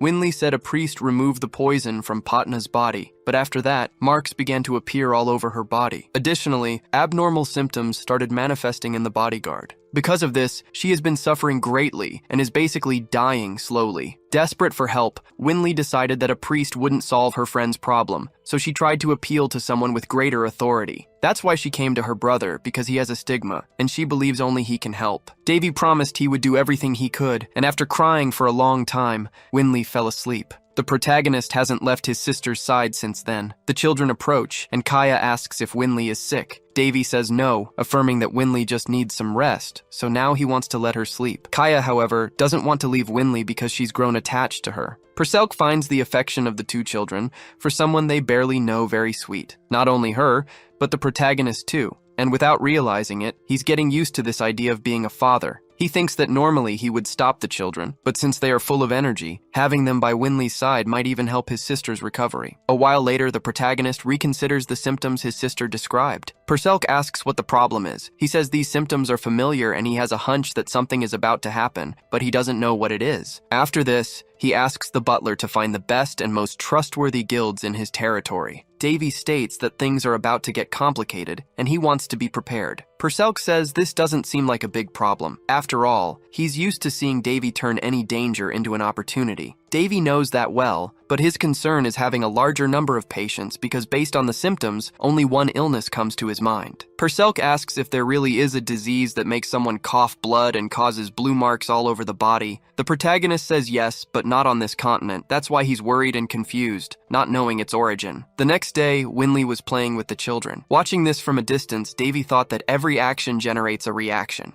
The patient had received healing magic right after being hit with a poisoned arrow, but then started showing abnormal symptoms of a disease unknown to doctors. Purcell mentioned that Davy wasn't looking well. Davy replied that he'd been thinking a lot lately. His friend then asked where savages who pillaged the kingdom's borders could have gotten such a powerful poison. Davy had suspicions, but said it was too early to draw conclusions, so he needed to investigate further. Purcell asked if that's why he'd called the Intelligence Guild. Davy confirmed, explaining that he believed the cure for every illness lay in its cause. That was the first thing he'd learned in his medical studies. Then he noticed a presence and remarked that the timing couldn't be more perfect. He told the person not to be shy and to reveal themselves. Purcell asked who he was talking to. Davy pointed to a disguised person in front of him and told them not to waste time. The mysterious person said they'd heard the prince needed help. Davy confirmed, thanking them for the visit. But realizing his guest was cautious, he went straight to the point. He said he wanted to buy information and could pay a good price for it, knowing very well that nothing in this world came for free. The mysterious person replied that with appropriate payment, they could even provide information from neighboring kingdoms, no matter if the information was intimate or not. Davy asked if the guest had any information about the princess of the Farron Empire. Purcell interjected, saying he didn't need to play the merchant's game. Regardless, the guests stated they'd give their life to collect whatever was needed, so the answer was yes. Davy said he would be direct. He then placed the payment on the table and stated that there was a knight named Patna who protected his younger sister, Winley. He wanted to know everything about her and where she had been recently. Meanwhile, he saw in the merchant's status that their name was Ina Helishana, a dark elf. In turn, the elf asked if all they needed to do was investigate that woman's past. Davy asked if he had requested too difficult a task.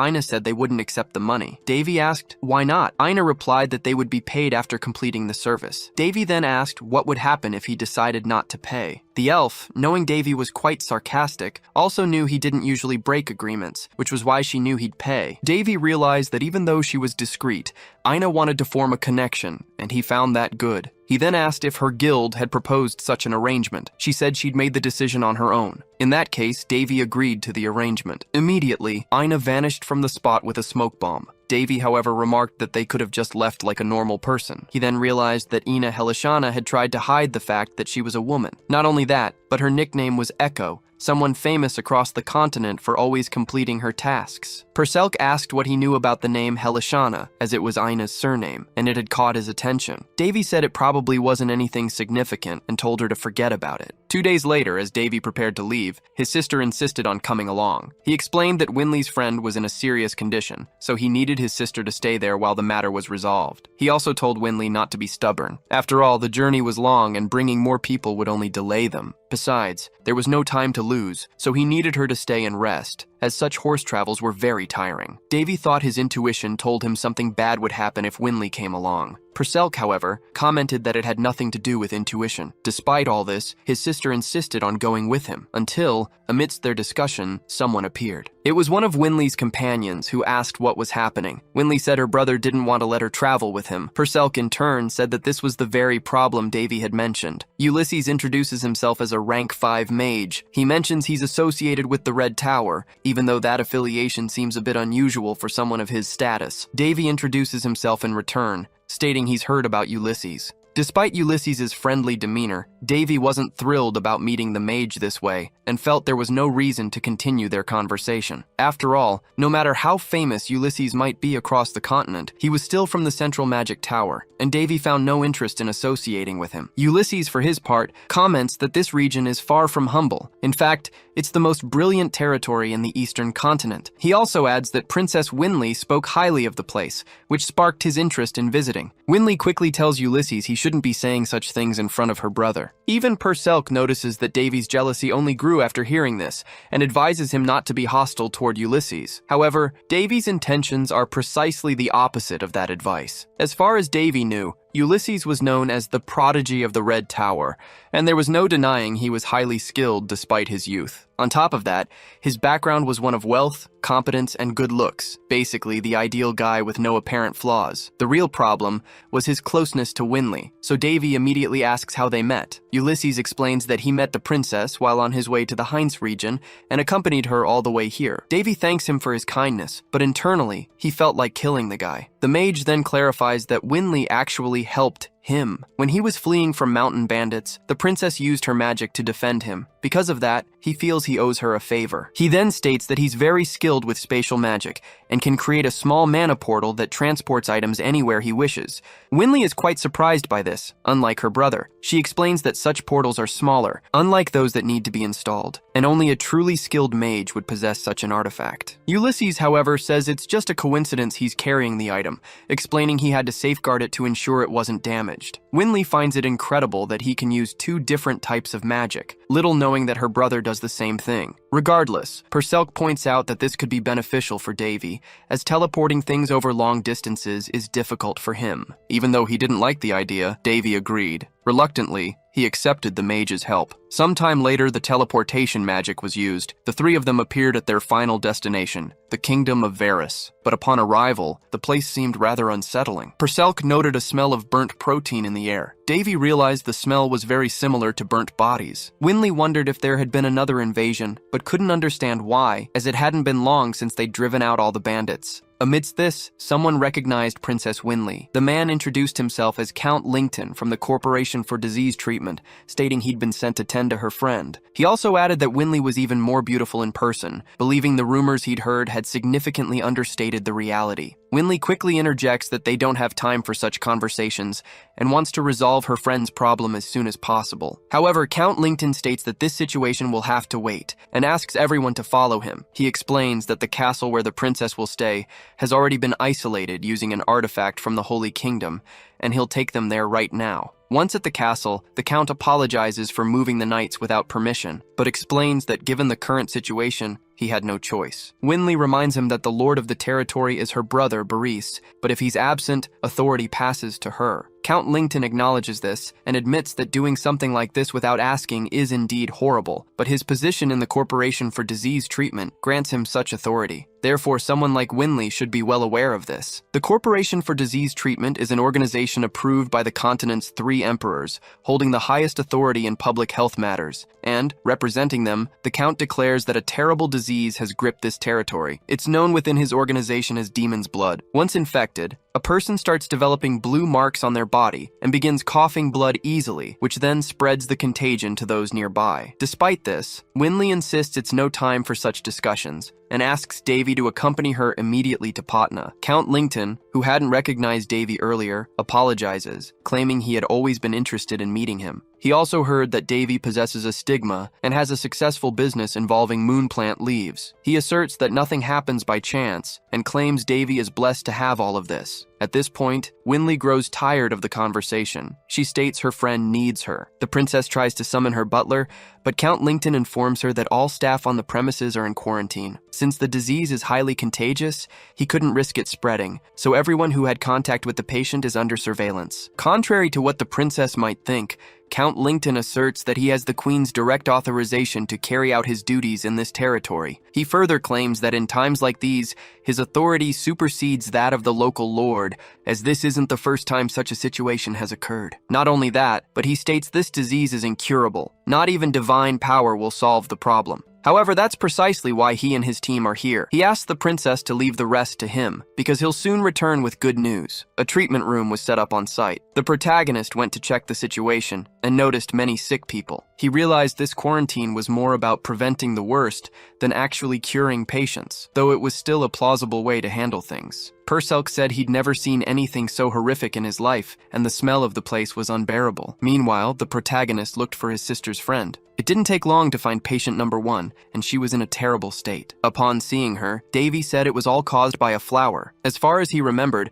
it was called a tostas flower, a rare plant that grows in extreme environments and contains a lethal poison. Davy checked Patna's temperature and said her brain cells would fry if this continued. Her body was in a very unstable condition. Her skin was cold like a corpse, but her organs were extremely hot. He had suspected this might be the case, but seeing the patient now, he concluded it would be more complicated than he'd imagined. However, the most intriguing thing was how this disease had reached this continent. Davy claimed the disease was lethal, caused by a virus called melting acceleration. Not only that, but he said the disease had prevailed in another world and was created with a specific goal, to be unlike any other known illness. Besides being highly contagious, it could kill millions through a single person. Last time, it took 10 years for a cure to be developed, and even though many people were saved, countless others had already died by then. With that, Davy said he needed to make antibiotics before it was too late. He picked up a scalpel from the nearby table and prepared to perform a removal, but before he could, he was stopped.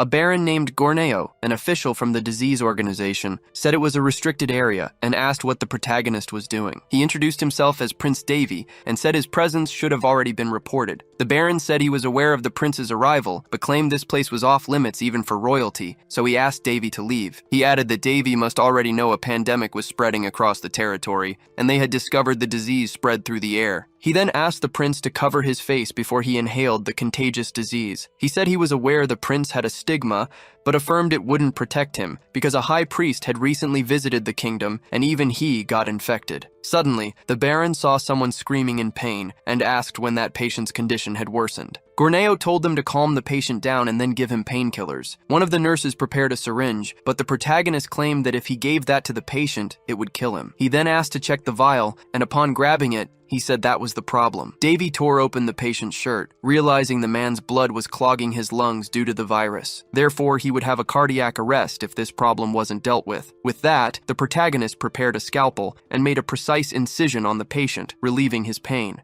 Not only that, but he continued with the medical procedures, leaving even the other nurses impressed. Davy was hyper-focused on the task until Gorneo interrupted him and asked why he had taken that person's life. He also said someone's life wasn't a toy, so he couldn't just do whatever he wanted. But then, the Baron noticed something. One of the nurses said the patient's pulse had returned to normal. Gorneo was surprised by this information and realized the prince hadn't killed the man, but helped him. After being released, Davy asked to borrow something. He took one of the vials from the area and told the nurses they just needed to stop the bleeding and stitch the wound, but warned them not to use painkillers on patients with these symptoms, as it would kill them. With that, he said his work there was done. But before leaving, he addressed Baron Gorneo, saying that people blessed with the stigma were immune to diseases. Therefore, he couldn't be compared to someone like the High Priest. A while later, the protagonist returns to Winley, but he doesn't like seeing her alone with Ulysses. Anyway, he wants to know if she has any news about Boris, but Winley replies that the situation where her twin isn't looking good. Davy says the situation at the treatment center isn't much different, but he believes people are doing their best. Ulysses mentions he's gathered some information. He says that currently, 2 officials from the disease treatment center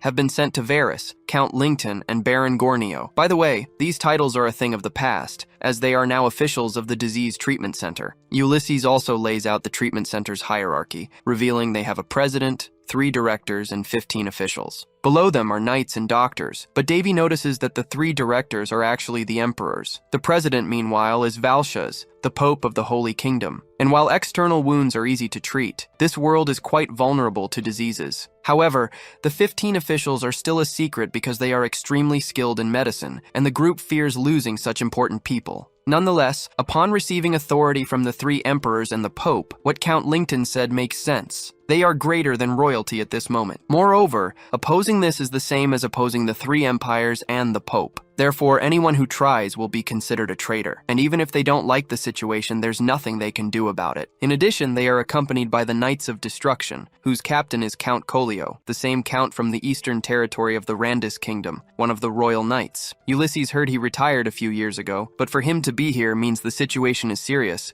so he doesn't want to interfere in these matters. Winley says if she had known the gravity of the situation, she wouldn't have involved them both in this. The protagonist tells his sister not to worry, assuring her everything will be fine. However, he then asks if this is bothering Ulysses in any way. Ulysses says no, explaining that Patna is actually a mage affiliated with the Red Tower, so he also has an interest in helping her, as he's an elder of the tower himself. Davy thinks this guy gives off the impression of being diligent, yet he senses Ulysses has other motives for being there, which he's hiding. Besides that, the protagonist thinks staying at the treatment center won't be useful because he already has what he needs. He says the treatment center is preventing the disease from spreading, and his role is to create a cure while there's still time. Purcell asks how Davy intends to do that. The protagonist says the medical treatment center must have tried the same procedure, but because they used traditional methods, they weren't successful. Purcell then understands he will use the patient's blood, but still doesn't know how that will work. Davy says he has a method and asks if the elf is here. Ina Helishana reveals herself, saying the protagonist has found her again. However, she doesn't like that her stealth never seems to work on him. Anyway,